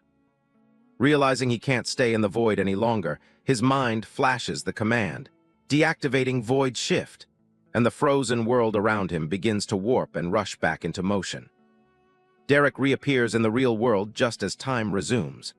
Ironhoof's axe finishes its swing, smashing violently into the ground right where he had been standing moments before. The beast looks at the empty crater, letting out a confused grunt, MRR, completely baffled as to where its target vanished.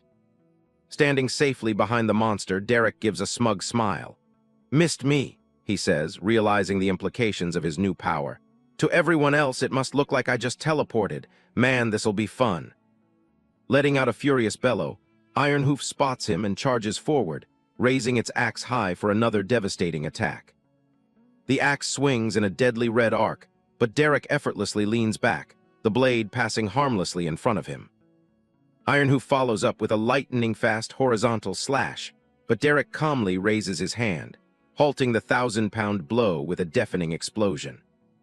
A brilliant green aura begins to flow around him, his expression turning serious. "Slow down, I'm not done yet." He closes his eyes, entering a state of deep focus as he activates another skill, meditation. The green energy intensifies, shimmering around him. Now refreshed and surrounded by a calming green glow, Derek faces the growling beast and smirks. "Let's try this again, shall we?"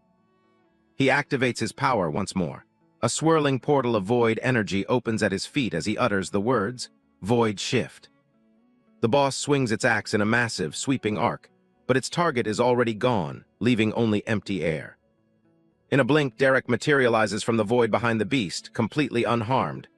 "Missed me," he taunts, his voice cool and confident. The beast turns, snarling in frustration, but Derek is already preparing his next move, calmly saying, "Again." As Ironhoof leaps into the air for a crushing overhead slam, Derek simply takes a calm step into a newly formed void portal. He sinks into the swirling purple energy, disappearing from reality just as the monster's attack is about to connect. And again, Ironhoof's axe slams into the ground, hitting nothing but dirt as Derek's voice echoes through the frozen void. And again. He toys with the beast, blinking in and out of existence, appearing on a ledge to land a quick slash before vanishing once more. And again. And again, he says, this time opening portals all around the confused monster, striking from multiple angles at once, completely overwhelming its senses. Driven mad after being toyed with, the monster erupts in fury, channeling all its pent-up rage into a single target. It unleashes a devastating vertical slash toward Derek, a strike so infused with void power that it cleaves through the very fabric of space itself. A blinding flash of red and white fills the screen, signaling the end of the overwhelming assault. However, it doesn't even leave a scratch on our protagonist. Derek stands calmly amidst the ruins, his greatsword resting on his shoulder. He decides it's time to bring this little experiment to an end. With a single, game-breaking move, Derek leaps into the air and delivers a decisive strike that decapitates the boss, sending a trail of blood spraying through the air. As the boss's body hits the floor, a brilliant blue light envelops Derek. 2 system messages appear, level UP, and dungeon complete. He stands tall, a look of satisfaction on his face. There, now I've gotten used to it. With the battle won and the dungeon cleared, a final message appears on screen. ASSIGNING REWARDS. With the dungeon cleared, the system announces his rewards. Level up, dungeon complete, assigning rewards. A glowing scroll materializes out of thin air, descending towards Derek's outstretched hand. It's a scroll of restoration, a one-time use item that can fully restore a being to a perfect state, though it doesn't work on anyone already in a dying state. Derek frowns, looking at the glowing item in his hand. He thinks to himself, that's it. Guess I shouldn't be surprised. It was a low-level dungeon after all. Oh well, maybe the next one will be. But a sound catches his attention. Huh. He turns to see Mallory, her eyes filled with tears. What's wrong, Mallory? He asks. She holds up a glowing green scroll, her voice trembling. I got a scroll of resurrection. This one is different. It can pull someone out of a dying state and fully heal them. Mallory sniffles, clutching the scroll as a memory of a younger girl surfaces. If only I'd had it before. Travis, she whispers, the name hanging heavy in the air. Derek watches her, a grim expression on his face. Damn, he thinks, this system really likes to mess with people. Meanwhile, the others are checking out their rewards. The system reveals a skill scroll, Chain Strike, a one-time use item that teaches the skill without needing to spend points. Raina holds her scroll up happily. I got a skill scroll for a skill called Chain Strike. But Thomas is less than thrilled with his reward, complaining, I got a stupid scroll of restoration. I wanted something cool. Brandy looks at her own reward, a glowing pink scroll. I don't know what mine is, something about a contract with an animal. The system calls it a contract scroll, Beast, which binds a consenting beast to the user's soul. Derek's eyes widen, an idea sparking in his mind. Bind a beast, he thinks, a frantic energy behind his gaze. I'm not seriously considering that, am I? His mind flashes back to a certain creature. That bunny tried to kill me. It was psychotic, uncontrollable, fluffy, and the memory of him struggling with the small but ferocious beast is still fresh. The memory of that menacing, demonic bunny looms large in his mind. Oh my God, he thinks, a look of horrified realization on his face. I am considering it. He immediately turns to Brandy, scratching his head nervously. Brandy, could I, have that scroll, please? He asks, pointing at the item in her hands. Really? Derek asks, surprised. Brandy smiles brightly and holds it out to him. Of course, here, she says with a cheerful yeah. Mallory speaks up from behind them as Derek takes Brandy's scroll and gives her his own. There's no need to be embarrassed about asking something of us, Derek. All you've done is help us. Of course, we want to give back. Derek rubs the back of his neck, a bit flustered. Haha, right, I guess I'm just not used to that. Mallory puts a hand on his shoulder. Well, get used to it. That's how friends work, isn't it? Now let's get moving. You said we have more dungeons to clear. Derek agrees, turning to the group. Right, you all ready to start running again? As the group makes their way across a rickety rope bridge, Thomas whines. Can't we walk to the next one? My legs were jelly after last time. Derek's voice cuts through, firm and unyielding. Not a chance. Thomas lets out a long ugh. With no time to rest, the system begins its countdown. Entering dungeon in 3, 2, 1. They're transported to a hellish landscape of fire and brimstone. The system announces their new challenge, a level 50 fire dungeon. Immediately, they're swarmed by monsters. Giant crabs made of magma and obsidian crawl towards them, their glowing yellow eyes fixed on the intruders. In the distance, a large, ornate door marks the end of the fiery cavern. Derek remains calm amidst the chaos, standing beside Raina. Same as before, he says, his eyes focused on the enemy. Lead the way. Raina nods, her expression serious. A bright light gathers in her hand, ready to unleash an attack. As his team engages the enemy, Derek focuses on his own growth. His void shift skill levels up as he slams his fist into a magma crab surrounded by purple energy. The system immediately follows with another notification. Level up. The battle rages on. Raina cuts through the air with her blade, unleashing a wave of energy. She lands gracefully, her sword slicing through 2 more magma crabs. With each victory, she grows stronger as system notifications announce level up and wind blade level up. Mallory isn't far behind, bringing her massive blade down on another monster, instantly earning a level up of her own.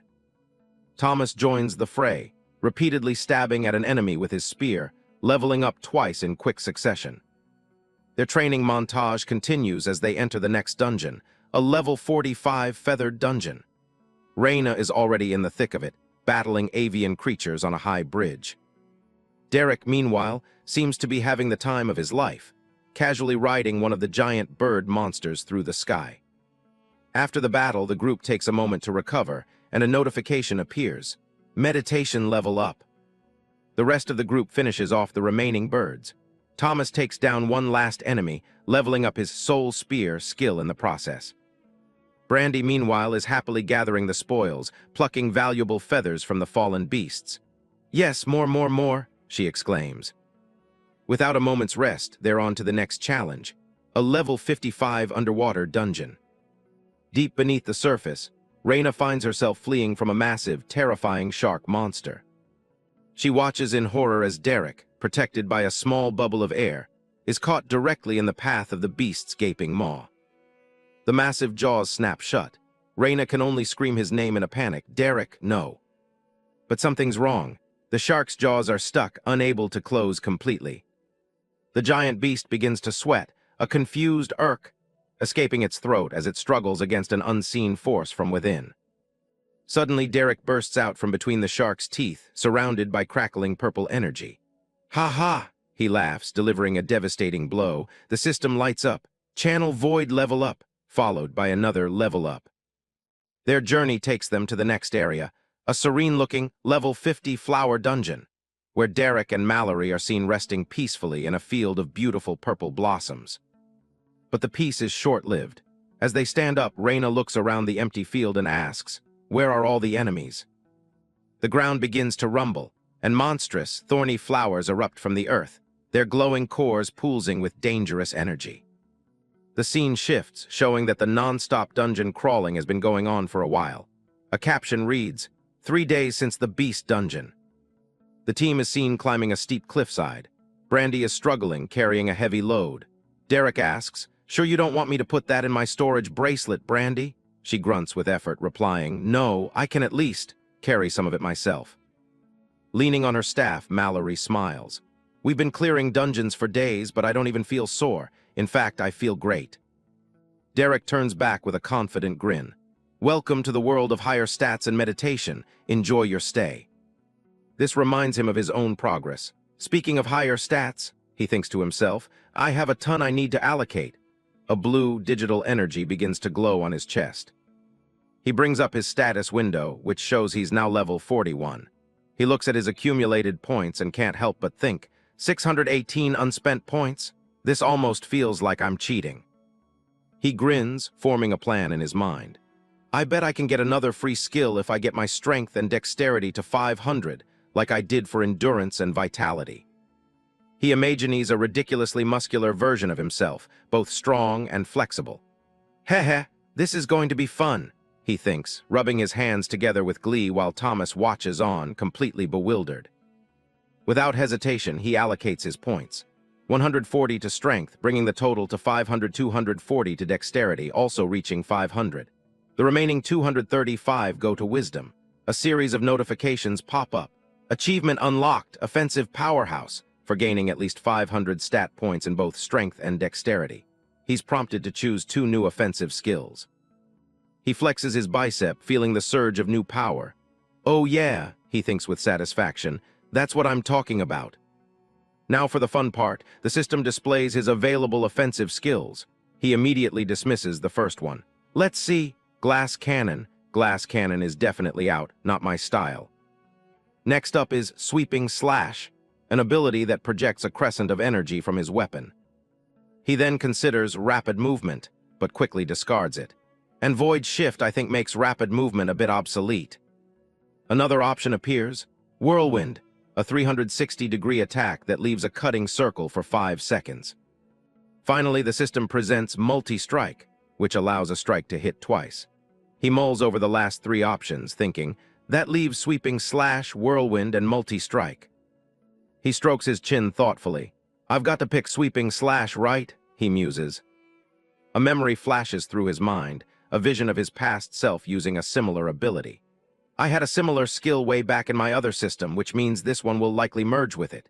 And if I'm picking sweeping slash, then there's no need for whirlwind. They're both AoEs." His decision is made. Sweeping slash and multi-strike it is, he thinks with a grin, reaching for the system screen. "Come to Papa." He selects his choices. The system confirms, sweeping/learned successfully, skill points remaining 10, followed by multi-strike learned successfully, skill points remaining 9. And just as he predicted, another notification appears. Dormant skill similar to sweeping/discovered. Merging skills. Red lightning crackles around him as the process begins. He grits his teeth, but the sensation is familiar. The pain of my skills merging is nothing to me anymore. The system chimes in, skills successfully merged. Suddenly he calls out to the others, everyone hold on a second. Reina turns, her brow furrowed in confusion. Huh. He summons his polearm, which materializes in his hand, crackling with blue electrical energy. A confident smirk spreads across his face as blue flames of energy begin to surround him. There's something I need to test. With his weapon in hand, he addresses the group watching from a distance. Give me some room. He grips the polearm tightly, pouring his newfound power into it. The energy intensifies, lightning arcing up and down the shaft. His eyes glow with power as he lets out a battle cry, R-A-H-H-H. The energy around him explodes outwards. He swings his weapon, activating his new merged skill, Sweeping Slash. A colossal wave of blue energy tears through the landscape with a deafening boom. The ground itself trembles from the force of the attack, rocks and earth exploding into the air. His companions can only watch, completely stunned into silence by the incredible display of raw power. The attack carves a massive, glowing canyon into the earth, the sheer destructive force leaving a permanent scar on the terrain. Standing in the glowing aftermath of his attack, Derek looks back with a faint smile. Oh yeah, I think we're ready for the undying dungeon. The scene shifts to a grand, dark hall, where a formidable-looking lord with a thick beard dines, alone at a long, candle-lit table. He chews his food slowly, his expression unreadable, the only sound in the vast room being the clinking of his fork. After a moment of silence, he speaks, his voice low and steady. Still no word from my son. A timid servant peeks into the room, bowing his head. No, sir. The last message we received was when he told us he was an hour out from the village. The lord's calm demeanor shatters. I see, he mutters, before violently stabbing the piece of meat on his plate. His eyes narrow with a dangerous glint as he calls out a name. Bronson. A knight in full armor who had been sitting quietly in the corner rises to his feet. Yes, my lord, Bronson replies, his voice full of deference. The lord's face contorts with barely suppressed rage, his voice a low growl as he gives his command. Find my son. A sinister energy hums in the air as a swirling red portal opens before a twisted, ancient tree, unleashing streaks of ominous power into the world. Derek Hunt and his team step out of the portal's light. As they arrive, he immediately senses the danger, nodding, "This one feels different than the others." His companion agrees, confirming, "It is different, it's far more dangerous." Putting his hand over the glowing core of energy, Derek makes a firm decision, telling his team, "I'll be doing this one on my own. You all will just stay in the safe house for the dungeon rewards." With the plan set, Derek asks his team, "Everyone ready?" United, they all respond with a simple ready. The portal flares with intense light as the system announces their entry with a countdown. Entering dungeon in 3, 2, 1. The group is transported into a vast, eerie, blue-lit hall covered in cobwebs. Derek leads the way up a grand staircase, leaving his team at the entrance. Before proceeding alone, Derek turns to his team with a stern warning. "No one is to open this door, understood? The monsters out there can likely kill you without a second glance." With a heavy grating sound, the massive stone door slides shut, sealing Derek off from the rest of his party. He steps out into the dungeon proper, finding himself alone in a vast, desolate graveyard under the pale light of a full moon. Taking in the grim scenery, a slight smirk appears on his face as he mutters to himself, "A graveyard? Fitting." Just as Derek begins to wonder, where are all the... A skeletal hand violently bursts from the earth, cutting him off mid-sentence. He casually stretches his arms, completely unfazed by the emerging threat. "Skeletons," he says with a groan. "I always hated fighting them back in my old system." From the ground, an entire army of the undead rises, their eyes glowing with a menacing green light. A system window pops up, identifying them as level 100 skeleton warriors. And the threat wasn't just on the ground. A screech fills the air as a swarm of level 98 vampire bats descends from the moonlit sky. Sighing, Derek gets into a combat stance, already anticipating the outcome. Dang it! This dungeon is going to level me up a bunch, isn't it? Without wasting a moment, the first skeleton warrior charges forward, raising its massive sword to strike him down. Relying on his monstrous defense stats, Derek swiftly raises his arm to tank the hit while simultaneously gearing up for a seamless counterpunch. But this skeleton is unexpectedly fast and powerful. Its blade manages to graze Derek's arm, leaving a crimson gash. He stares down at the bleeding wound, a flash of genuine surprise crossing his face. Angered, Derek retaliates with a powerful, glowing slam, smashing the skeleton warrior into a pile of bones.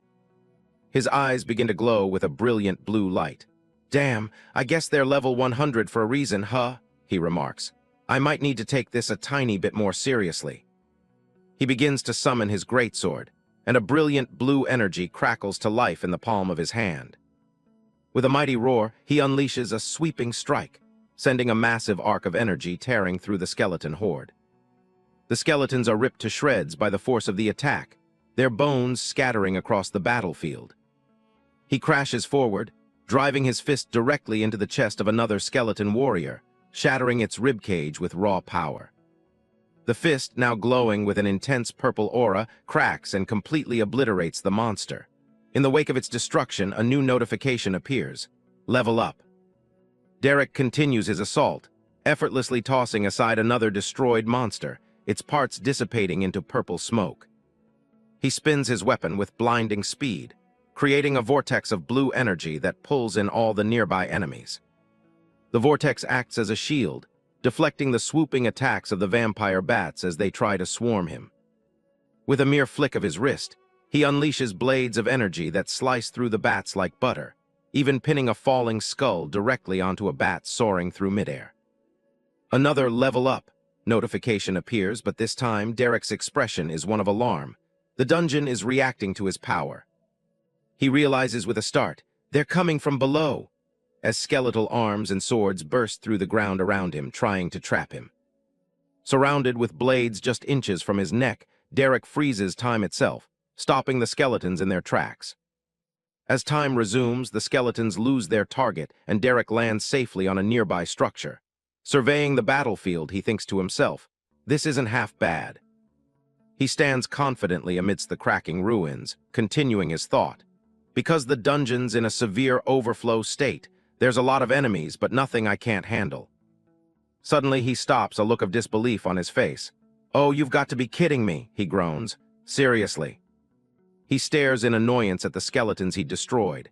They're reassembling themselves bone by bone. They can just put themselves back together, he asks in frustration. How the hell is that fair? All around him, the shattered skeletons begin to clatter and rise again, ready to continue the fight as if nothing happened. Just as frustration sets in, a realization dawns on him. His eyes widen as a thought cuts through the chaos. Hold on. He remembers the first skeleton he destroyed, the one killed with his purple energy. He thinks, the skeleton I used channel void to kill, it's staying dead. A wicked grin spreads across his face as he's shrouded in a powerful purple aura. He's found their weakness. Perfect, he says, as the void energy crackles around him. Wasting no time, he leaps high into the air, his weapon glowing with void energy, ready to strike down on the undead horde below. He brings his weapon down in a devastating overhead slam, channeling all his void power into the attack. The attack hits the ground with a massive boom, sending out a shockwave of pure purple energy that engulfs the entire area. The result is a cascade of notifications. Level up, level up, level up. The sheer number of enemies destroyed sends his level soaring. Derek stands amidst the aftermath, the remains of the skeletons hissing and sizzling away into nothingness. He declares to the empty battlefield, and stay dead. He cracks his neck with a confident smile, looking completely refreshed. All right, he announces to the silence. I'm ready for round 2. As if on cue, the entire graveyard begins to rumble violently, shaking under his feet. The ground cracks and splits open, signaling the arrival of a new, more powerful wave of enemies. From the newly formed chasms, strange green beams of light erupt, as even more bizarre creatures begin to crawl their way out, summoned by the dungeon's shift. A grotesque, hulking monster is the first to emerge, its body radiating a sickly green energy. The system identifies this new, stronger threat. Acidic ghoul, level 112. These new ghouls let out a guttural growl, their bodies wreathed in the same sickly green flame as they prepare to attack. Derek, however, looks on with a smirk, completely unintimidated. He remarks coolly, "I was wondering when you were going to show up." He tightens his grip on his weapon, purple void energy crackling around his hand as he prepares for the next wave. The ghouls charge, swarming him from all sides against the backdrop of a crumbling clock tower. Derek counters with a vertical blast of void energy, catching the charging ghouls and sending them flying. He pants slightly, the continuous use of his power starting to take a toll, but he remains focused. He raises his weapon high in a badass stance, activating multi-strike to unleash waves of energy that tear through the demons who just took the hit. With the last of the ghouls defeated, 2 more level up. Notifications appear, and Derek stands alone in a field of dissipating monster parts. He's hit a major milestone. The system announces, level 50 reached, please choose new class or upgrade current class. Derek looks at the prompt with a bit of surprise. Already, he thinks to himself, I basically just upgraded my class. While he's weighing his options, the monster remains scattered on the ground begin to twitch and reform. As he reads the system prompt, a monstrous ghoul looms behind him, fully regenerated. He thinks out loud, 2 more skills. The ghoul raises its claws and slams its fists down, intending to crush him into a pulp while he's distracted, busy studying the system. This system is starting to grow on me, he says with satisfaction. With a casual backhand swing of his weapon, he obliterates the ghoul without even looking. He leaps away, dodging the attack, and yells in frustration. Why can't anything in this dungeon just stay dead? The horde of ghouls and skeletons turn their heads in unison, their glowing eyes locking onto a new target. Suddenly, the sound of a massive clock tower bell rings out, a deep dong that echoes through the graveyard. On the clock's face, a fiery figure materializes with a sinister laugh. Hearing the bell, Derek looks up, realization finally dawning on him. Ah, he says with a grim smile, that's why. The source of the undying curse is revealed. A terrifying lick, its entire being engulfed in raging orange flames, its eyes burning with malevolent power. Standing atop the clock tower, the lick roars, and its power flows through the battlefield, reanimating all the fallen monsters which let out a collective roar of their own. The system finally identifies the true enemy. The boss is a lick. In a desolate graveyard, shattered skeletons glowing with a menacing red aura begin to pull themselves back together. With a chorus of creaks and groans, the undead horde rises once more, their empty eye sockets burning with green light. But their resurrection is met with a simple, decisive nope, as a powerful punch shatters one of the skeletons instantly. Derek Hunt sends a skull flying with a kick, shouting, "Just stay dead. It's already enough that I have to kill you once. I don't even get experience after the first time." His patience worn thin, Derek points his weapon towards the source of the unending horde and says, Can we finish this?" Atop a clock tower, silhouetted by the full moon, the lick boss floats menacingly. It seems to taunt him, "I'm sure everyone's getting tired of waiting on me." The lick boss unleashes its power, its flaming skull head roaring a single command, "Die." On its command, the resurrected skeletal minions let out a collective roar and charge forward. In response, Derek dashes straight into the fray, his eyes glowing with purple energy. He leaps into the air, unleashing a whirlwind of slashes that cuts through the entire horde in an instant. With a final, devastating downward slash, he activates his skill, multi-strike, reducing the remaining skeletons to nothing but bone fragments. His eyes narrow, focusing his power as he prepares his next move, Channel Void. The lick boss watches, its fiery skull crackling with rage at the sight of its minions being destroyed. With a resounding clap of its skeletal hands, it begins to cast another spell. Red tendrils of energy shoot out, gathering the shattered pieces of bone and reassembling them with eerie green magic. Once again, the skeleton warriors are revived, standing ready as the lick boss hovers above, preparing to continue the endless fight. Seeing the horde rise yet again, Derek's face contorts with utter annoyance. "Oh, hell no," he mutters. Ignoring the minions completely, he charges directly at the Lick boss, shouting, "We are not doing this again." With a single, powerful slice, Derek's void-infused weapon cuts straight through the Lick boss. The attack is so immense it doesn't just vaporize the boss. It tears through the entire clock tower behind it in a massive explosion. As the purple energy from his strike fades away, a brilliant blue light begins to crackle in Derek's hand while he coolly retracts his weapon. He stands atop the crumbling remains of the tower, the battle finally over.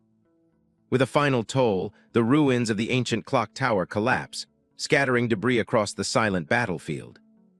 Derek looks down at the lifeless body of the Lick boss, his gaze fixing on the glowing phylactery hanging around its neck. The source of the Lick's power shines with a brilliant golden light, completely exposed. With a decisive stomp, Derek crushes the phylactery under his boot. "Dumbass," he scoffs, "don't wear your phylactery around your neck." He stands over the now permanently defeated Lick boss, shaking his head. "You're supposed to hide it. That's licking 101. Walking away from the scene, Derek casually notes, "Hey, I hit level 50. I can upgrade my class again." He dismisses the thought just as quickly. I'll do it later. Is this gonna become like a daily occurrence?"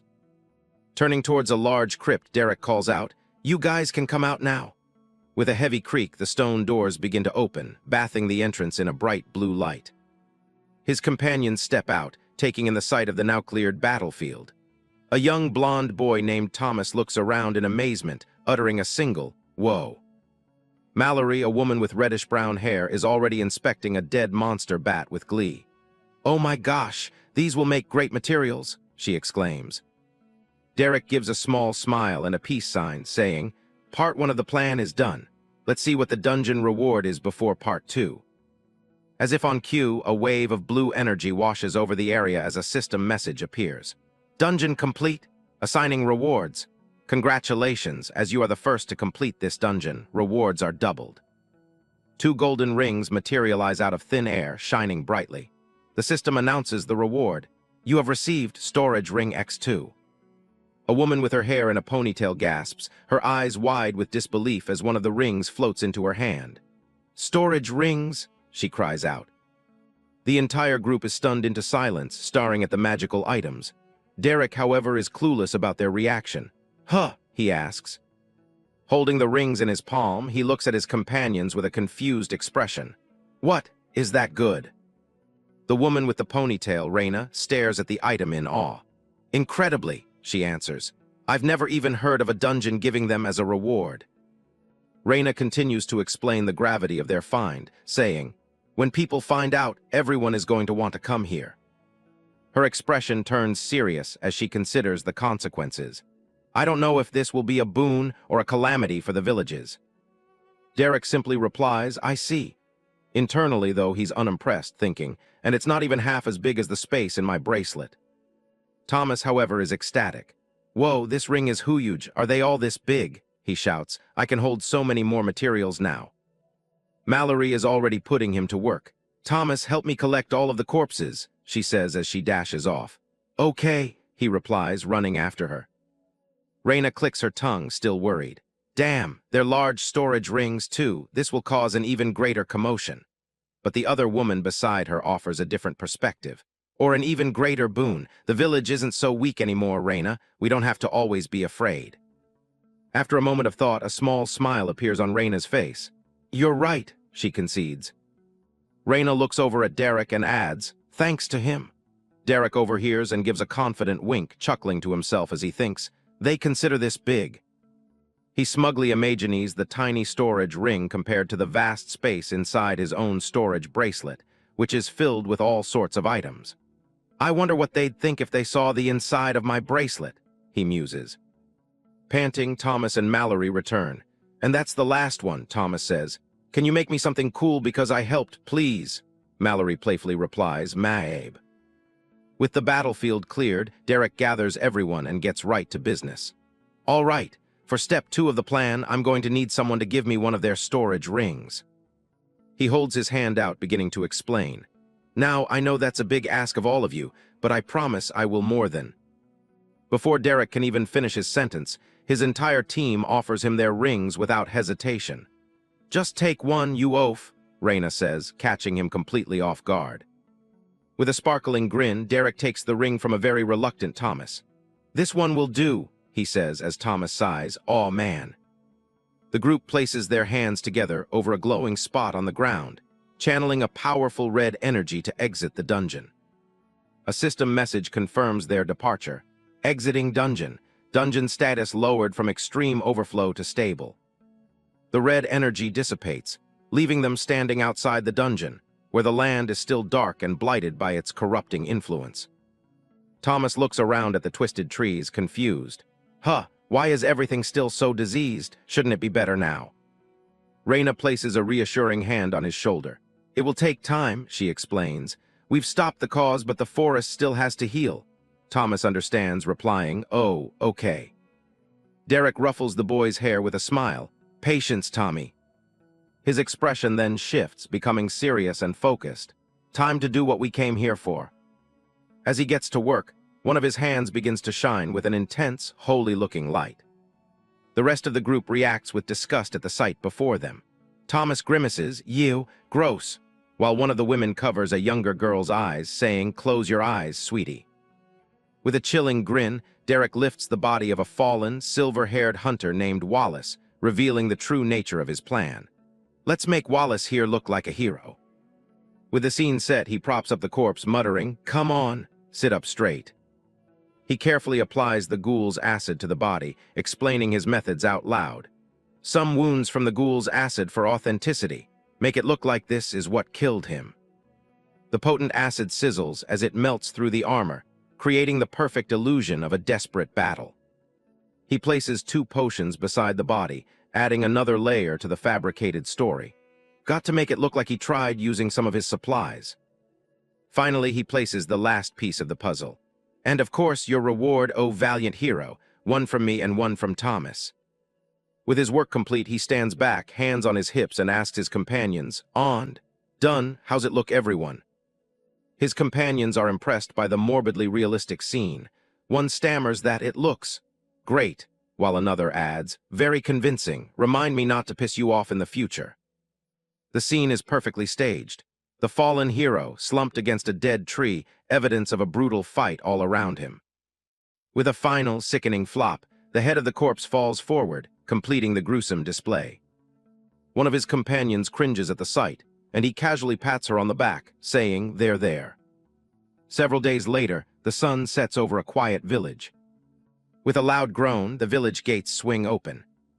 The group returns and young Mallory Fields yells out, "We're back. I'm going to tell my grandparents. I'll see you all for dinner," before running off into the village.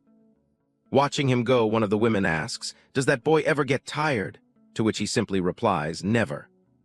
The female warrior looks around, letting out a sigh of relief. "I'm just glad to see the village is still standing," she says before adding, "Leon's done a solid job holding down the fort while we were gone. Speaking of which, I need to go check in with him." With that, she strides ahead, taking a step forward and leaving Derek's group behind. Suddenly, the child grabs Woman B's arm. "Can I finally choose it now?" "Choose what?" her mother asks. The girl insists, "Don't play around. I hit level 10 on the walk back, and you said I could select my class once we got home." She eagerly pulls them along, buzzing with excitement. "Come on, let's see what I get." He watches her with a knowing smile, thinking to himself, "This is the whole reason I brought her with us to the dungeons." His thoughts continue as she runs ahead, with everything she's experienced. The materials she's used, items she's crafted. All before hitting level 10, he muses, thinking of all the monster parts she's handled. A glimmer of anticipation shines in her eyes as he concludes his thought. There's no telling what the system might offer her. Later, as he sits outside, he thinks to himself, she's certainly taking her time to choose her class. He smiles seeing Brandy so absorbed in her system interface, thinking to himself, good. That shows she's way more serious about this than Thomas was. While he waits, he decides to check his own progress. I should go through everything from the dungeon, my class upgraded again. A series of notifications flash before him. His class, Champion of the Void, has been upgraded to Legend of the Void, a legendary class. He's also received 25 skill points, 30 stat points, and 2 new available skills. He can't hide his excitement, a grin spreading across his face. Holy shit, a legendary class. The first new skill available is Absolute Nullify, a wall of void magic that absorbs any and all magic that touches it. It costs 11 skill points. He's stunned by the sheer power of the ability, muttering any and all magic, as he immediately learns the skill. The second skill is Void Storage, a simple but useful ability to store items within the void. He learns that one too. He reflects on the new storage ability. Not the most exciting, especially considering my bracelet and ring. But it never hurts to have more storage, he concedes. Clenching his fist, he turns his attention to his stats. Now for my stats. As he allocates his points, 2 more dings ring out. He successfully increased both his intelligence and wisdom to 500 points, unlocking the Magical Glass Cannon achievement. The achievement rewards him for gaining at least 500 stat points in both stats, granting him a choice of 1 new active magic skill and 1 new passive magic skill. He instantly selects Chain Lightning as his active skill, picturing the arcs of electricity decimating hordes of enemies. For his passive, he learns Physical Resistance, a skill that will surely come in handy for a magic-focused build.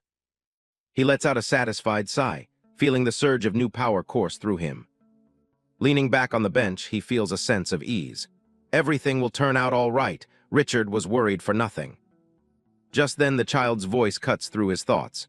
Derek, can you help me? He looks over and replies, sure.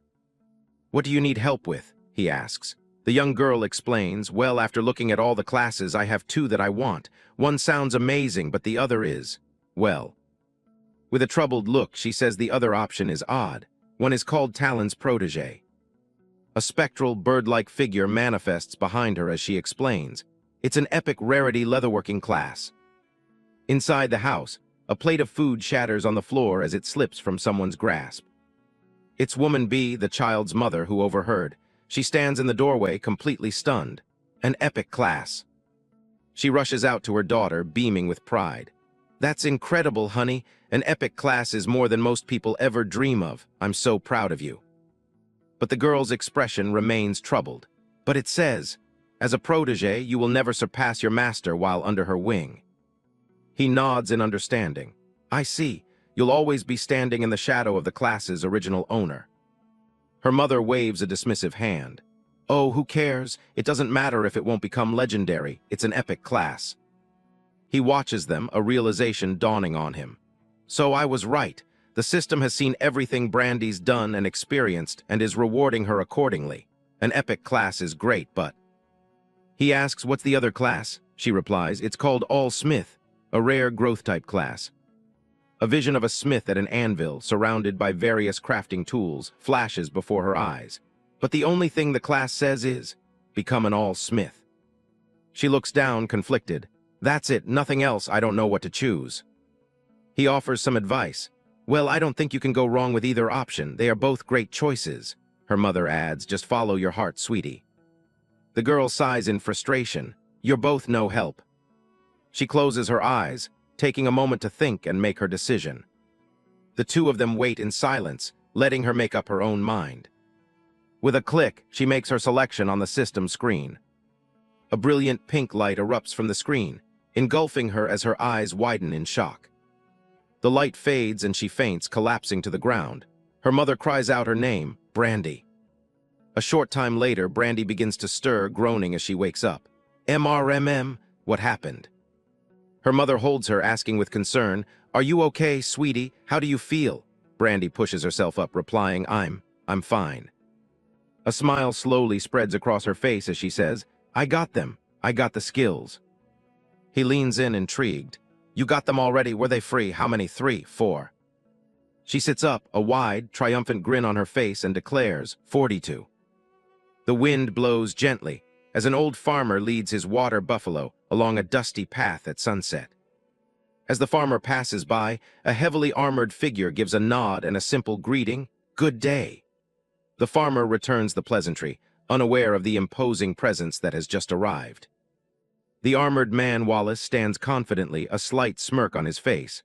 All right, Wallace, he says to himself. He turns and walks towards the village gates as the sun sets behind them. Let's see what kind of trouble you got yourself in this time. 1 hour later, Derek sits in the tavern, lost in thought. 42 skills, my hunch was right. He reflects on the girl's incredible growth, thinking, all the experience she got from going into high-level dungeons before level 10 gave her a huge boost.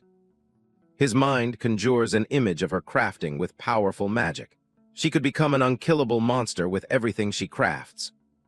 He continues to list her potential: enchanted armor and weapons, runes, as an image of her smithing flashes in his mind. Accessories, he concludes, picturing her surrounded by an arsenal of powerful items. He shudders at the thought of her other skills, buffs from cooking and drinking potions. A bead of sweat rolls down his temple. Terrifying, he thinks, but even more importantly. He stares at the mug of beer on the table, a glint of hope in his eyes. She can learn to make beer that doesn't taste awful. With that thought, he grabs the mug and chugs the entire thing in one go. He slams the empty mug down with a loud smack, yelling to the bartender, "Disgusting as ever, Bart, like drinking piss from a boot." The bartender, Bart, simply replies, "Glad you like it." Suddenly, the tavern door swings open and a voice shouts, "Derek!" His eyes dart towards the entrance. Derek turns back to the counter and asks, "Thomas?" Bart, the bartender, looks past him at the young boy and says, "I already told you, kid, I ain't selling you a beer." The boy, Thomas, pants in the doorway, catching his breath as he stammers out, "A man, Torith, big sword, Raina." Bart leans forward, urging him, "Come on, boy, spit it out." Thomas rushes over to Derek, his face pale with worry. "Derek, there's someone here. I think he's an adventurer from Torith. He has a gold badge and a giant sword." As a large, armored man comes into view in the background, Thomas adds, "He's talking with Raina and my grandpa right now." Thomas finishes his report. "They sent me to tell you." Derek's expression hardens. "I see." Outside, Derek stands in the doorway, arms crossed, as the villagers chatter amongst themselves. The armored adventurer, Wallace, strides confidently through the town square, his presence commanding the attention of everyone around. Derek watches him approach, his eyes narrowed in focus. He thinks, "My identify isn't working on him," figures he's probably high level. Derek turns to the young boy beside him. "Go back inside, Tommy." As the door swings shut behind Thomas, Derek steps out to confront the armored stranger. A confident smirk spreads across Derek's face. "We're going to have ourselves a good old-fashioned standoff." Derek greets the knight with a sarcastic remark. "That's quite a big sword. Can you actually use it, or are you just compensating for something?" The knight's eyes glint with challenge as he retorts, "Want to find out?" Derek's joke falls completely flat and he grimaces internally. "Damn it, I don't think he got my joke. Do they not have dick jokes in this world? A shame." The armored man crosses his arms. "I'm guessing you're Derek." After Derek confirms, the man introduces himself. "The name's Bronson. I'm with the Gracefall family." Derek groans, running a hand through his hair. "Ugh, God, those assholes." He then gestures toward Bronson. "Are you that kid's daddy or something? You'd better teach him some manners before he gets himself killed." Bronson's expression is grim. "The chief told me you didn't like him, but I'm afraid it might be a bit late for that." Derek is taken aback. "Huh, what? The kid's dead." Bronson clarifies, "Missing, but I wouldn't be surprised if he were." "Strange," Derek muses. "Why's that strange?" Bronson asks. Derek explains, "Well, he should have cleared the dungeon by now." As Derek begins his narration, a vision of the surroundings manifests. "The corruption has receded significantly over the last few days," he explains. An image of a glowing, magical tree appears as Derek's voice continues. "I would have cleared it myself, but it was only level 100. You know how it is." Bronson's surprise. "Wallace completed the dungeon?" He then adds, "Yeah, I assume so. Didn't think the bratty noble had it in him." Bronson immediately asks, "And you've seen this dungeon? Can you take me to it?" The two of them start walking together through the village. A sly grin spreads across Derek's face. "Maybe, if you can do something for me." Bronson eyes him suspiciously. "A favor," Derek replies smoothly, "of a sort." Derek lays out his condition. "I'm leaving for Torith soon. I'll let you show me around when I get there." Without waiting for a firm answer, he turns and says, "Come on, I'll lead the way." He leads Bronson deep into a lush, green forest, heading towards the glowing entrance of the now-cleared dungeon. Suddenly, Bronson stops dead in his tracks, his eyes fixed on something just ahead. Shit. Kneeling beside Wallace's body, Bronson begins to assess the scene. He's truly dead. It looks like he fought with everything he had against whatever killed him. Derek plays along smoothly. Bummer. There, propped against a tree and overgrown with flowers, lies the corpse of the young noble, Wallace. Bronson reaches out a hand, and a bright blue light envelops the body, pulling it into a storage spell. I'll take his body back with me. With the body secured, Bronson says, we should return soon. Master Gracefall will want to know of this. Plus, I'm sure the Adventurers Guild is eager to learn of a dungeon that rewards storage rings. As they walk along a ridge at sunset, Derek makes small talk. So Gracefall, eh? Quite the name. Are all the nobles in your house as noble as that kid? Bronson lets out a heavy sigh. No, Wallace was extra conceited. The name was too heavy for him to carry. He continues with a somber look. The master always feared his actions would do him in. Who would have thought the boy would die trying to save others? A bead of sweat trickles down Derek's face as he remembers the truth. He forces himself to agree, yeah, who would have thought? Bronson looks toward the setting sun, his voice filled with emotion as he delivers a heartfelt eulogy. I pray his sacrifice inspires all of us to never stop striving to be better versions of ours. But his tribute is cut short by a massive explosion of purple energy erupting from the ground, the force of the blast sending him flying backward. Bronson barely manages to skid to a halt, crying out as the shockwave hits him. He quickly recovers, drawing his sword, which crackles with energy. To arms, Derek, a wicked creature is. He stops mid-sentence, his battle-ready expression turning to one of pure confusion. The source of the explosion is revealed to be Derek, casually presenting a glowing scroll to a small horned rabbit. Okay, Sylvie, just sign here and we'll be contractually obligated friends. A system window pops up, announcing, you have initiated a contract and requested that the level 64 horned rabbit become your contracted beast. Please wait while it makes a decision. Bronson is flabbergasted. A contract beast scroll? Those things are incredibly rare and you're using it on a rabbit. Why not a wyvern or a direwolf or a lightning hawk? As the bunny, Sylvie, presses its paw to the scroll, Derek gives a simple, deadpan response. I like the bunny. The system announces the successful contract. Congratulations, you have successfully made a contract with level 64 horned rabbit. As part of the contract, you are required to name the beast. In a cute, stylized interface, Derek gives his new companion her name, Sylvie. The system confirms the change. Level 64 horned rabbit has been named Sylvie. The system then presents an incredible offer. Would you like to initiate a bond with your contracted beast, Sylvie? Because of your legendary class, your bonded beast will gain stats equal to 75% of your own. A note clarifies that he can only bond with one beast at a time. Derek smirks. Well, yeah, that was always the plan. But then comes the strange part of the ritual. Bond initiated. Please share your blood with the contracted beast. Derek recoils slightly. Gross, the heck are you, a vampire?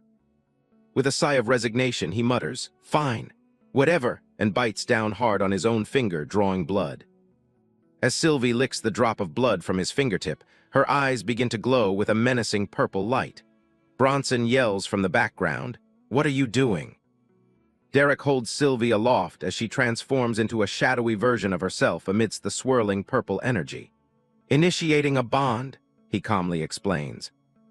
Is there something wrong with that? Derek asks nonchalantly. Bronson, struggling against the force, yells back, of course there's something wrong with that. Why would you waste your only soul bond on a tiny bunny? If it dies, it could cripple you.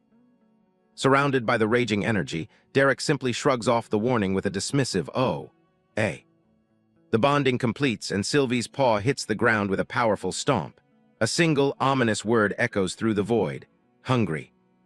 Derek clutches his head as he hears the voice in his mind for the first time. Did I just hear something in my mind? Sylvie, now radiating an intense, dark aura, speaks directly into his thoughts with a bloodthirsty proposal. We kill human. Meat will be tough, doesn't matter, chewy meat is good. Bronson watches in horror, asking himself, is that bunny stronger than me? But Derek just throws his head back and laughs. Ha ha ha, this is awesome. Skipped, CREDITS. Under the light of a crescent moon, a man in full plate armor sits by a campfire. Suddenly, a sound from nearby makes him turn his head. The source of the sound is a bizarre sight. A massive boar sizzles over the fire, tended to by a tiny unicorn-horned rabbit who hops merrily around the flames, showing off its culinary skills right before his eyes. The armored man, Bronson, scratches his head in disbelief, muttering, "I don't believe it." Derek, sitting across the fire from him, casually asks, "What?" Bronson points with a trembling hand at the scene, exclaiming, "The bunny is cooking." Derek calmly confirms, "Of course she is. I bought her the cooking skill, kinda expensive though. It cost me 2 skill points." Bronson is floored. "You spent skill points to teach a beast the cooking skill? Why?" He then stops himself, realizing the answer is obvious with Derek. "Never mind, don't answer that. Of course you did." Changing the subject, Derek asks, "Hey, Bronson, yes, could you spare one of the 2 storage rings we found on Wallace's body?" Derek explains his reasoning. "I need to give one to Sylvie." This leaves Bronson utterly baffled, stammering, "You want to give a storage ring to your bunny?" As if on cue, Sylvie struggles to add a large log to the fire, showing her dedication. "I told her I'd give her one in exchange for cooking for us," Derek says, just as Sylvie finishes a charred piece of meat and sets it before Bronson. Bronson eyes the blackened meat skeptically before remarking to Derek, "Though I'd pass on her first dish if I were you. Looks like she needs some practice." Bronson mutters under his breath, "Maybe I should have been your contracted beast instead."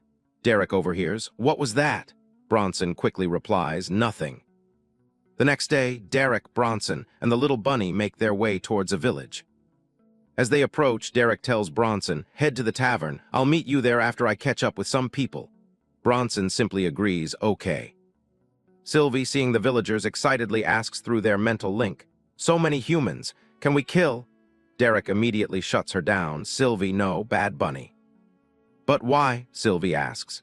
Derek patiently explains, "This is a human village full of nice people. We aren't going to kill them. Actually, we aren't going to kill any humans unless I say so, okay?" Sylvie stomps her foot in frustration, thinking no fun, before reluctantly agreeing, "Fine." In the village, a young boy with blonde hair is practicing with a spear, while a red-haired girl works at a nearby table. Derek greets the 2 of them. "Thomas, Brandy," when the girl spots someone familiar.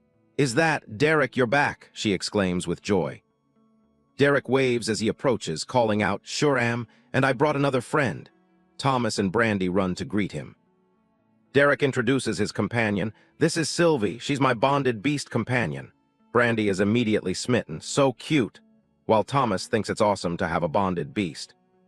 Sylvie basks in the attention, thinking to herself, "Human's right. I am awesome and cute." Derek then gets to the point. "I wanted to introduce the 3 of you since I'll be leaving tomorrow on a more long-term trip. Thomas, I'm assuming you still want to travel with me." Thomas eagerly responds, "Yes, sir." The news hits Brandy hard. With tears welling in her eyes, she asks, "You're leaving tomorrow? Are you coming back?" Derek kneels down, gently wiping her tears away. "Of course I am," he reassures her. "I don't know how long it will be, but I can't just leave Miss Master Crafter by herself." Derek's expression turns serious as he warns Brandy. "While I'm gone, you need to be smart, okay? Keep your class and skills secret. There are bad people that might try to take advantage of your gifts." Still fighting back tears, Brandy nods and promises, "Don't worry, I'll be smart." But internally, a cold fury builds within Derek as he thinks, "If another noble house even thinks about kidnapping her to work as a crafting slave, I'll wipe them off the map." His demeanor softening, he turns to Thomas. "Thomas, make your travel preparations tonight, then spend time with your grandparents. We'll be leaving tomorrow morning." Derek looks out over the village, a small smile on his face as he muses, "If everything goes well, it will be some time before you're back in the village." Later that evening, Derek and Bronson are having a meal at the local tavern. Bronson pushes his plate away in disgust, prompting Derek to ask, "What, you don't like it? You nobles and your fickle taste buds."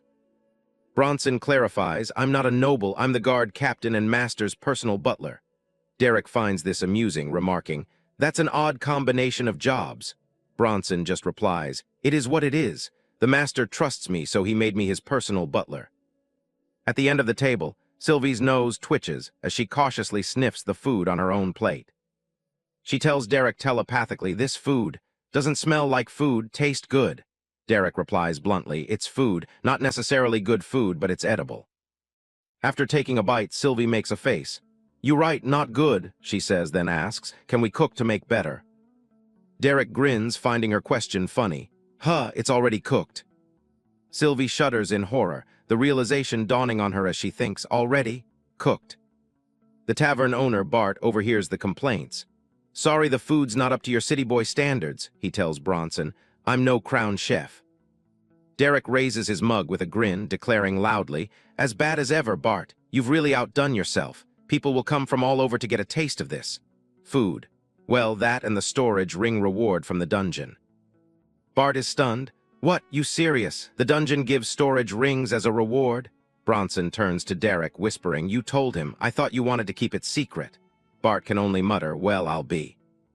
Derek just shrugs. "What? There's no use in hiding it from the villagers. Besides, I like the people here, so may as well give them a head start." As he says he likes the people, a sudden, immense pressure fills the room, emanating from Derek and startling Bronson so much his mug trembles. "Ha!" Derek's eyes glow with an ominous purple light as he stares intently at Bronson, his voice dropping low as he says, "Remember." The purple aura swirls violently around him as he leans forward with a threatening glare. "I'm quite fond of the people here," he says, his voice cold and low. Bronson's eyes widen in sheer terror, the unspoken threat finally sinking in. Just as quickly as it appeared, the terrifying pressure vanishes into thin air. Derek leans back, taking a casual sip of his beer with a faint smile. Just a friendly heads-up. The sun rises, casting a warm glow over the village rooftops. A new day has begun. The next morning, the sun rises, casting a warm glow over the village rooftops. It's the day of departure. Inside the main hall, the villagers have all gathered to say their goodbyes, the room filled with the sound of their chatter. Thomas's grandmother fusses over him, "And don't forget to brush your teeth twice a day." An exasperated Thomas replies, "I know, Grandma." She continues, "And did you remember to pack extra pairs of underpants like I said?" Thomas protests, "Grandma, I'm an adventurer. This is embarrassing." His grandparents pull him into a tight hug. "You might be an adventurer, but you'll always be our grandson," his grandma says as his grandpa agrees. "That's right." Thomas's voice is muffled as he says, "Grandma, Grandpa." Tears well up in his eyes as he sniffles, admitting, I'm gonna miss you guys." Nearby, the village leader, Leon, shakes Derek's hand. "You're a strange man, Derek, but a good one. I wish you well on your journeys." Derek smiles and replies, "Thank you, Leon." Brandy calls out, "Derek." He turns, "Yes, Brandy." She holds up some items. "I made you some things, and Sylvie, too." She proudly holds up a beautiful, shimmering purple cloak. "I made her a cloak, so she stays warm and protected." Sylvie dons the new garment, sparkling with delight. "I like, so comfy, so elegant." Derek observes, "I think she likes it," and a happy Brandy exclaims, "Yay." Brandy then presents Derek with another gift, gasping as she says, "And I made you more of these weird shirts you like so much." Derek's face lights up with genuine joy. He rubs one of the shirts against his cheek, declaring, "Wow, they're perfect." He thanks her, "Thank you, Brandy," just as another woman steps forward with a basket. "I also took the liberties of making you something." She presents a basket full of freshly baked bread, cheese, and other provisions. "Since I know it'll be a while until you get to eat my cooking again."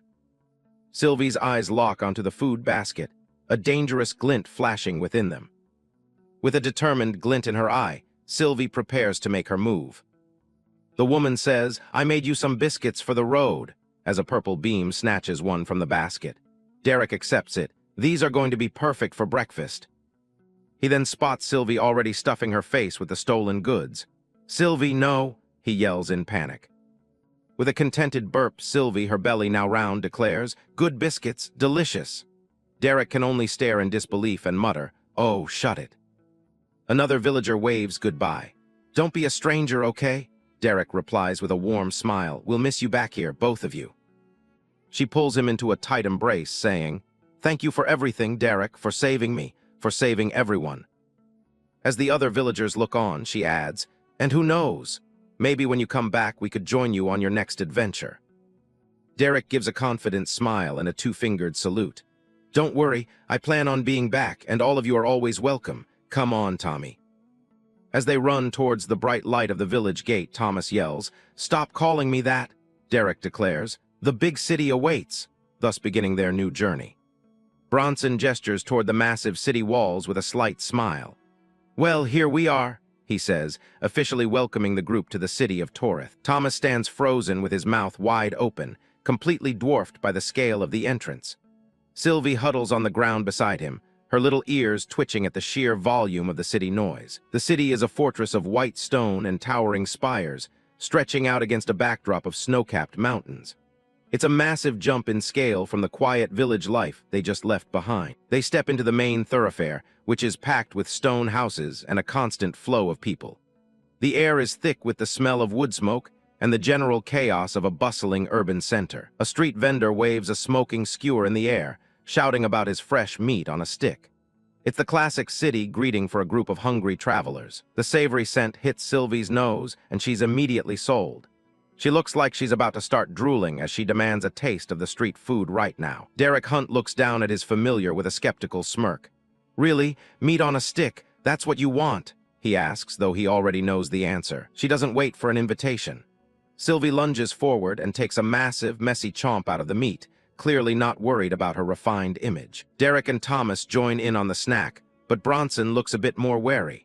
He warns them to be careful with what they eat down here, since the quality in the lower city is always a gamble. Derek takes another bite, noticing how the crowd gives Bronson a wide berth. He asks the knight why everyone seems so incredibly wary of his presence. Bronson sighs, explaining that most nobles avoid the lower city entirely. They usually stay tucked away in the cleaner, more exclusive portions of the upper districts. He adds that the nobles who do venture down here are usually looking for someone to push around. They're either cruel or just incredibly spoiled, treating the common folk like garbage. Derek Hunt nods along as he chews, looking around at the grit and mud of the streets. Yeah, spoiled sounds about right for the types of people he's encountered so far. They reach a massive wooden gate that separates the districts.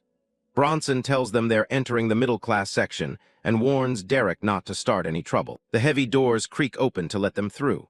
One of the guards bows his head respectfully, welcoming Bronson back and asking how his long journey went. Once they're inside, the change is immediate. The streets are cleaner and the buildings look far better maintained, feeling a lot more like the tidy villages they passed through. It's a sharp contrast to the lower city they just left behind, which was mostly mud and misery. The divide between the social classes is literally built into the stone walls. Derek realizes that if it weren't for Bronson leading the way, they'd look completely out of place in this neighborhood. Their travel-worn gear doesn't exactly scream high society. Bronson seems to be well known around here, even stopping to greet a baker named Violet. It's clear the man has a solid reputation within the city walls. While Derek talks, Thomas and Sylvie are busy working through the rest of their snacks. The rabbit is still perched on Thomas's head, focused entirely on the meat. A light bulb goes off in Derek's head as he looks at his armored companion. He realizes he should probably start taking full advantage of having a noble servant around. He calls out to Bronson, who stops and looks back with a curious expression. Derek Hunt has a certain glint in his eye that usually means trouble for someone. Derek rubs his stomach, admitting that the street food didn't quite hit the spot. He's still hungry and wants to grab a real lunch before they continue. He mentions there's a specific restaurant he's heard quite a lot about and really wants to try. He's clearly aiming for a high-end experience for their first meal. The scene shifts to the Crown, a high-end restaurant where everything is polished and pristine. A chef named Bates stands at attention, nervously waiting for feedback on her work. At a massive desk, a woman with long red hair named Stella is finishing off a steak. She looks composed, elegant, and very much in charge of the establishment. She takes a slow, deliberate bite, savoring the flavor while the room remains deathly quiet. Every eye in the room is on her reaction. Bate is practically sweating bullets, watching Stella's expression for any sign of disapproval. Serving someone this important is high-stakes work for any chef. Stella dabs her mouth with a napkin, her expression remaining unreadable for a few tense seconds. The silence in the dining room is heavy. Finally, she smiles and gives her approval to the nervous chef. Bate practically deflates with relief, thanking the system that she lived to cook another day. Suddenly, the peace is shattered by loud banging and shouting at the entrance. Someone is trying to force their way into the exclusive restaurant. The main hall of the Crown is massive, with a giant chandelier and multiple levels of dining. It's the kind of place where people pay for quiet, and someone is currently ruining the vibe. Two guards have their hands up, blocking Derek and his group at the door. They're telling them to leave before they get hurt, claiming they don't belong in a place like this. Bronson tries to step in and calm things down, pleading with Derek to keep it cool. He knows that getting on the Crown's bad side is a death sentence for most people in this city. Derek Hunt isn't backing down, though. He just tells them he thought this looked like a good place to grab a bite, his expression totally casual despite the tension. Stella hears the noise and steps out onto the balcony, looking down at the mess in her lobby. She doesn't look particularly happy about the interruption to her meal. One of the guards looks up and explains that Derek is causing trouble. They were just about to toss him out into the street where he belongs. Stella's eyes widen when she recognizes the man in armor. She ignores the guards completely and greets Bronson, asking how his master, Walter, is doing. Bronson gives a polite bow, showing his respect for the restaurant's manager. He tells her that his master is doing well, maintaining a professional front for the group. Derek's internal monologue kicks in with a bit of dark humor. He's thinking about how doing well is a stretch considering Walter's son Wallace was a psychopath who got himself killed. Stella turns her attention to the man standing next to Bronson, her gaze sharp and curious. "And you must be," she starts, trying to place the newcomer. Derek Hunt doesn't wait for an invite. He pushes right past the guards like they aren't even there and tells her she can just call him Derek. Derek Hunt casually pushes past the guards, leaving them stumbling and confused as to how he moved so easily. He locks eyes with Stella and asks if she's the manager, mentioning he has something that might catch her interest. Stella leans in, a sharp, knowing smile playing on her lips. She confirms his identity, clearly having heard of Derek before their meeting. She gestures toward the stairs, inviting him up to her private office for a more serious conversation. She admits she's been curious about him ever since he crossed paths with one of her hunters. While heading up the stairs, Stella calls out to one of her staff members, a man named Benito. He stops what he's doing immediately and looks up to receive her orders. She instructs the server to find a table for Bronson and Derek's other companions, making it clear they are to be treated as high-priority guests. Bronson is visibly taken aback when Stella adds that their meal is on the house. Behind him, Thomas and Sylvie exchange a look of pure excitement. They're definitely ready for a free high-end feast. Once they're in the privacy of her office, Derek Hunt clenches his fist, summoning a swirl of blue mana that crackles with power. Stella watches from her desk, her expression neutral but focused. A massive void beast carcass slams onto the floor with a heavy thud, the sheer size of it forcing Stella to lean back in shock. She can only manage a surprised gasp as she looks over the prize Derek just manifested. Stella stares down at the beast, her eyes tracing over the dark, armored skin and multiple red eyes of the creature. It's a rare sight even for someone in her position. She's completely stunned by the quality of the specimen, her usual composure cracking just a little. Derek Hunt holds out a knife toward her, offering her a chance to inspect the goods herself. Stella summons a knife, its blade emitting a faint green glow as she prepares to cut into the carcass. Derek leans back, radiating confidence in the item he brought. She slices into the meat, finding it in perfect condition despite the creature being dead. She calls the specimen immaculate, wondering aloud how he managed to find something so well preserved. Derek Hunt just smirks, calling his methods a trade secret, and immediately pivots to the business side of things. He wants to know exactly what kind of compensation Stella is willing to offer for such a find. Stella wipes the blood from her knife, her eyes narrowing as she realizes the value of the deal. She tells Derek that for a specimen of this caliber, he could get almost anything he wants, but she'll need to clear it with her superiors first. Derek agrees to stick around for a few days while she makes the necessary contacts. He makes one thing clear, though: he intends to keep the beast's hide for himself. Derek Hunt imagines Thomas wearing a set of custom-made void beast armor, looking like a miniature version of the monster itself. He figures Brandy could probably turn that hide into something useful. Stella offers to hold onto the beast for him while the deal is finalized, assuring him that they can keep it fresh. Derek is more than happy to agree, since it frees up a considerable amount of space in his storage. She mentions that her establishment has preservation methods that actually outperform standard storage rings. It's a subtle flex of the Crown's resources. Stella smiles, officially sealing their interim deal. She tells him not to hesitate if he has any other questions or needs anything else while he's in the city. They share a firm handshake, a mutual respect growing between the two. For Derek Hunt, This is just the first step in establishing himself in Taurus. As Derek heads for the door, he pauses with his hand on the handle. He tells Stella he has just one more thing he wants to bring up. Stella turns back, looking intrigued as to what else this mysterious traveler could possibly have to offer. She waits for him to continue. With a devious grin, Derek asks if she's ever heard of coffee. The background fills with images of beans and grinders as he prepares to introduce a whole new luxury to this world. Downstairs in the dining room, other patrons are staring in disbelief at the table Derek's group occupied. The amount of food they've consumed is clearly out of the ordinary for a refined place like this. Thomas and Bronson are slumped in their chairs, surrounded by a mountain of empty plates.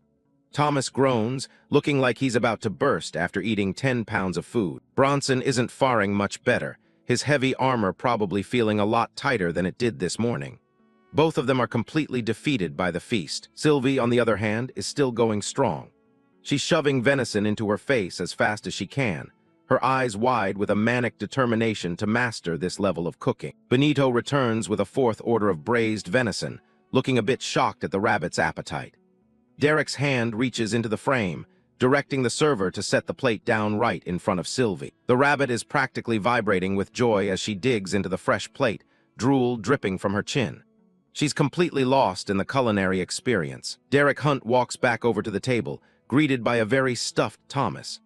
The boy manages to ask how the conversation with the manager went between his pained breaths. Derek leans in and tells them that while the Void Beast deal is still being finalized, they've already agreed on something even more exciting. Bronson looks up, clearly shocked that Derek is already making moves with a place like the Crown. He waves them toward the exit, telling the group he'll explain everything while they're on the move. There's no point in lingering now that the business is done. Derek Hunt leads the way out, his expression determined.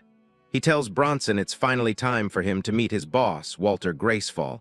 Sylvie rolls along the floor behind them, too full to even walk. The sun begins to set over the massive Gracefall estate, casting long shadows across the manicured gardens and ornate fountains. It's a display of wealth that rivals even the royal palace. Inside a dimly lit office, Lord Walter Gracefall sits at his desk, surrounded by stacks of paperwork and half-empty glasses of whiskey. Bronson stands before him, looking tiny compared to the room's grandeur. Bronson places a hand over his heart and gives a deep, respectful bow. He formally announces his return, his voice steady despite the weight of the news he carries. Walter Gracefall doesn't even look up at first, his gaze fixed on a glass of spirits. He simply demands a report on what Bronson found during his mission. The knight delivers the news with a heavy heart. He has confirmed that young Master Wallace is dead. He adds that he's already collected the remains so the family can hold a proper funeral. Walter lets out a long, weary sigh, his shoulders slumping as the reality of his son's death sinks in.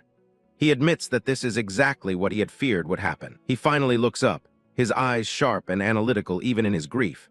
He asks if the death was suspicious or if Bronson suspects any kind of foul play was involved. The golden light of the setting sun floods into the room through the tall arched windows, illuminating the dust motes dancing in the air. Outside, the world is quiet and still. Bronson starts to recount everything he's learned so far, but he hesitates, looking visibly nervous. There's a lot more to the story than just a simple death in the wild. Walter Gracefall glares at Bronson, his eyes cold and unyielding. He demands that the knight spit it out and tell him the truth about his son's fate. Bronson lowers his head, unable to meet the Lord's gaze. He points out that Wallace was never the type to take unnecessary risks, suggesting that his death doesn't fit his personality at all. Walter's expression hardens, his brows furrowing in suspicion. He leans in closer, asking Bronson to clarify exactly what he's implying with such a statement. Bronson gulps nervously, a bead of sweat rolling down his face as he speaks the unspeakable. He believes Wallace offended someone incredibly powerful, someone who wants the family to believe he died as a hero rather than a victim. The room falls silent as Walter Gracefall processes the claim. He looks up from his desk, asking for a direct confirmation. "You believe Wallace was murdered?" Bronson confirms with a simple, "Yes, sir." Walter's gaze is piercing as he listens to the rest of the report. Bronson adds that the killer is one of the strangest and most dangerous men he has ever encountered. Walter looks thoughtfully at the knight, his face partially in shadow. He notes that this dangerous man is currently staying in their own guest house. The scene shifts to the guest house, where a massive vortex of water swirls around Derek Hunt. He's completely unbothered, singing, "Tell MEWHY." at the top of his lungs while enjoying the magically induced bath. Two mages struggle to maintain the water pressure, their hands glowing with blue mana as they blast Derek from both sides. He ignores the power of the attack, continuing his rendition of Nothin, but a Mistaake. The mages exchange a look of pure confusion and fear. One of them thinks to himself that this is his strongest attack, yet the man in the center isn't dying. He's singing. Derek Hunt throws his arms out wide, fully committed to the chorus. "I want it that waay," he belts out, the water splashing around him like a stage effect. He turns his head slightly, asking the exhausted mages if they can turn up the pressure a bit more. He casually tells them he wants it to feel like a massage. The mages finally cease their attack, looking drained and terrified. One of them warns the other to never make this guy mad, now understanding why Bronson ordered them to treat him with such care. Derek Hunt walks through the hall wrapped in a simple white towel, still humming the tune. He's refreshed and clearly enjoying the luxury of the estate. He suddenly stops, his eyes widening as if he's noticed something unexpected. A small pause sound effect hangs in the air. Derek looks ahead and sees Thomas and Sylvie standing there, both in bathrobes as well. He asks what happened to the two of them, and Thomas explains that Bronson dropped off some clothes for them. Thomas looks up at Derek, appearing much cleaner than he was before. He mentions that he told the night Derek was with the guards, and then he decided to take a bath himself. Derek smirks, pointing a finger down at their small companion. He's surprised to see that they even gave Sylvie a bath and a tiny towel. Thomas leans back, thinking about the bath he shared with Sylvie and several rubber ducks. He admits that he had to talk the rabbit into the idea of getting clean. Sylvie looks absolutely pristine, her fur sparkling with a pink aura of cleanliness. Her internal thoughts are focused on the benefits. Better clean, more cute, more food. Derek Hunt lets out a chuckle, placing a hand on his hip. He admits that he can't argue with that kind of logic, especially coming from the rabbit. Thomas passes along another message, letting Derek know that Walter Gracefall wants to have dinner with him tonight. Derek smiles, saying that sounds good to him. Sylvie hops onto Derek's shoulder as they walk, her mind still firmly set on the next meal. Yes, more food, she thinks, echoing the sentiment of the group. Later that night, a gloved hand knocks firmly on a dark wooden door. Outside, a crescent moon hangs in a purple, cloud-streaked sky. Bronson stands outside Derek's room at the guest house, his massive sword strapped to his back. He announces that it is finally time for dinner. The door swings open to reveal Derek Hunt, but Bronson's expression immediately drops into one of disbelief. He notes that Derek is definitely not wearing the formal clothes he provided. Derek stands there casually in his usual black t-shirt and blue jeans. He pats the armored knight on the shoulder, explaining that he's already wearing his least holy pair of jeans and his nicest t-shirt. Derek smirks at Bronson's exasperated sigh, offering an alternative. He tells the knight that if his outfit is a problem, he could always just go back to the Crown to eat. Bronson quickly concedes, admitting he didn't have much hope anyway. Thomas comes running out of the room, waving his hand in excitement. He says he wouldn't mind going back to the Crown at all, and Sylvie agrees with a sparkle in her eyes. The scene shifts back to the Crown, its lights glowing brightly against the night sky. The prestigious establishment looks as busy as ever. Inside her private quarters, Stella sits at her desk, staring intensely at a glowing blue communication crystal. A half-full glass of wine and several scrolls sit nearby. She takes a deep breath and lets out a heavy huff, trying to calm her nerves. She reminds herself that it's just a quick report and she has to do it. Stella clenches her fist, giving herself a silent pep talk. She knows she can do it, as the person on the other end is her boss and apparently likes her. She gulps, her eyes fixed on the orb as she waits for the connection to stabilize. A bead of sweat forms on her temple. The crystal suddenly shines with a brilliant, blinding blue light, signaling that the call has been accepted. Stella holds the orb in her hands, speaking softly and respectfully. "My lady, I have some very important," she begins, trying to get right to business. A melodic voice interrupts her from within the light, calling her dear little Stella. The person on the other end, Alana, expresses how glad she is that Stella called. Stella looks weary, as if she's dealt with this kind of greeting many times before. Alana continues, telling Stella she really must make time to come to the capital. Stella huffs, her face heating up as her boss showers her with compliments. Alana says the capital lacks beauty without one of its brightest gems. Stella tries to deflect the praise, telling Alana to please stop. She humbly claims she is nowhere near as radiant as the woman she's speaking to. Alana laughs, calling herself an old woman. Stella immediately counters, insisting that her boss doesn't look a day over 20. Stella blushes deeply, her eyes downcast. She thinks to herself that even through a communication crystal, the effects of Alana's class are truly incredible. Stella thinks to herself, her eyes reflecting the glowing blue light of the communication crystal. She finds herself wanting to agree with every word her boss speaks, feeling the weight of the woman's charismatic presence. Stella lets out a soft huff, gathering her focus after the light-hearted banter. She speaks into the orb, informing her lady that she is contacting her regarding a contract she's made with a very interesting individual. Within the crystal, a hand holds a glowing orb, a soft sigh appearing in the air. Alana's voice drifts through, complaining that everyone only ever calls her about business and asking if they can't just chat for once. Alana eventually gives in, her voice sounding through a pink-tinged thought bubble. She tells Stella to go ahead and tell her, but she playfully demands that the next time Stella calls, it better be just for a chat. Stella's voice is firm as she explains the situation, her words appearing in a large white bubble. She tells her boss that she needs approval for a void beast contract for a man named Derek Hunt. Stella sits at her desk, the room bathed in the blue light from the crystal and floating mana motes. Alana's response is immediate and enthusiastic, as she finds the prospect of a void beast very good and gives her approval instantly. Alana's voice continues, her tone shifting to a more casual and familiar one.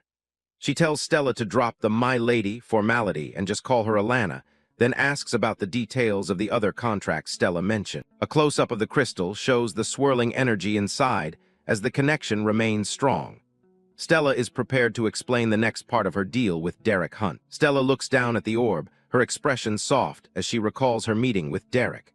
She tells Alana that he had a type of beverage on him that she had never tasted before in her life. A vibrant image of Alana, a beautiful woman with flowing dark hair and a regal presence, floats through a void filled with coffee beans. Stella's voice describes the drink as incredible, bitter yet sweet, earthy and chocolatey, and providing a surge of energy and focus. Brown coffee beans and gold coins rain down through the dark space as Stella continues her report. She believes that if her botanists can successfully reverse engineer the dried beans Derek had, the product could easily outsell their current tea. More gold coins sparkle as they fall, representing the massive potential profit of the new venture. Stella explains the terms she offered.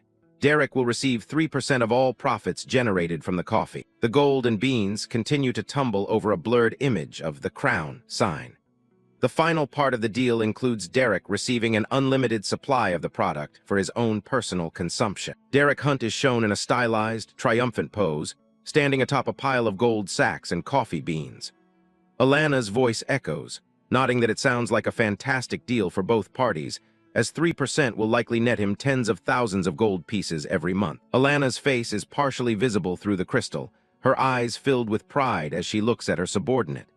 She tells Stella that her instincts have always been immaculate and instructs her to treat Derek well. Stella nods in agreement, the blue light reflecting off her face as she listens to her boss. She adds that she suspects Derek will be making quite large waves within the city in the very near future. The scene shifts to a wide view of the city, with sunlight streaming between the clustered buildings. Alana's voice notes that Derek's actions are sure to draw the attention of City Lord Malcolm Toreth. A man in a dark green cloak stands on a high balcony, his back to the viewer as he looks out over the bustling streets of his city.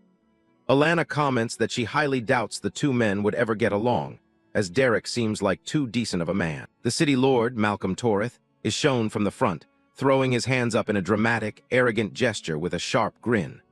Alana refers to him as a brat who always stirs up trouble, urging Stella to trust her gut when it comes to Derek. Stella looks determined, her eyes narrowing slightly as she accepts her orders.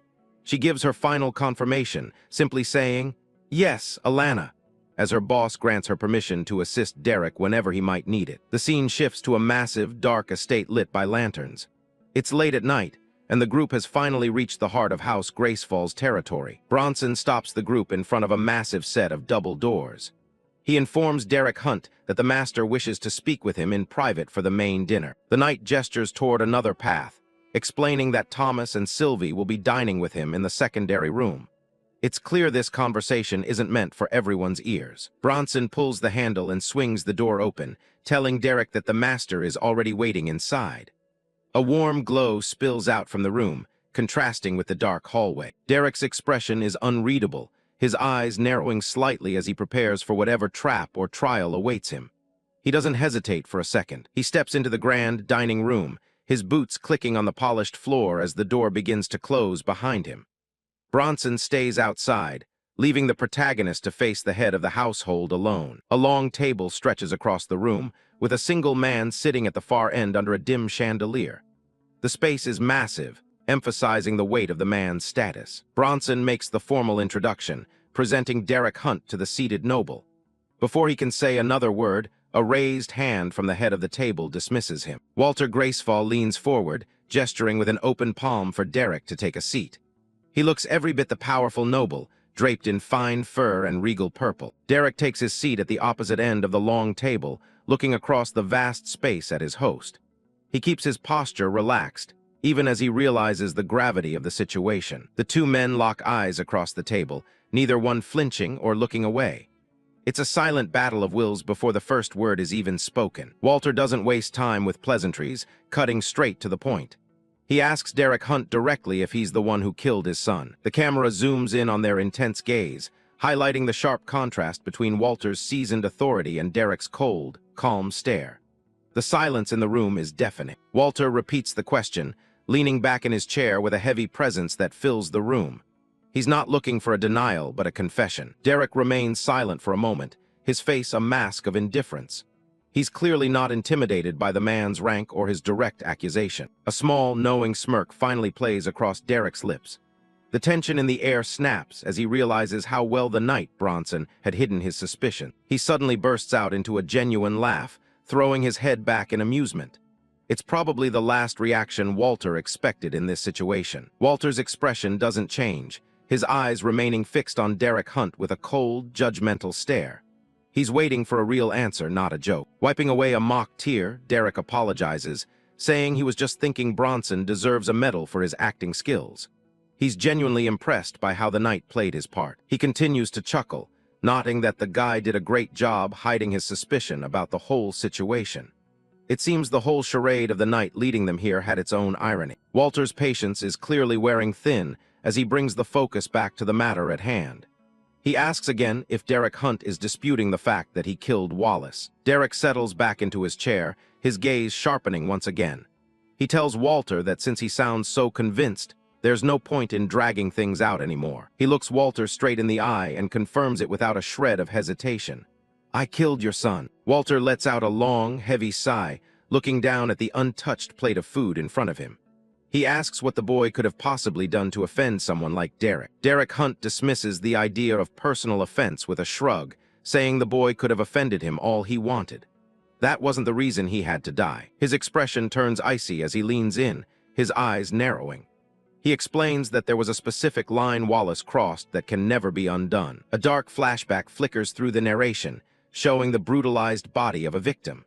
It's a grim reminder of the kind of monster the noble's son really was. The image shows the woman from the village, beaten half to death by Wallace's own hands.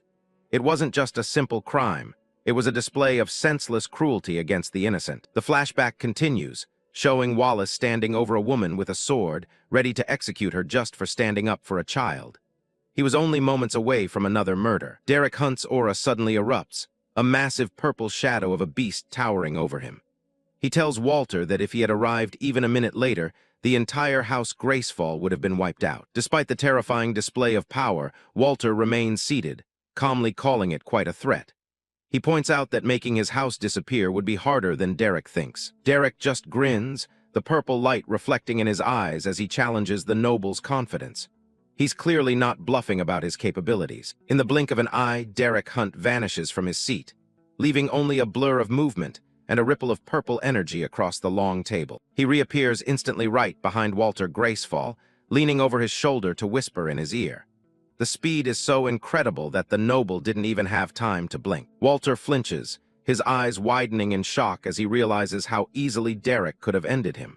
He turns his head, but his opponent is already moving again. By the time Walter fully turns around, Derek Hunt is already back in his original seat across the table. He casually suggests they share the meal since none of that violence had to happen. Derek leans forward, genuinely curious about the noble's lack of rage. He asks Walter why he doesn't seem angry about losing his son to the man sitting right in front of him. Walter doesn't look at him, staring down at his plate as he admits that he is angry. But then he adds the twist. He's not angry at Derek Hunt. The noble looks down, his face etched with deep regret as he confesses his failure. He admits that he failed Wallace as a father, taking the blame on himself. Walter explains that he was far too soft on the boy, allowing him to turn into the monster that Derek eventually met. He's had time to reflect on where it all went wrong. He looks at Derek Hunt with a somber expression, nodding that despite the murder, the story Derek told brings honor to the family. It's a strange kind of gratitude. He concludes that Wallace's sacrifice will ensure he's remembered as something much better than he actually was in life. It's the ultimate way to preserve the family name. Walter Graceful maintains a calm, almost gentle expression across the table. He admits that, in a strange way, he's actually thankful to Derek for what happened to his son. Derek Hunt is caught off guard, scratching his cheek as he offers a confused, "You're welcome." He wasn't exactly expecting a thank you for killing the man's son. Walter doesn't skip a beat, cutting a piece of meat as he shifts the topic. He has one question that's been bothering him, something he just hasn't been able to figure out. The noble looks up from his meal with a sharp, calculating gaze. He points out that Derek Hunt is clearly too high-level to have entered the dungeon himself, so he wants to know who actually cleared it. Derek leans back with a confident smirk, raising a finger. He tells Walter that he could explain it, but it's a massive secret that requires something in return. He demands an oath from the noble before he shares anything. Walter pauses with his fork halfway to his mouth, considering the request, and notes that it better not be too strict. Derek Hunt continues to eat casually, holding up 2 fingers to lay out his conditions. First, Walter must tell nobody the secret, and second, he can't use the knowledge to harm Derek or his companions. Walter Graceful listens in silence, his expression unreadable as he weighs the risk of the deal. The air in the room feels heavy as he processes the conditions. Finally, the noble agrees, stating that the terms are acceptable to him. He's made much worse deals for far less valuable information in the past. Walter places a hand over his heart as a brilliant, blue light erupts around him. He officially swears to the Great System to accept all of Derek Hunt's conditions. A glowing system window appears in the air, confirming that an oath to the Great System has been made by Walter Graceful. The magic of the system ensures there's no going back. The system message clarifies that the oath is binding until death. If Walter breaks it, he'll lose every single class and skill he's ever worked for. With the oath secured, Derek Hunt goes back to his meal, looking completely at ease. He casually asks Walter what he knows about legendary classes. There's a sharp freeze as Walter stops mid-motion, his knife hovering over his plate. The mere mention of such a rare status is enough to stop a high-ranking noble in his tracks. Walter looks at Derek with a somber intensity. He admits that he knows they exist, but he's never actually met anyone who possessed one. Derek Hunt just keeps chewing his food, offering a simple, "Well, now you do." He says it so casually that it takes a second for the weight of the reveal to sink in. Walter stares at him, completely stunned by the admission. He slowly asks if Derek Hunt would mind answering a few more questions about this legendary class. Derek gives a non-committal shrug, leaning back in his chair. He tells the noble that his willingness to answer really just depends on the questions. Walter leans forward, resting his chin on his hand as he thinks. He wants to know if Derek Hunt knows why the class was offered to him or what specific conditions he met to earn it. He theorizes that it might have something to do with everything Derek did before even choosing a class. It's a level of dedication most people can't even imagine. Derek Hunt looks serious for a moment, his hands clasped in front of him. He explains that to be rewarded extremely, a person has to be willing to go to extremes themselves. A vision of a young swordsman appears, surrounded by a whirlwind of blades under a full moon. Derek explains that someone who wants to be a legendary swordsman must live and breathe their weapon. Another image shows a woman meditating deep underwater, surrounded by glowing bubbles. To become a legendary water mage, one must fully immerse themselves in the element long before selecting a class. Derek Hunt's face is split with a dark, intense grin as he finishes his point. He believes that if someone devotes themselves with the passion of a zealot, the system will grant them greatness. Walter takes in the massive, quiet dining hall as he considers this theory. He asks Derek Hunt if he's actually tested this idea with others to unlock high-tier classes. Derek Hunt continues eating, admitting that there is one other person he's testing it with. In fact, Finding a safe place for them to grow is one of the main reasons he's checking out this city. Walter Gracefall's eyes narrow as he hears this, his mind immediately jumping to a conclusion. He asks if Derek is referring to the boy who was with him earlier. Derek lets out a loud laugh, waving the idea away with his hand. He loves the kid, but he knows Thomas would never have the patience required to train and wait to select his class. Walter rubs his forehead, looking exhausted as he delivers some bad news. He tells Derek Hunt that he can't recommend Torith as a place for him or his disciple to settle down. When Derek asks why, Walter's expression turns grim. He explains that it's all because of the city lord, Malcolm Torith, who is apparently 100 times worse than Wallace. A visualization shows Malcolm Torith sitting on a throne, surrounded by luxury while servants wait on him. Walter explains that the man has never worked a day in his life and only has power through his father. Malcolm is shown laughing and drinking while using his servants as footstools. Every level he has was handed to him, and he's likely never been in a real fight. Walter warns that Malcolm is like a petulant child who throws a fit whenever someone else has a shinier toy than him. If he finds out about the person Derek Hunt wants to keep safe, he'll try to take them. The light from the chandelier overhead seems a bit dimmer as the conversation turns serious. Walter tells Derek that this city simply wouldn't be right for what he's looking for. A beautiful, sun-drenched city with palm trees and a bustling marketplace appears. Savannah. Walter suggests it as a merchant city that has strict laws and a lord that actually cares for her people. Derek looks intrigued, nodding that he'll have to check out Savannah once his business here is finished. He's always looking for the next move. The dining room is seen from a distance through a window, two powerful men alone in a massive space. Walter points out that Derek Hunt will almost certainly have to meet with Malcolm soon. He warns that Malcolm has likely already heard of Derek Hunt and might even know about this very meeting. It's only a matter of time before he sends for him. Derek Hunt lets out a long sigh, resting his chin on his hand as he thinks it over. He admits that he figured a meeting like that was inevitable. A smirk returns to Derek's face as he shares his current dilemma. He's trying to decide if it would be more entertaining to offend Malcolm by just ignoring his invitation. He raises a hand, his eyes glinting with mischief. Or he wonders if it would be better to accept the invite and just offend the city lord right to his face. Walter Gracefall stares at him, completely bewildered by his guest's attitude. He can't help but ask why both of Derek's options end with him intentionally offending the most powerful man in the city. Derek Hunt offers a confident smirk as he finishes his conversation with the noble. He's clearly unbothered by the potential conflict with the city lord, seemingly looking forward to the challenge. He steps out from the grand dining room, leaving the heavy blue doors behind him. The hallway is dimly lit, the quiet atmosphere a sharp contrast to the weight of the secrets he just shared. Raising a hand to get their attention, Derek Hunt calls out to his companions. He asks Thomas and Sylvie if they are finally ready to head back and call it a night. Derek tells them it's time to get some rest so they can be prepared for the morning. He notes that tomorrow is going to be a big day, likely anticipating his upcoming encounter with Malcolm Torith. Thomas struggles through the doorway, grunting as he tries to move. He's clearly exhausted, and the guard standing behind him seems equally tired of dealing with the group's antics. Derek Hunt stares at them in silence, his expression turning to one of pure confusion. He wasn't quite expecting his student and his pet to be in such a sorry state after a simple meal. With a heavy thud, both Thomas and Sylvie collapse onto the red carpet in the hallway.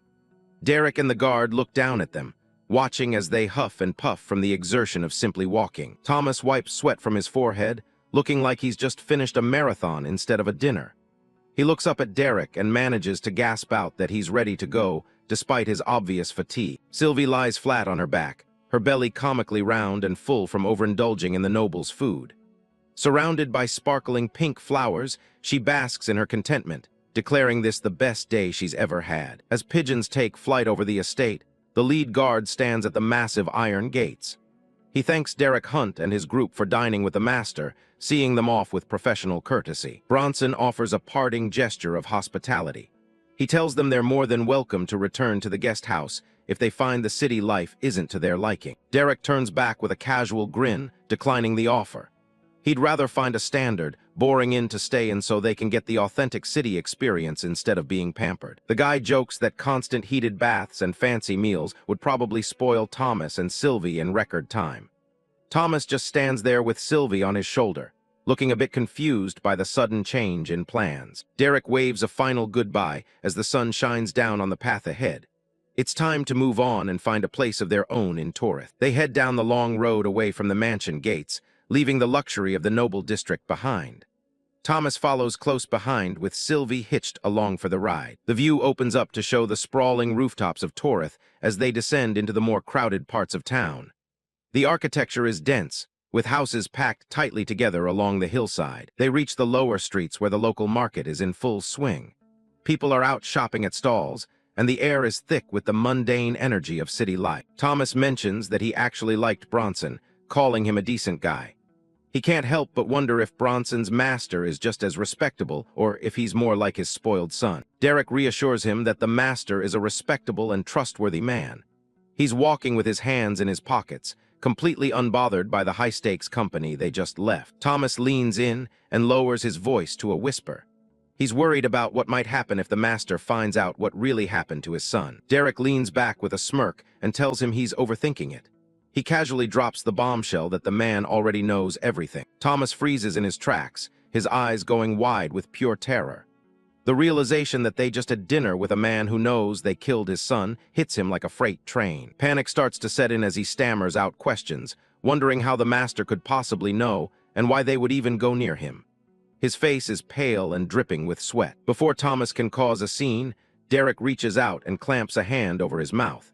He tells him to knock it off as they continue walking past the city's residents. He explains that the master was a smart man who knew exactly what kind of person his son was. The old man had long ago accepted that the boy's character would eventually get him killed. Derek lets go and tells Thomas there's no reason to worry. In fact, after their meeting, the master is pretty much on their side now. They find a local inn and walk up to the wooden counter. Derek speaks to the clerk, requesting 2 separate rooms for the night. He drops a handful of gold coins onto the table, the bright metal clinking against the wood. He's not short on cash and is happy to pay for some privacy. The clerk scoops up the gold but delivers some bad news. They only have 1 room left available, and Derek lets out a tired sigh before agreeing to take it. With a polite smile, the clerk hands over a single silver key. He informs them that they'll be staying in room number 214. They reach the door, and Derek gives it a quick swing open. Thomas and Sylvie peek inside from behind him, curious about their new living quarters. The room is basic but clean, furnished with a single bed and a heavy wooden wardrobe. It's a far cry from the noble estate, but it suits Derek just fine. Derek takes one look at the lone bed and makes a quick decision. He knows there's going to be a conflict over who gets the comfortable spot. The bed sits alone against the stone wall, looking remarkably ordinary. It's clear it wasn't designed for 3 guests. Derek points toward the bed and tells Thomas he's stuck on the floor tonight. When Thomas tries to complain, Derek reminds him of the rule: do what he says, no questions asked. Before things get too heated, Derek mentions he has some errands to run. He pulls a glowing pouch out of his inventory, light spilling from the bag as he opens it. He tosses a heavy pouch of gold to Thomas, suggesting that he and Sylvie take the opportunity to explore the city. It's more than enough for them to shop and eat to their heart's content. Derek turns and walks out the door, telling them to have fun and maybe even buy some new clothes. He waves dismissively over his shoulder as he heads back into the hallway. He stops for a second and glances back toward the room.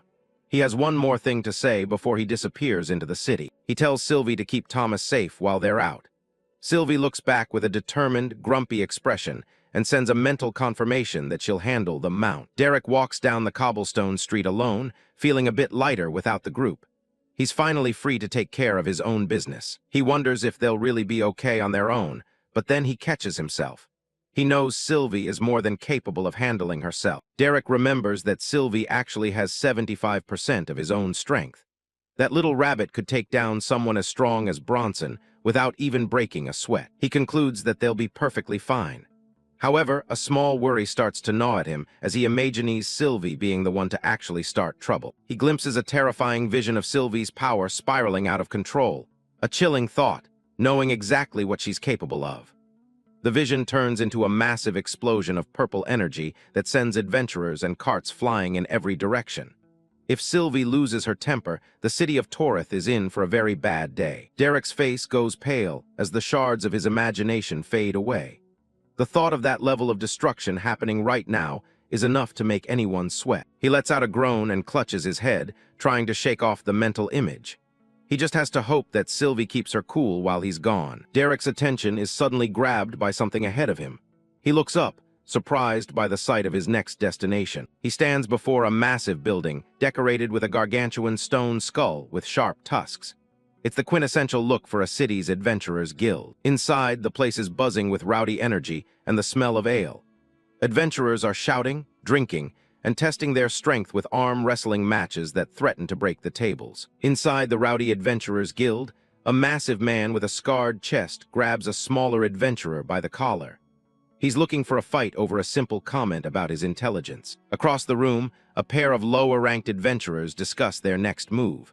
They're considering whether to take a risk on a silver-ranked quest this time. The heavy door swings open as Derek Hunt makes his entrance.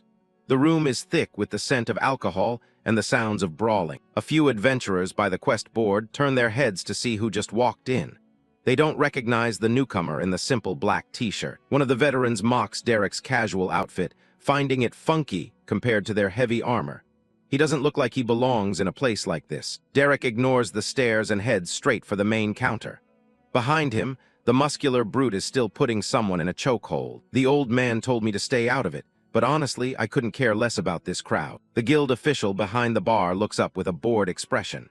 He assumes Derek is just a commoner looking for work and tells him this area is strictly for guild members. Derek doesn't miss a beat and asks to register as a platinum-ranked adventurer right then and there.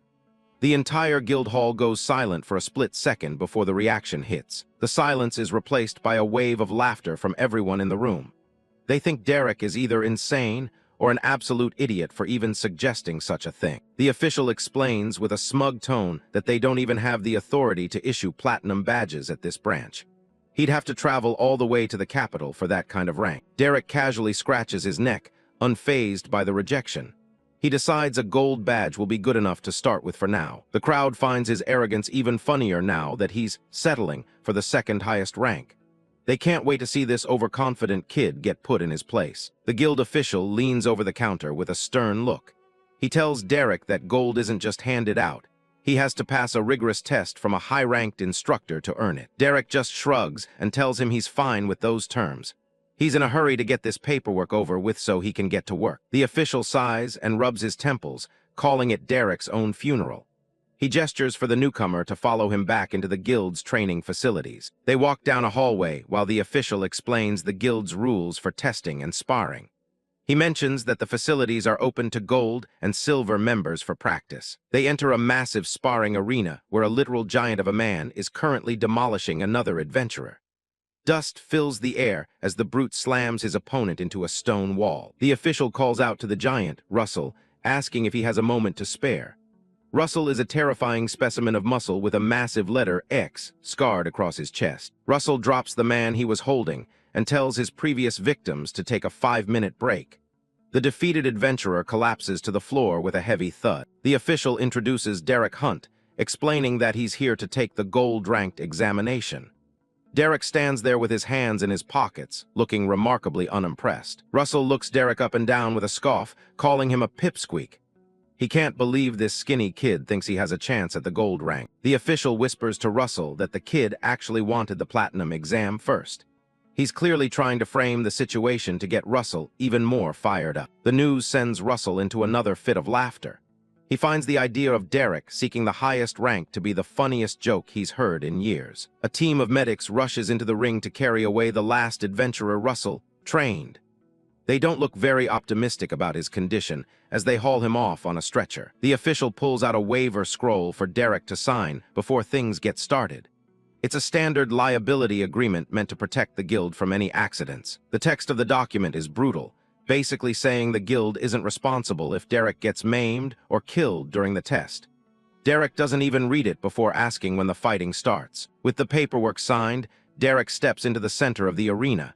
He's ready to get this over with as quickly as possible. Russell cracks his neck and offers Derek 2 free shots at him as a gesture of fairness.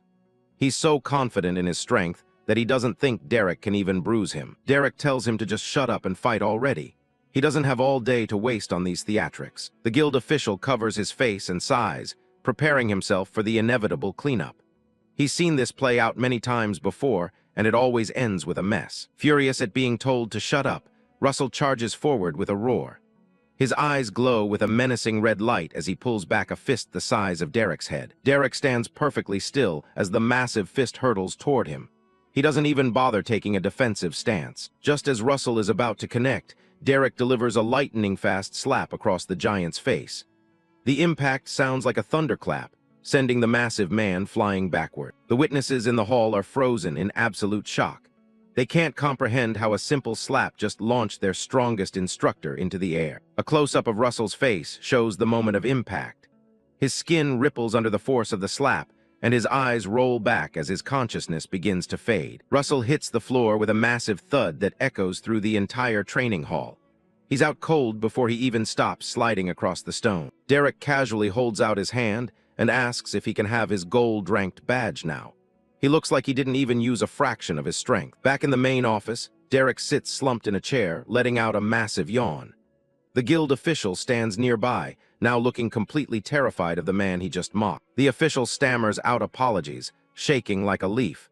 He tells Derek that he still needs to complete one mission for the badge to become official. The man's hands tremble so much that he almost drops the documents he's holding.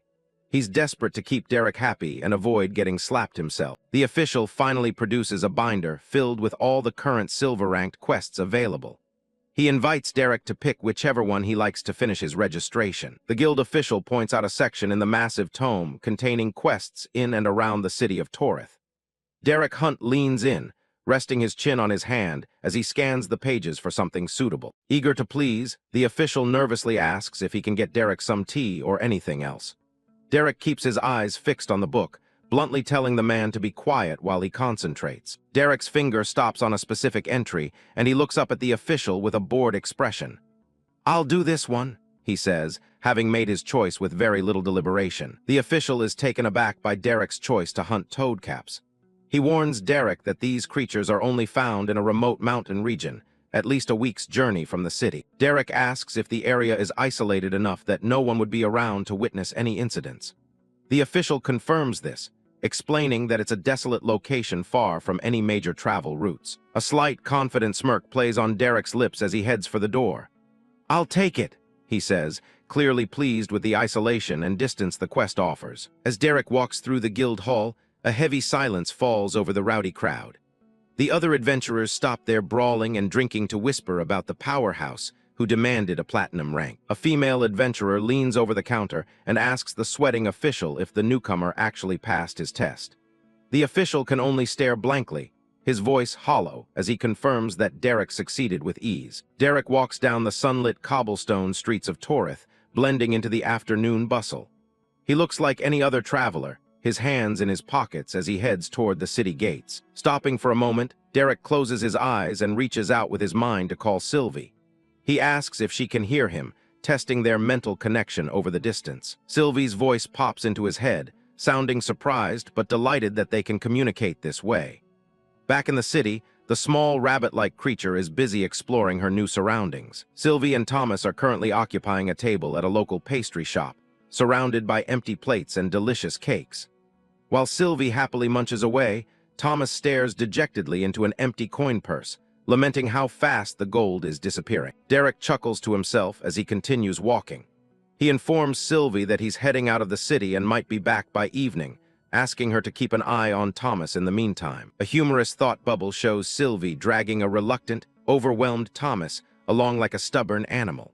It seems the little creature has already established her dominance over the young man. Sylvie continues to stuff a pastry into her mouth, her purple cape fluttering as she eats. She agrees to look after Thomas, but demands more gold for food, claiming that Thomas was the one who spent it all. Derek rolls his eyes, knowing full well who the real glutton is. He promises to leave more gold in their room later, adding that he highly doubts Thomas was the one responsible for the bill. He reminds Sylvie to be fair and let Thomas have some of the treats as well. In the shop, Thomas watches Sylvie's voracious eating with a look of exhausted resignation. Sylvie pauses mid-chew, giving a silent, somewhat guilty look through their mental link. She realizes she's been caught being selfish with the sweets. Derek gives a final okay to confirm their arrangement. Sylvie sighs mentally and gives a begrudging, Fine, as she turns her attention back to the table. Standing just outside the city walls, Derek prepares for the journey ahead. A pillar of brilliant blue light erupts from the ground as he activates his high-speed movement skill. With a sudden surge of power, Derek sprints forward, becoming a blur of motion surrounded by crackling blue lightning. He leaves the city of Torith behind in a literal flash of speed. Crossing the vast green plains, Derek is a streak of blue energy headed toward the jagged peaks in the distance. The sheer force of his movement kicks up massive clouds of dust in his wake. His feet skid across the rocky terrain for a split second as he makes a sharp turn at full speed.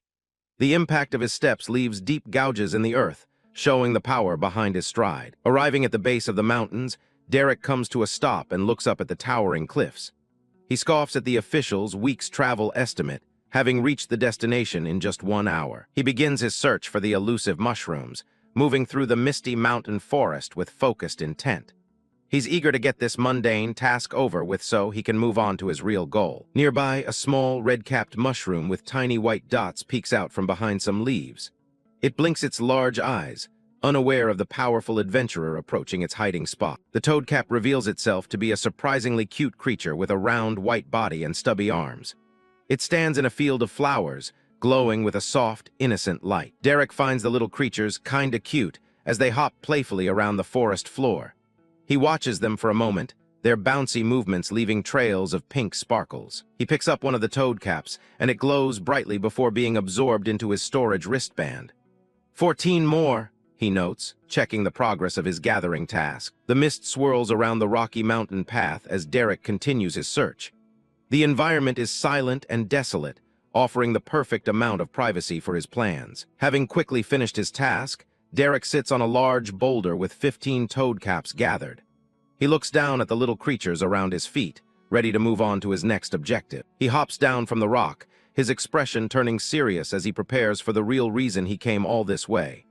Now for the more exciting part, he says to the empty mountain air. Derek walks into a wide clearing, ensuring he is far away from any eyes or potential interruptions. The sunlight breaks through the clouds, illuminating the spot he has chosen for his experiment. Standing alone on the mountain peak, Derek looks up at the sky, his silhouette sharp against the bright sunbeams. The atmosphere is tense as he prepares to unleash a dangerous power. His eyes ignite with a piercing purple glow as he calls out the name of the skill, Void Call. The air around him begins to vibrate with dark, chaotic energy. A massive beam of violet light descends from the heavens, striking the ground where Derek stands with incredible force. The surrounding fog is blasted away by the shockwave of the summit. Lightning crackles around the base of the beam as a swirling portal of dark energy opens high in the clouds. The sound of the sky cracking open echoes through the desolate mountains. A massive, dark shape begins to push through the portal, accompanied by a deafening crash that shakes the very earth. Fragments of purple energy shower down around the impact site. Derek watches with a wild, expectant grin, his eyes reflecting the intense purple light of the summon. "Here it comes," he shouts, his excitement palpable as the monster emerges. A powerful void monster drops through the rift, its body wreathed in dark smoke and lightning. It descends with a predatory grace, its red eyes glowing with malice as it targets the ground. The creature hits the clearing with a tremendous crash, sending rocks and dirt flying in every direction. The force of its landing creates a deep crater in the side of the mountain. The void monster stands tall, a hulking purple-skinned demon with jagged red horns and massive red gauntlets. It looms over the landscape, its terrifying presence filling the clearing with a dark aura. Derek Hunt's brow furrows as he stares at the creature he just summoned. The grandiosity of the massive energy beam from a moment ago doesn't seem to match the underwhelming result. He rests a hand on his chin, examining the small purple monster with a look of pure confusion. "What the?" he mutters, his voice dropping an octave in clear disappointment. The monster stands barely waist-high compared to Derek, its red horns and claws looking more decorative than dangerous in the dim mountain light. "Why's it so small?" Derek asks, feeling completely unsatisfied with the results of his skill. The small void monster lets out a high-pitched screech and lunges forward, its red claws extended toward Derek's chest. It's fast, but its movements are predictable to a seasoned fighter. Derek sighs seriously as he brings his hand down in a sharp, effortless chop. A shimmering arc of blue energy follows his movement, instantly neutralizing the creature's frantic attack. The monster falls limply to the grass, defeated by a single casual blow from Derek's hand. He kneels beside it, muttering about whether Stella would find such a little guy valuable enough to pay for. Derek stands back up and brushes off his pants, looking out over the desolate mountain peaks. He decides to try the skill again, hopping to farm more valuable materials if the next summon proves to be more substantial. A vision of a truly monstrous maw filled with rows of jagged teeth flashes through Derek's mind as he prepares. He reflects on how long it has been since anything in this world has truly pushed his body to its limits. Activating his skill once more, Derek's eyes flare with an intense purple light that illuminates the rocky clearing.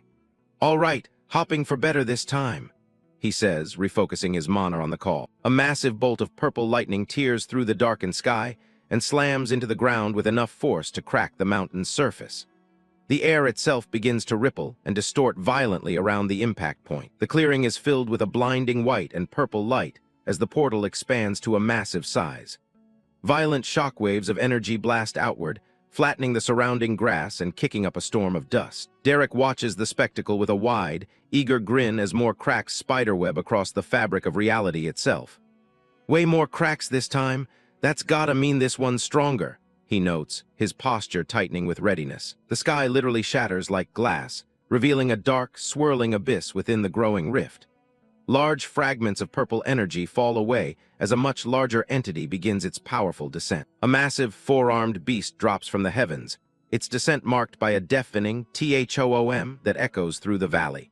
It is far more imposing than the previous summon, its muscular frame covered in dark purple scales. The creature lands heavily on a nearby cliff face, its long claws digging deep into the solid stone. Derek stands on the path below, looking up at the towering monstrosity that now looms over his small frame. A close-up of the monster's head reveals a terrifying array of 3 glowing red eyes on the side of its face. It lets out a low, rumbling growl, its jagged teeth bared in a snarl as it smells the air. Derek doesn't flinch. Instead, he draws a glowing blue energy blade that crackles with intense power. "Let's do this," he says, his fighting spirit finally ignited by the presence of a seemingly worthy opponent. The monster begins to turn its massive head, its multiple eyes narrowing as it scans the ground nearby. It has noticed something in the grass that momentarily distracts it from Derek's presence. Derek pauses, his energy blade held at the ready as he watches the beast's strange behavior. "Huh?" he asks, wondering why the monster hasn't initiated its attack yet. The giant creature steps forward, its heavy footsteps shaking the mountain path beneath it. It walks past Derek, its focus entirely fixed on the body of the smaller monster lying lifeless in the grass. Reaching down with its secondary pair of arms, the beast lifts the carcass of its predecessor with surprising care. The contrast between its massive, armored hands and the small, limp body is stark. The four-armed monster crouches over the fallen creature, its long, purple tail twitching with agitation.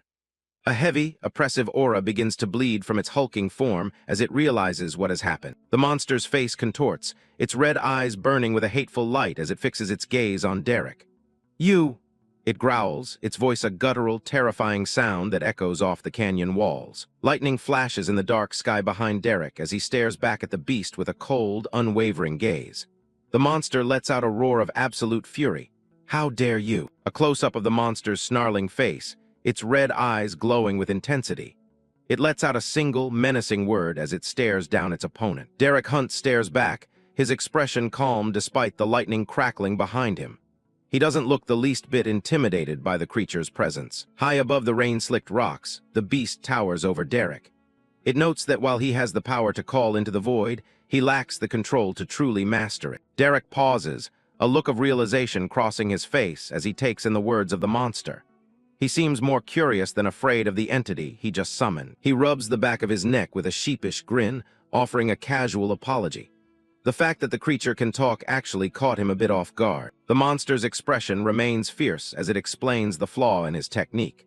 It points out that he can direct the void's energy, but his lack of control makes it a blunt instrument. Derek conjures a small, swirling orb of purple void energy in the palm of his hand. He challenges the assessment, thinking he's doing a pretty decent job on his own. Infuriated by his casual attitude, the beast lets out a deafening roar that echoes through the rain. It brands him as ignorant for underestimating the forces he's tampering with. The creature crouches low, its body beginning to glow with a menacing red aura as it prepares to strike. It warns Derek that he has no idea what kind of power he's actually playing with. The monster looms over the remains of smaller creatures, its massive claws digging into the earth. It declares its intention to rectify the mistake of his existence while it's still nearby. Derek doesn't flinch, instead letting out a confident grin as he readies his glowing blue weapon. He seems excited by the prospect of a real challenge. He briefly imagines a ridiculous scenario where the beast becomes his mentor, like a scene straight out of a martial arts movie. He wonders if this is the part where the legendary creature takes on a genius apprentice. Derek's eyes sparkle with mock excitement as he leans into the joke. He decides that it's finally time for his mandatory training arc to begin. He drops into a deep, overly dramatic bow, his voice dripping with sarcasm. He mockingly asks for guidance from the great master of the void. The creature's jaw drops in disbelief at his sheer audacity.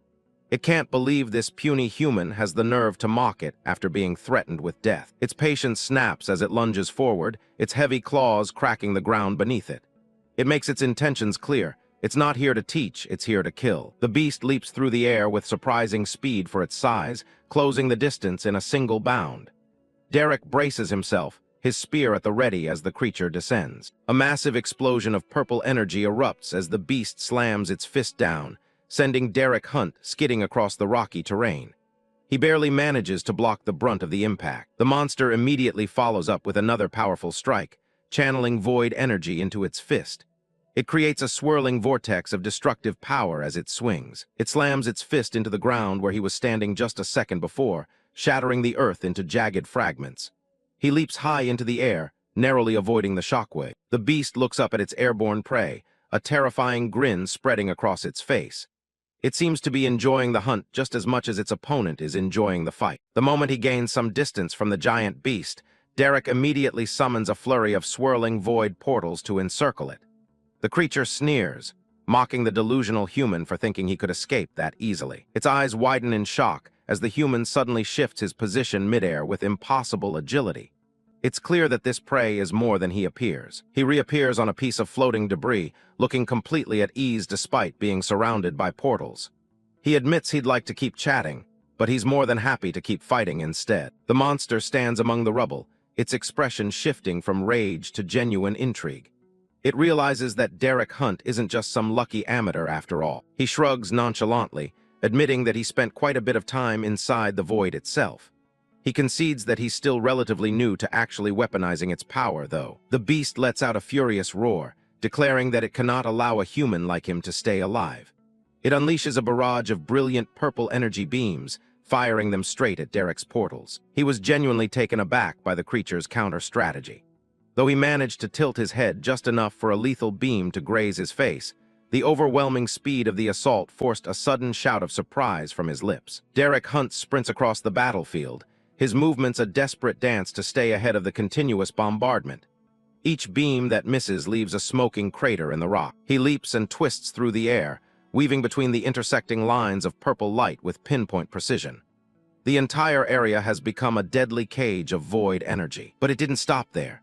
The beast dove headfirst into one of Derek's rifts, only to emerge directly above him a fraction of a second later, sending him hurtling toward the ground. The monster reappears directly above him, its massive fists clasped together for a devastating overhead strike. It uses the momentum of its fall to add even more power to the blow. A massive explosion rocks the entire cliffside as the beast's attack connects with full force. Dust and debris fill the air, obscuring everything in a shroud of gray. He is slammed against a wall of jagged void crystals, his body pinned by the overwhelming pressure.